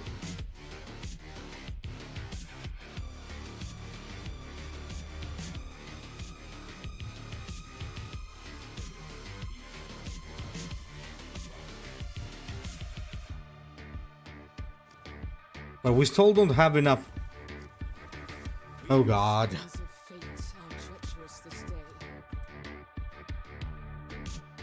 Today is not our day, guys. Today is not our day. We just lost to a Destroyer Plasmancer deck. It's crazy. Let's try again.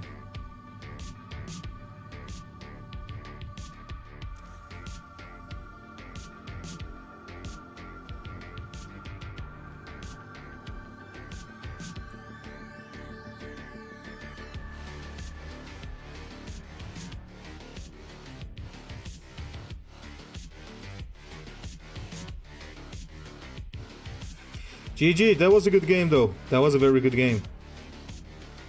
Okay, there's another Emotech. Let's see if at least now we can... Where the hell was at least one of my Howling Banshees?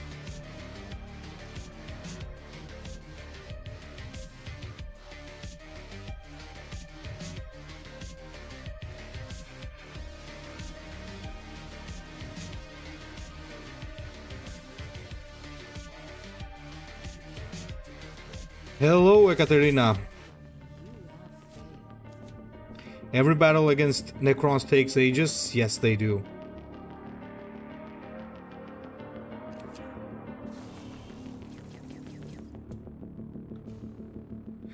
Play Ultramarines? Maybe, yeah. We could. But not now. Not yet.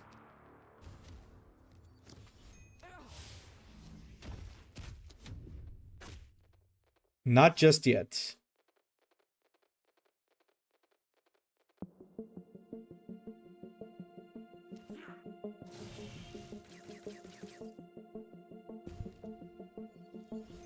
Okay, I think he finally understood that he needs to do that.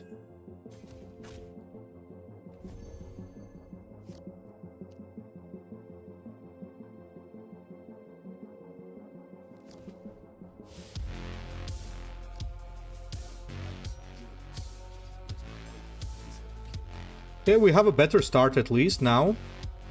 We're pushing the advantage.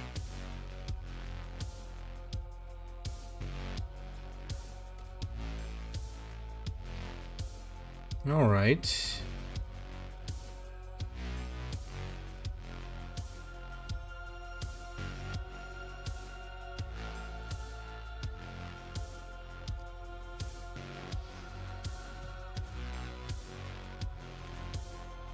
Okay.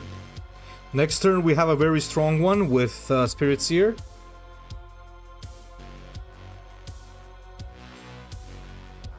There's the Croissant.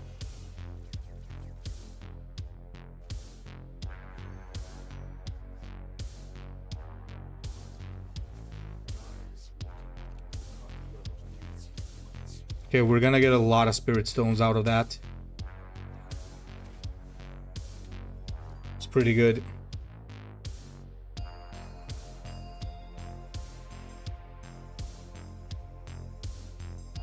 There's the Red Bull Immortal Pride.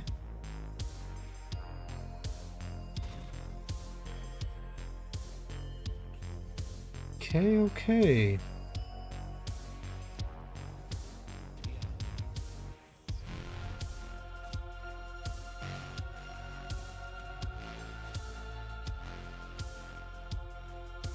Actually, if you guys think about it, the Solar Storm is quite useful against Necrons now.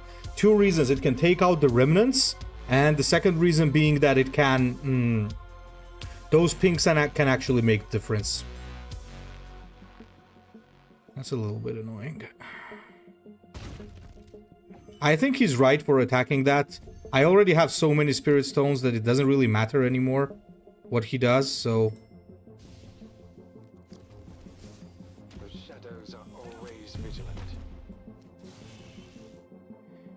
Now I need to push as much as I can. Can't let him survive much longer.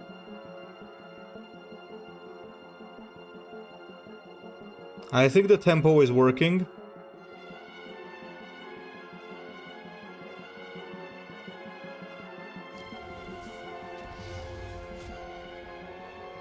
Friggin' Croissant again.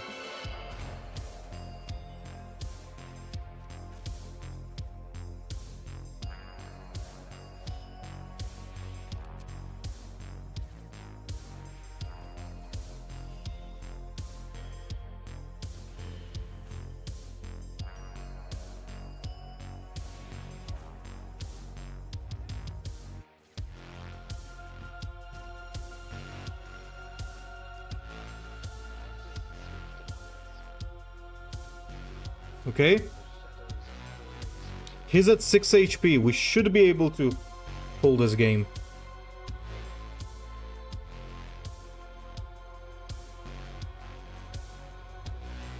Maybe not.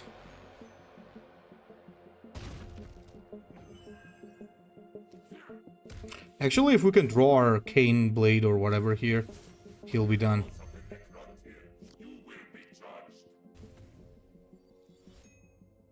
Apparently we're asking for a little bit too much.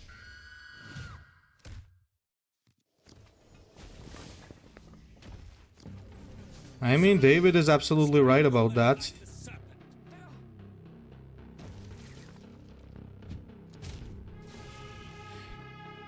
Come on, give me my stupid, Wailing Doom. There's actually a couple of finishers we can draw.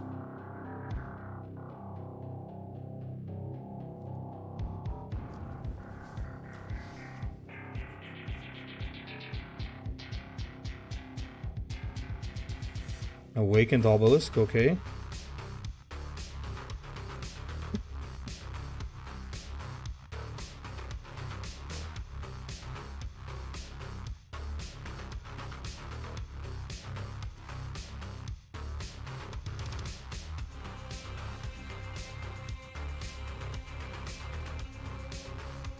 Oh god, another heal. And in 2 turns he kills me. No, but seriously, where the hell is that stupid Wailing Doom?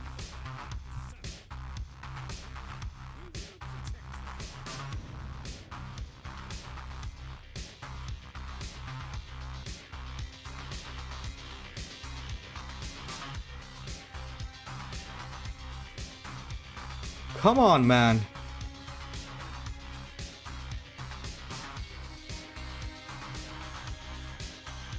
Give us something.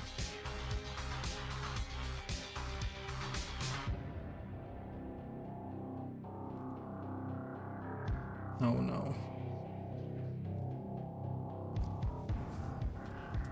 He even did it wrong.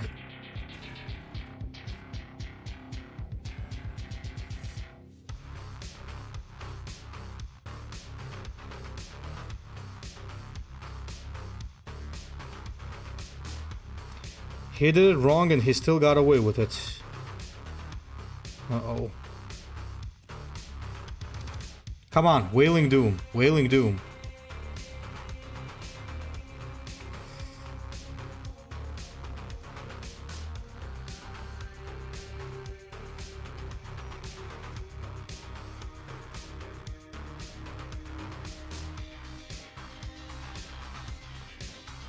Wailing Doom.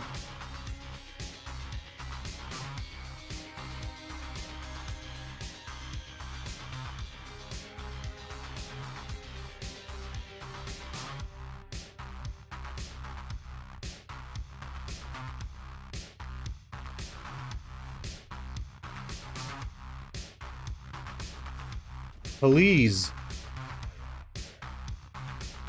Wait a minute. Oh yeah, I think this works, right? Thank you, finally.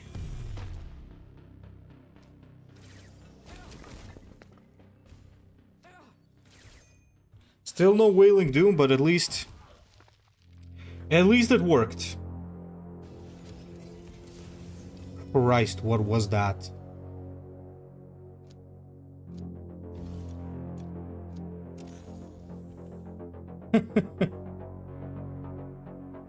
What was that torture?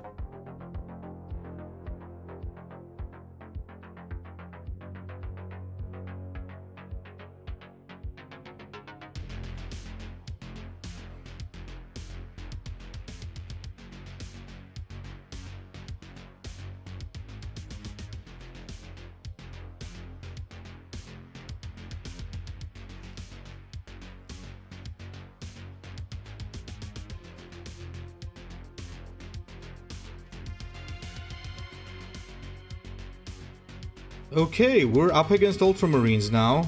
Let's see what we can do.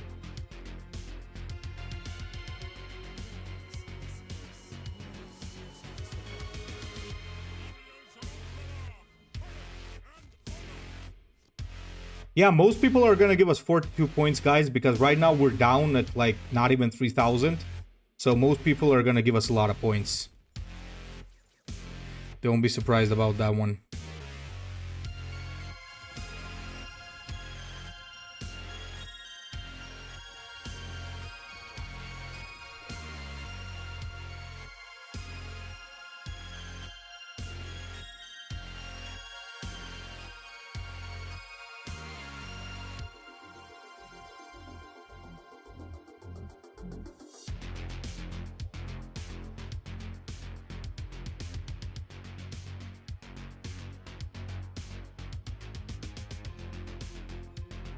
Okay, what should rock?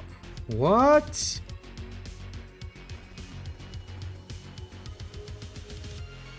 Oh, maybe so that I wouldn't replay it, I guess. Okay, sure. Alright, we're equalized in HP. Who has the advantage, do you think, in a Necron Smurf matchup? So basically, look at this. If the Ultramarines manage to take the board in the first 4 or 5 turns, they can certainly win. If not, it's the Necron game. In that case, Necrons just win. Because Necrons have superior late game, but Ultramarines can win early.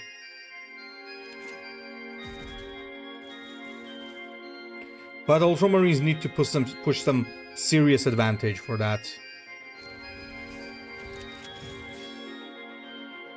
Okay.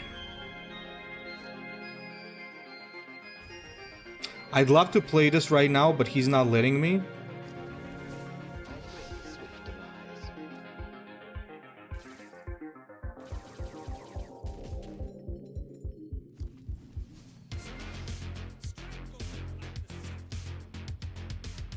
Why is my game lagging?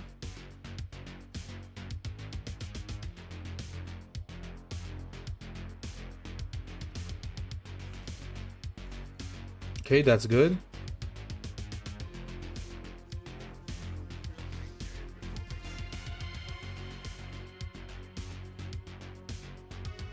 That's actually really good.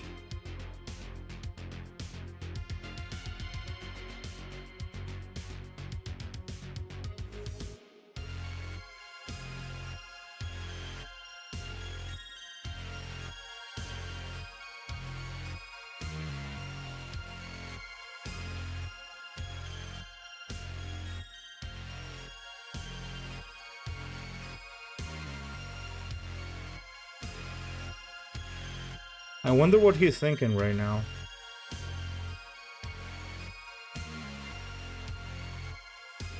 He's got 4 energy, right, to play with.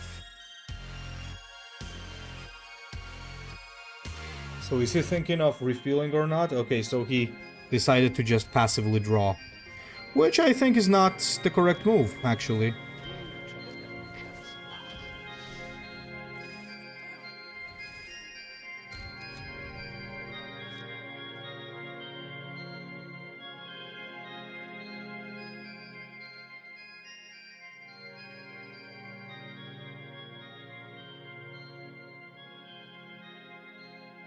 Teacher, would you be a Space Marine even if it meant you had to wear the Baldur Squad helmet? As if I'd ever join the Space Wolves, man.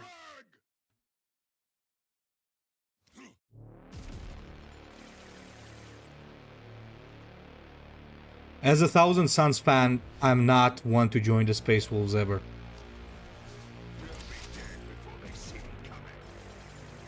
Okay, he's done. We have multiple ways of finishing him off.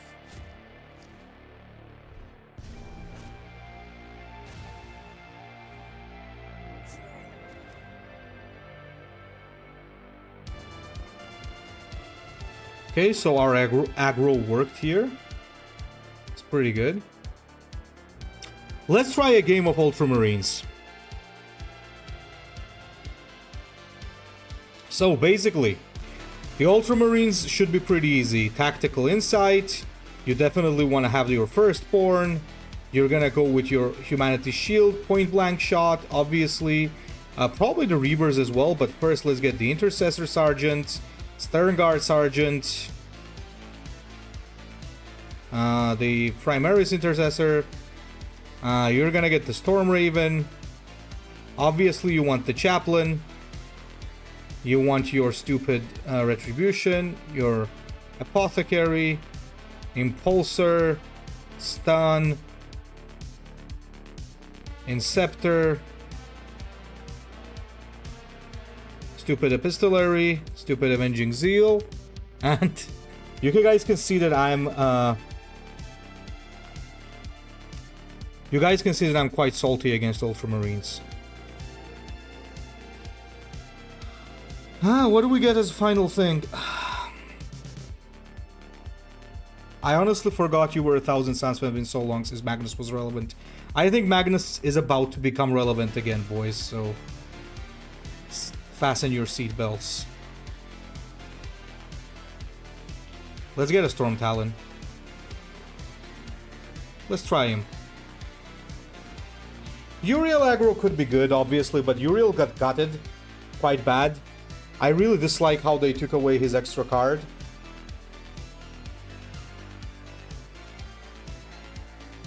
Okay, I think this looks pretty solid.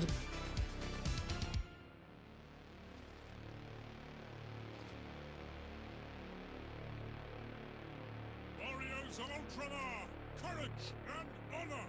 From the eye of terror we shall bring. What to expect? You're using a Chaos Camporter, obviously.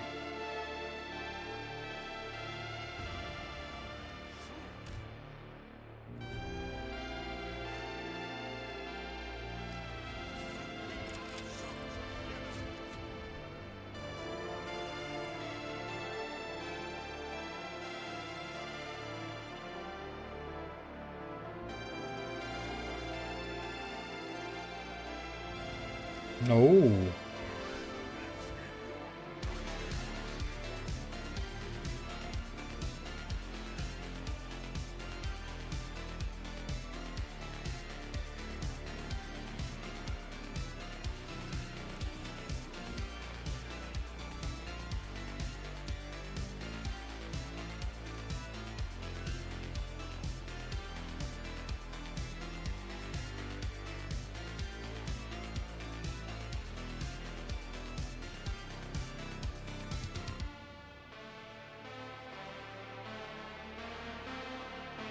Well, I just want to see just how good the Ultramarine aggro is.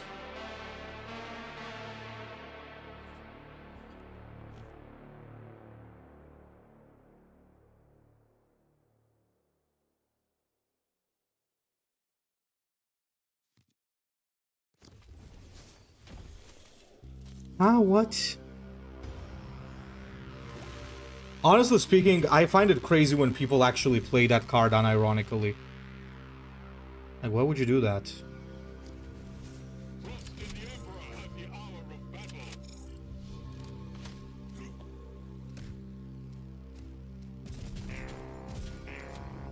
Like, why would you play that card?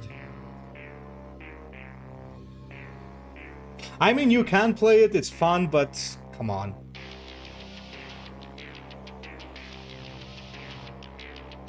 Chaplain is crazy good right now, by the way.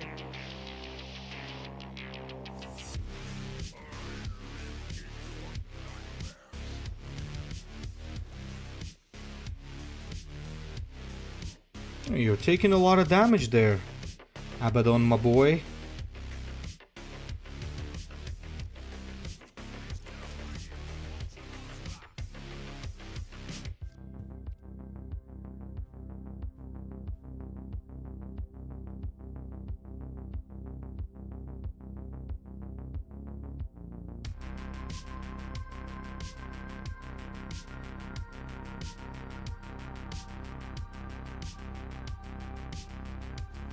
Hey, there's the Spondum.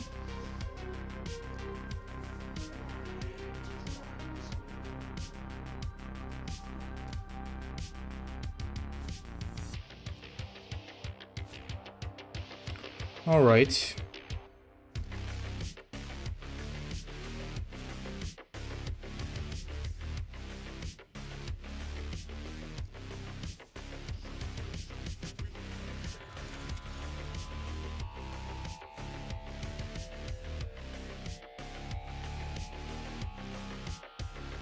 This card is so crazy. This was already such a powerful card. And it got an HP buff. Lamau. LMAO. Uh-oh. That's not too good.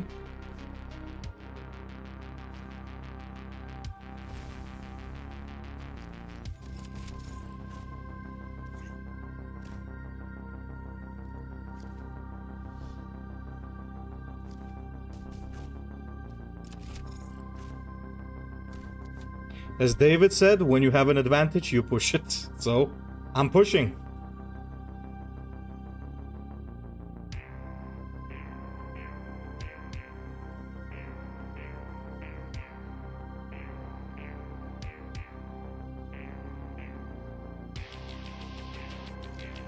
Ah, the Venom Crawler. And he has the Abaddon's Chosen, obviously. Calgar, best Warlord for Ultramarines? Most probably.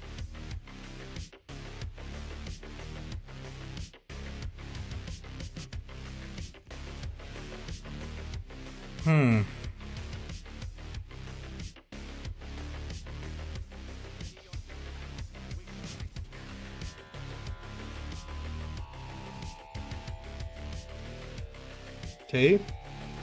Yo, BJ, what's up, my man?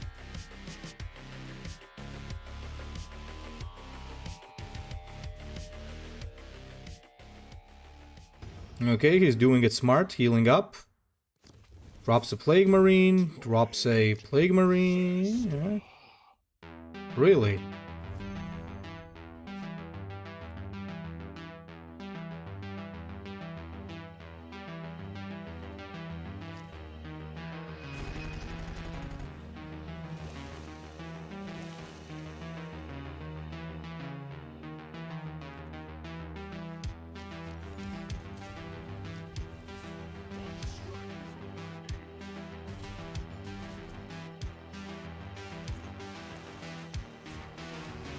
Okay.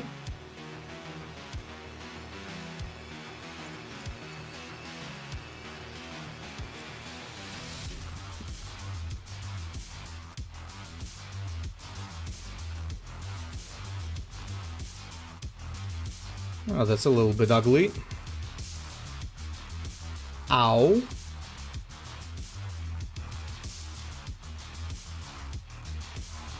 Oh, I almost have you, my friend. I got the Avenging Zeal.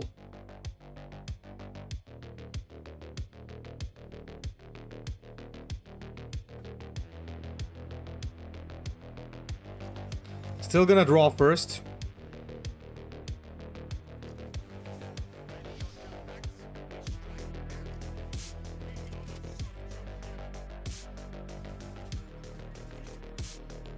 He's not gonna pull 10 damage out of his behind. Or is he? He actually might, but we'll see.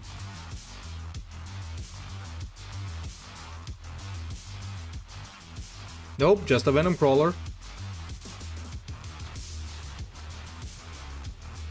Okay, he lost.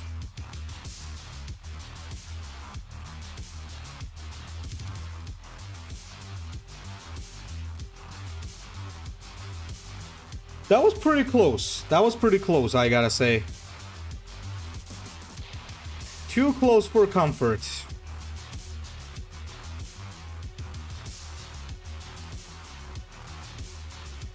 Let's try again. So as soon as we started playing Eldar and Ultramarines, we started winning. Okay, Calgar versus a Calgar. This is very good.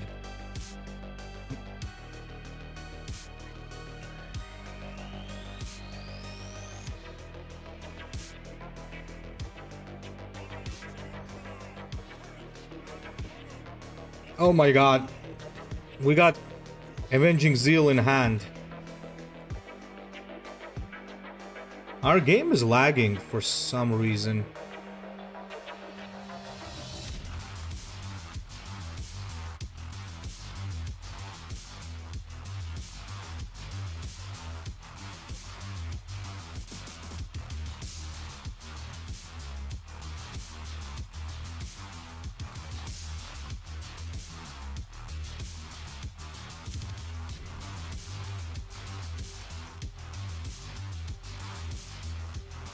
Mm-hmm.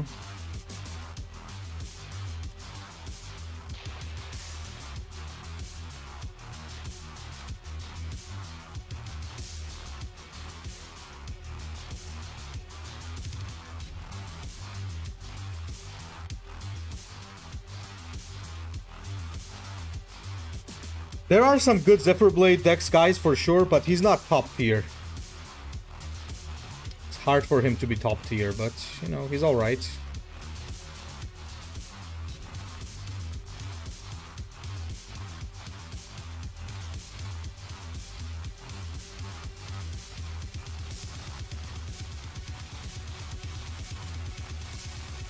Okay, we're good.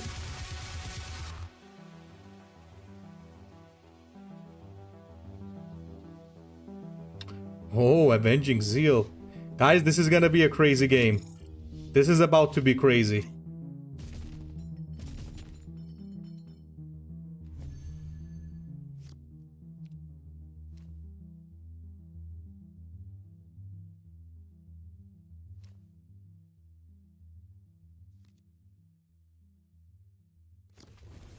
Trust in the Emperor at the hour of battle.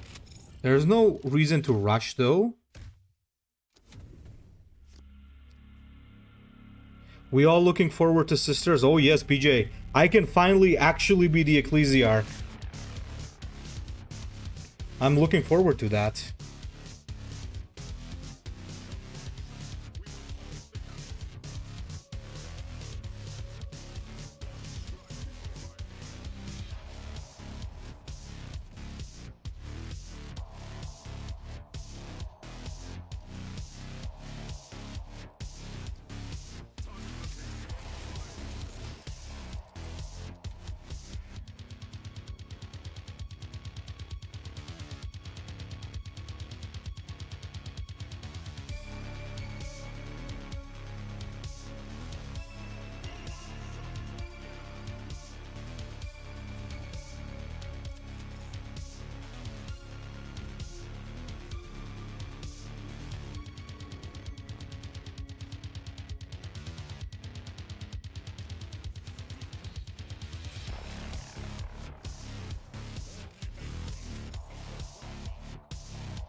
We're gonna do this next turn because we'll get more units.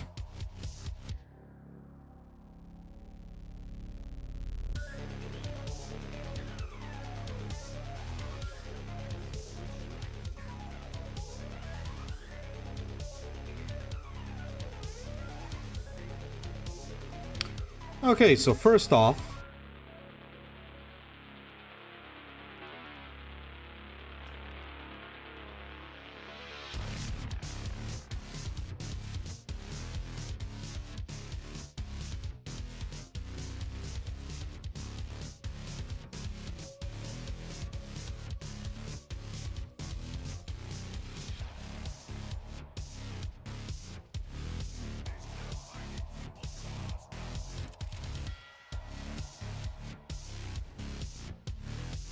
all right.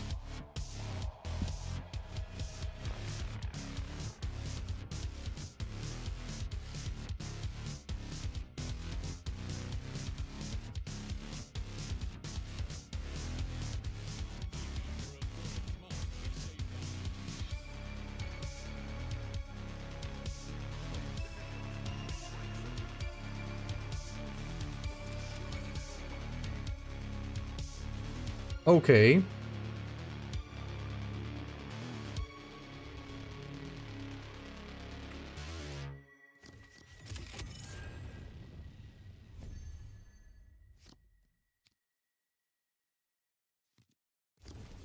The Emperor's work must be safeguarded.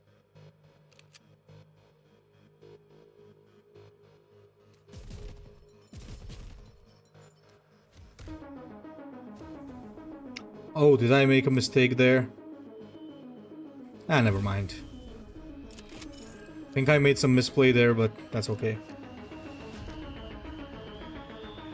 Do you guys think Henry Cavill plays this game too? I think he plays Horus Heresy Legions as custodians.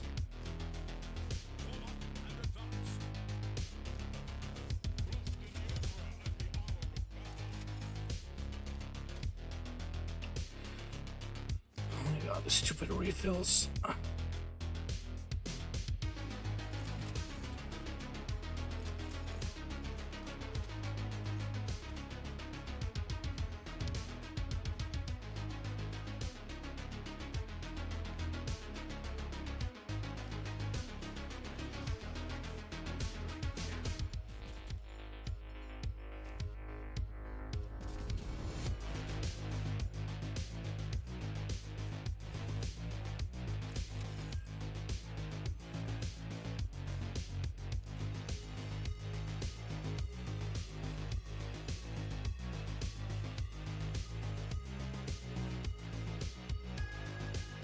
Well, let's see.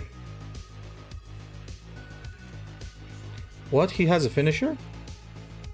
He's still running Death from Above. Oh my god.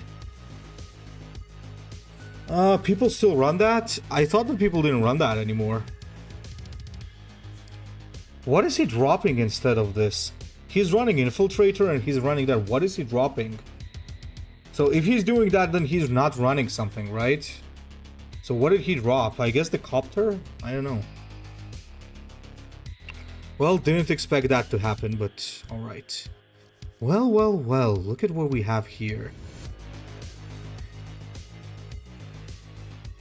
We got some space commies.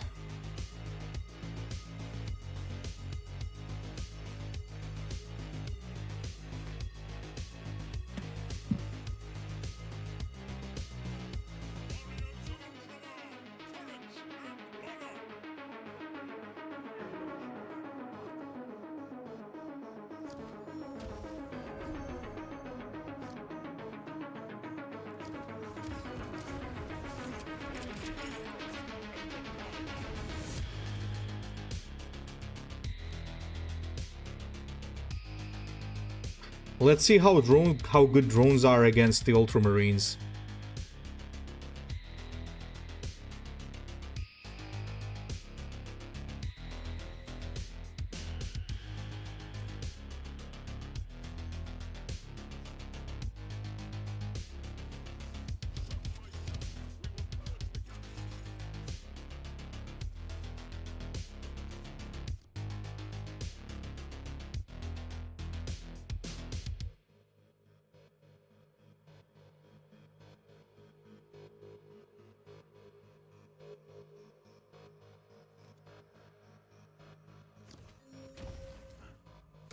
Does he literally have nothing else in his deck? Just using Warlord power.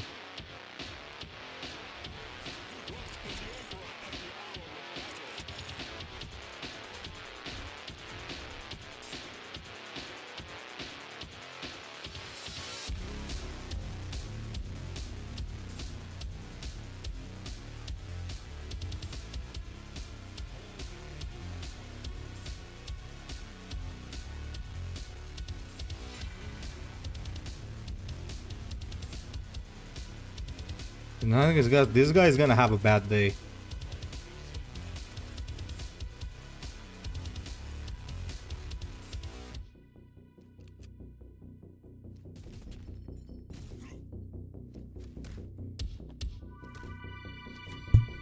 This guy's not having a good day.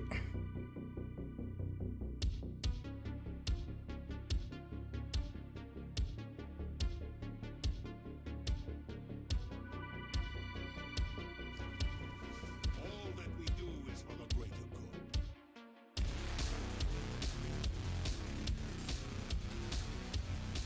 Uh-oh, you're dead.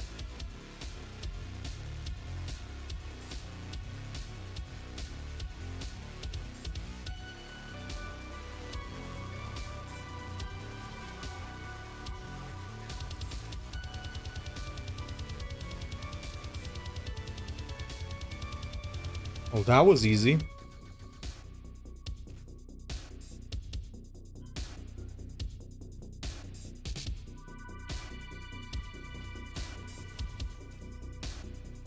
That was a little bit too easy.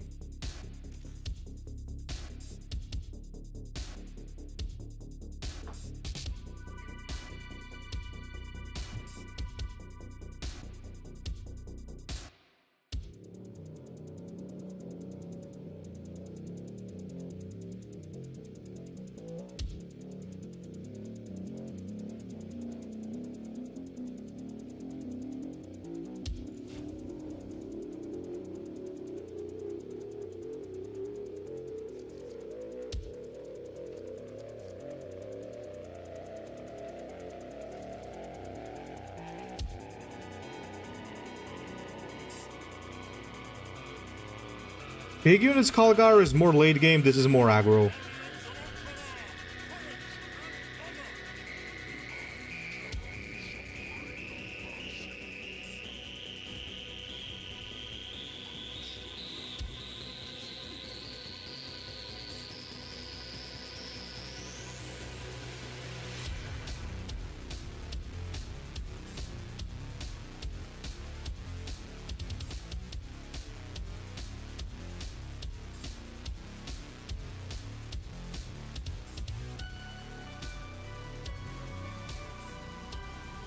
Draw more.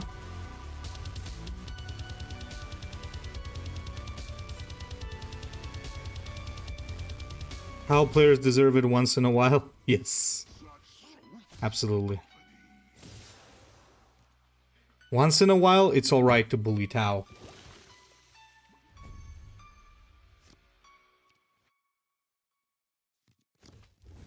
One strike is all I need.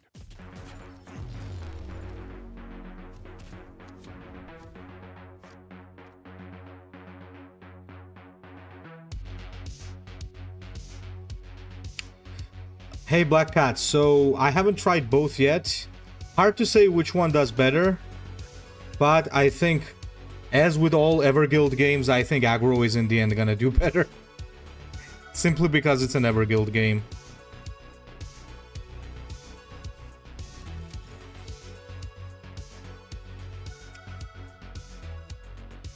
I think you'll hit it, BJ, for sure. I don't see why not. I don't see why not. Seems doable.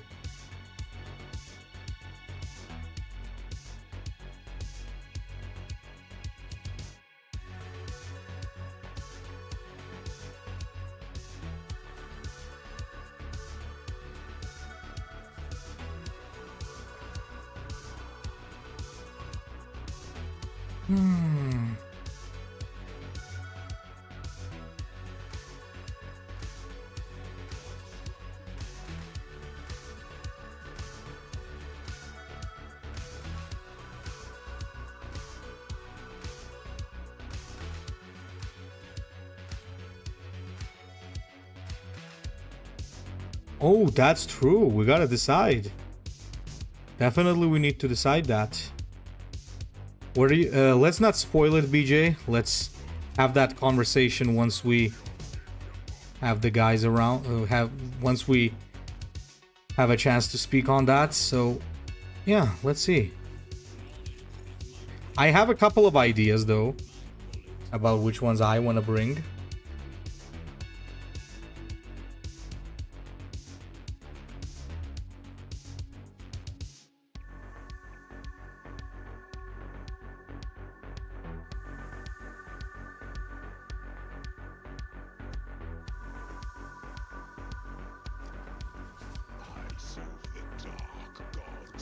Oh no. And he got 2, yay.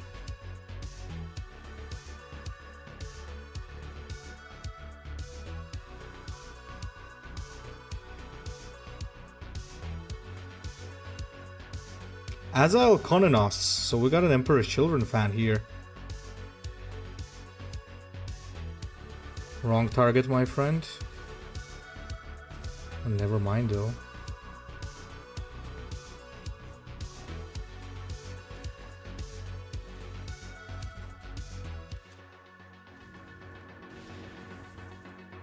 Oh my god, he's got 3 marks of Nurgle.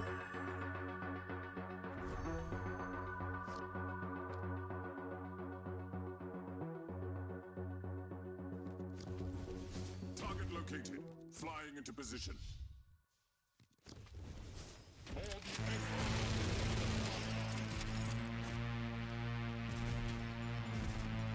Hey.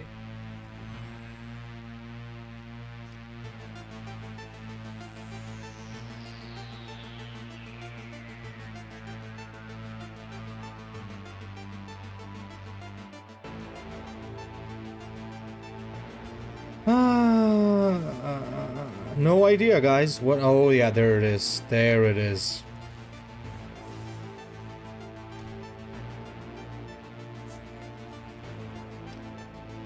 No idea when it full releases, guys. It's a it's still under question.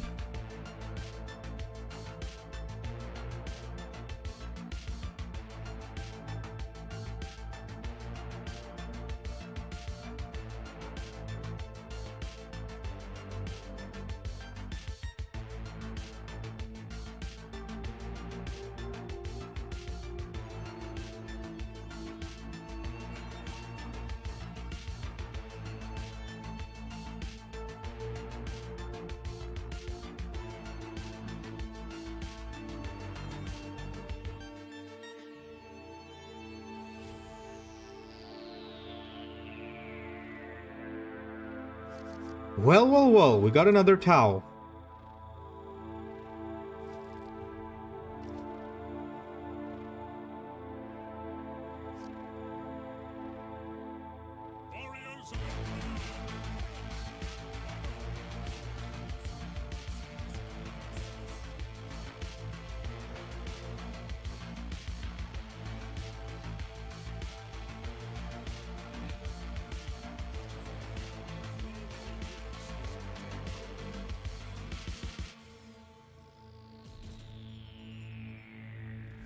Don't think he should be going face, though.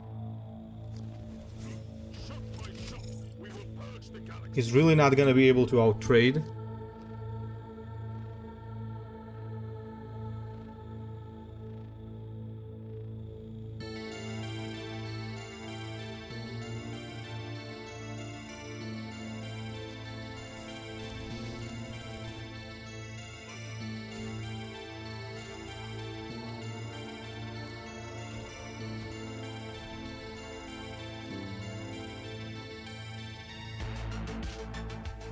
It's a little bit annoying.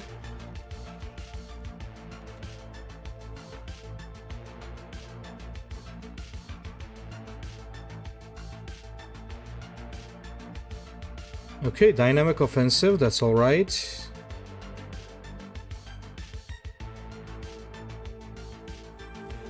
Still gonna have to take a lot of damage, my friend.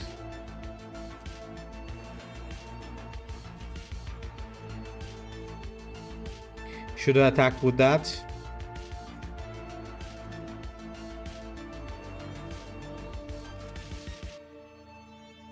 I don't think I'm gonna be streaming Alex, because if we were to stream together, we would basically be halving our viewers, so that would be a bit of a problem. Oh, the broadside. Yikes.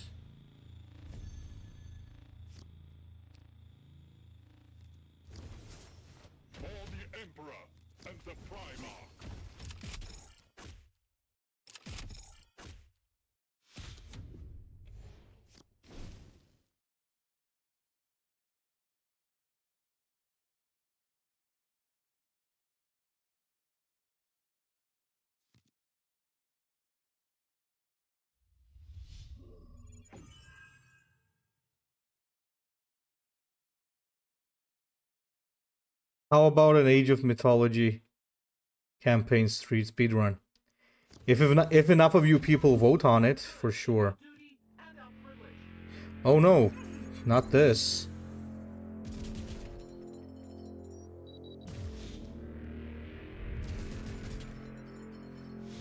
Do we want to use the hard removal on that is the question. I think we're kind of gonna have to, so let's do that.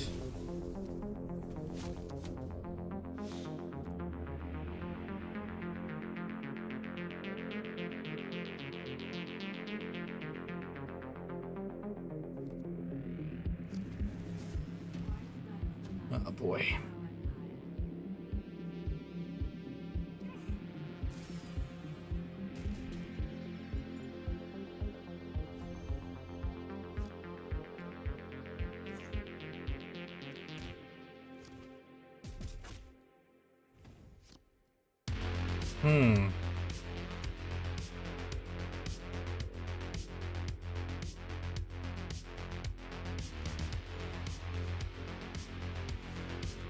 This is not looking too good.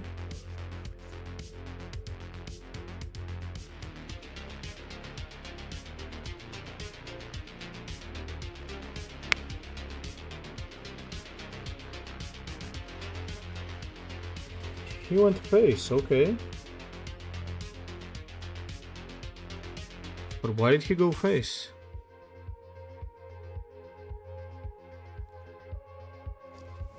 Oh, because he has that. Alright. Courts the perils of barbarism.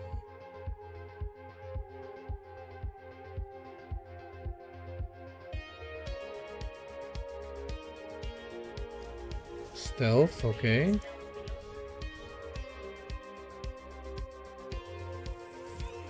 Oh, so he's trying to finish us off right now.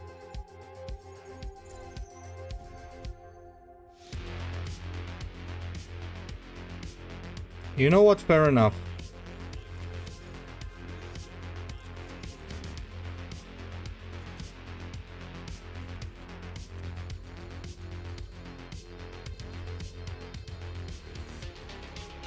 Now here's the question. Does he have a way of finishing us off?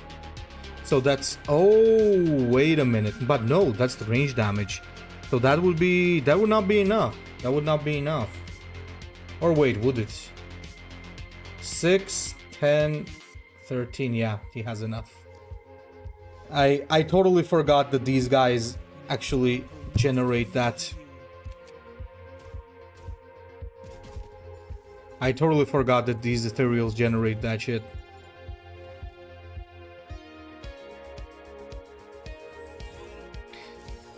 Now, I'm already noticing the flaw in our deck, and we're gonna change that real quick.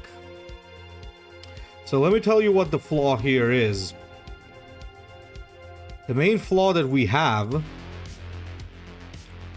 is that we are running Epistolary Librarian and Storm Talon.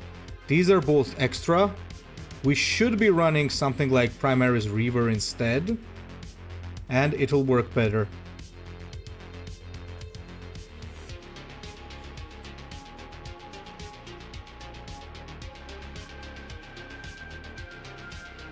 This looks alright.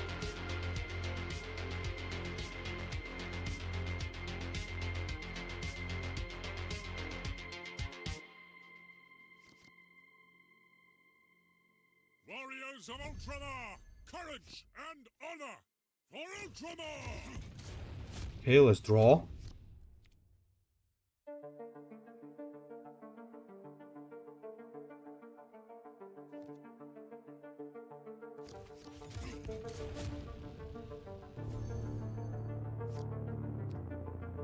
I think we can just drop this. It's a nice drop, just a 3/4 flyer. Okay, we got Avenging Zeal, that's good.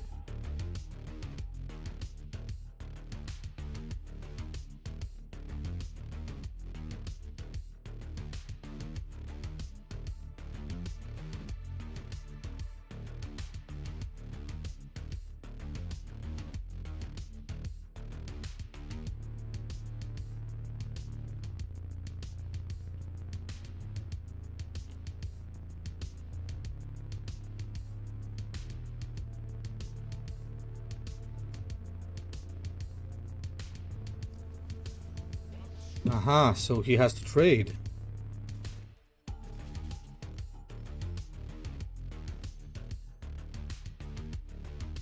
Drop the chaplain.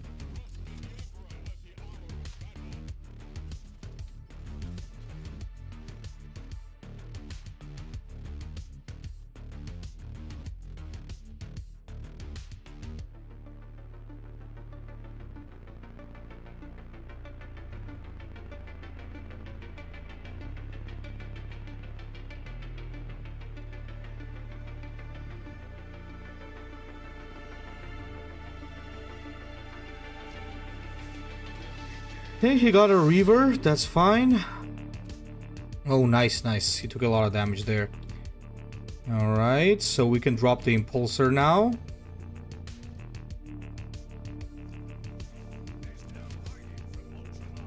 We're already close to the Avenging Zeal.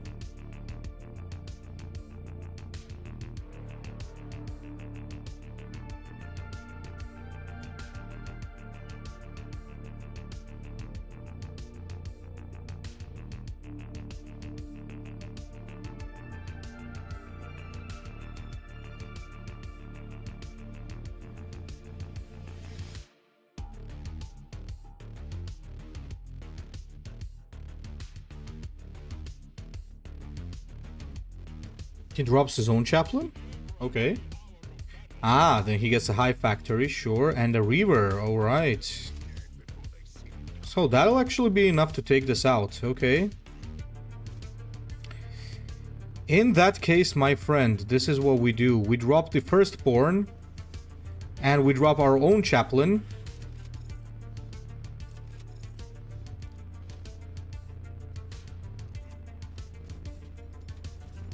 And that should be very good.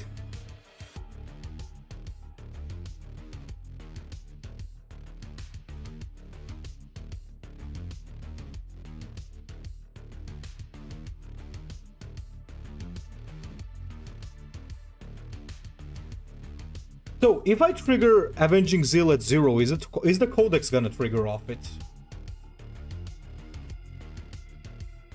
I wonder.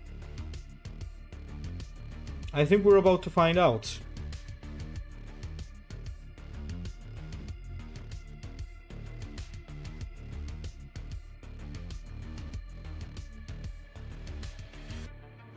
Lieutenant Calcius, that is a wrong move. Unless you have a refill. No, you don't have a refill. Since you don't have a refill... The Emperor's work must be safeguarded. This is what happens.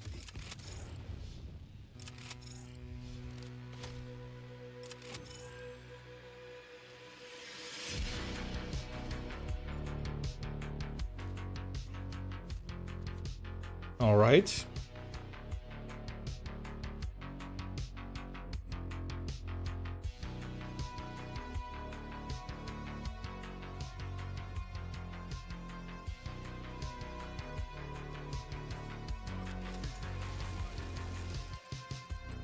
Ooh, nice one.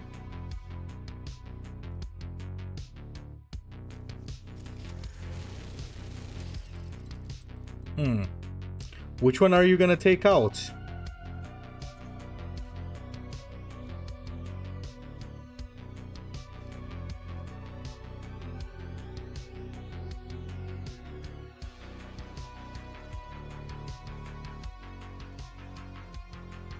So, let's check. Let's check if it works as I think it works. So, if it works as I think it does, this should trigger Codex. Nope. It apparently doesn't. Because, guys, in Horus Heresy Legions, Perfection, which is basically kinda similar to Codex from Emperor's Children, it triggers on 0 energy. One more game.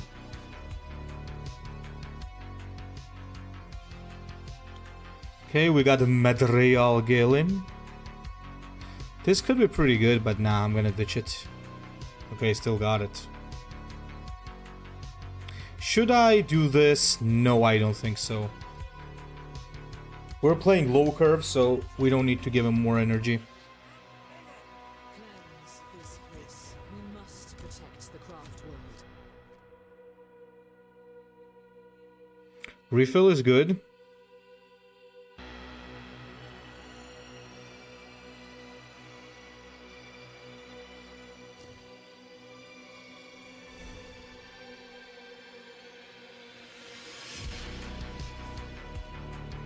Ooh. That's not too good.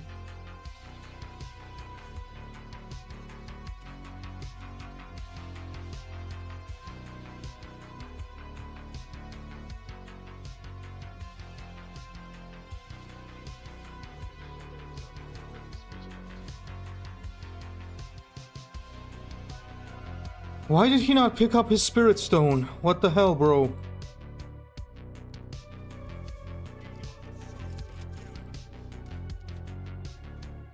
Interesting choice there not to pick up his spirit stone, but alright, I'll take it.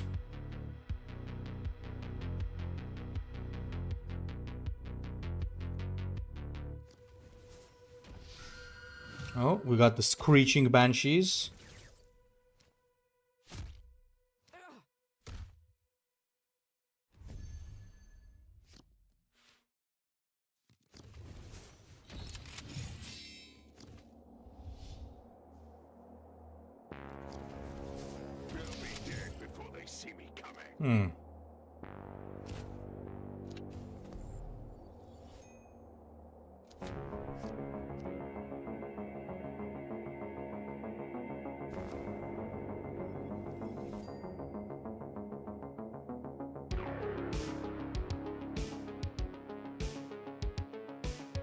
I'm not into HHL, but do you like Space Wolves? They're very fun in HHL.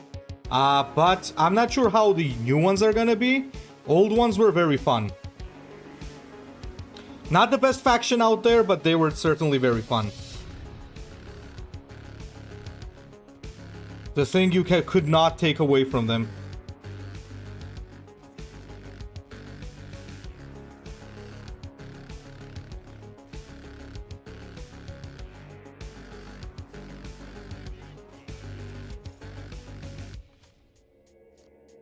Honestly speaking, guys, you saw when we played Galen. Galen still seems pretty cool this season. The tempo, the, like, unending horde of her units, really good.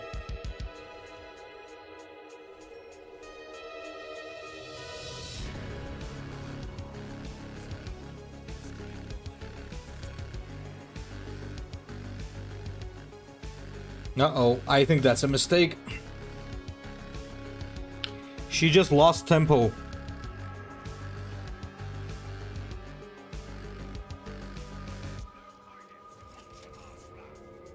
That's never good.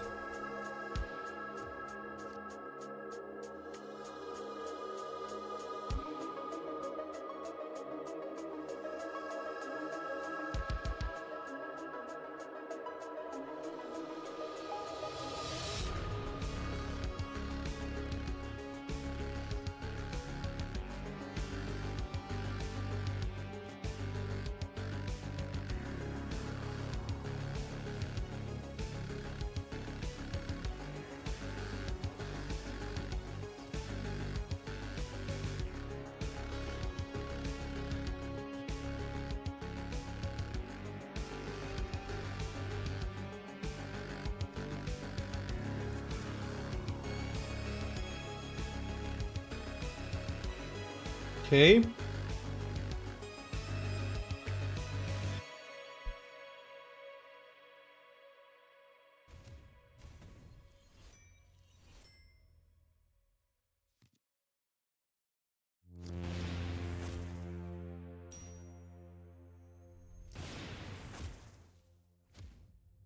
That's all right.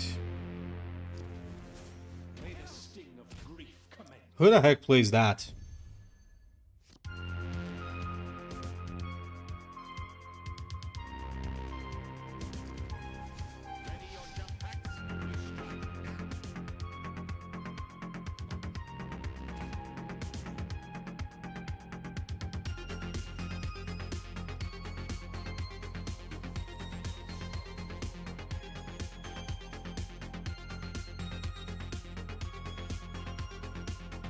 Bad placement of units. If she does the Wailing Doom, it clears. Ah, bad placement.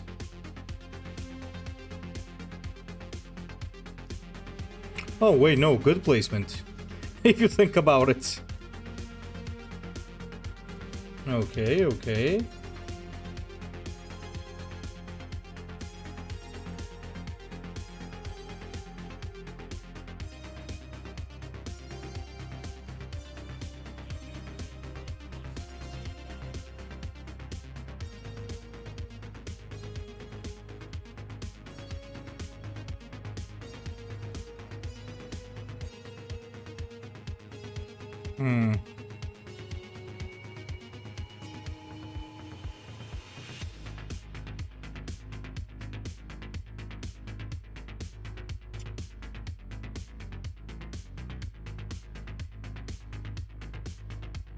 So, if he has Wailing Doom, it kills me next turn, right?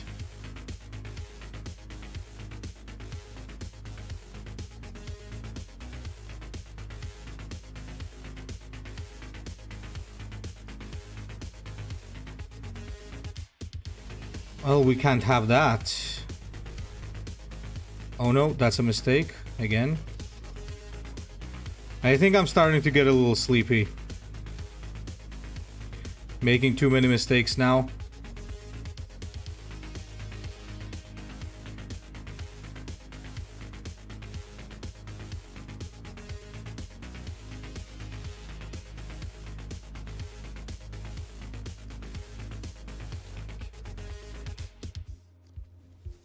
Uh-oh. Cursed path.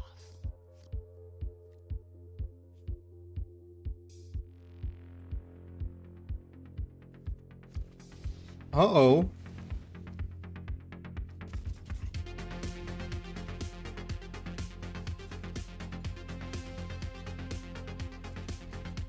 Okay, we got him. Avenging Zeal power, boys. Okay, gentlemen, this was, I think, way longer than I usually intend to. So we got a 5-hour stream. Hope you guys enjoyed. From what we actually did and what we actually saw, Merneos, Calgar, Medrial, Galen, Swarmlord, and Emotech performed really well. We struggled to make Galaron work, and Nemesaur was alright, but he was struggling versus Ultramarines. Other than that, I think it was great. So guys, thank you for joining in. I think I'm gonna have another one tomorrow, so stay tuned. And yeah, thanks for watching, and I'll be seeing ya. Have a good night.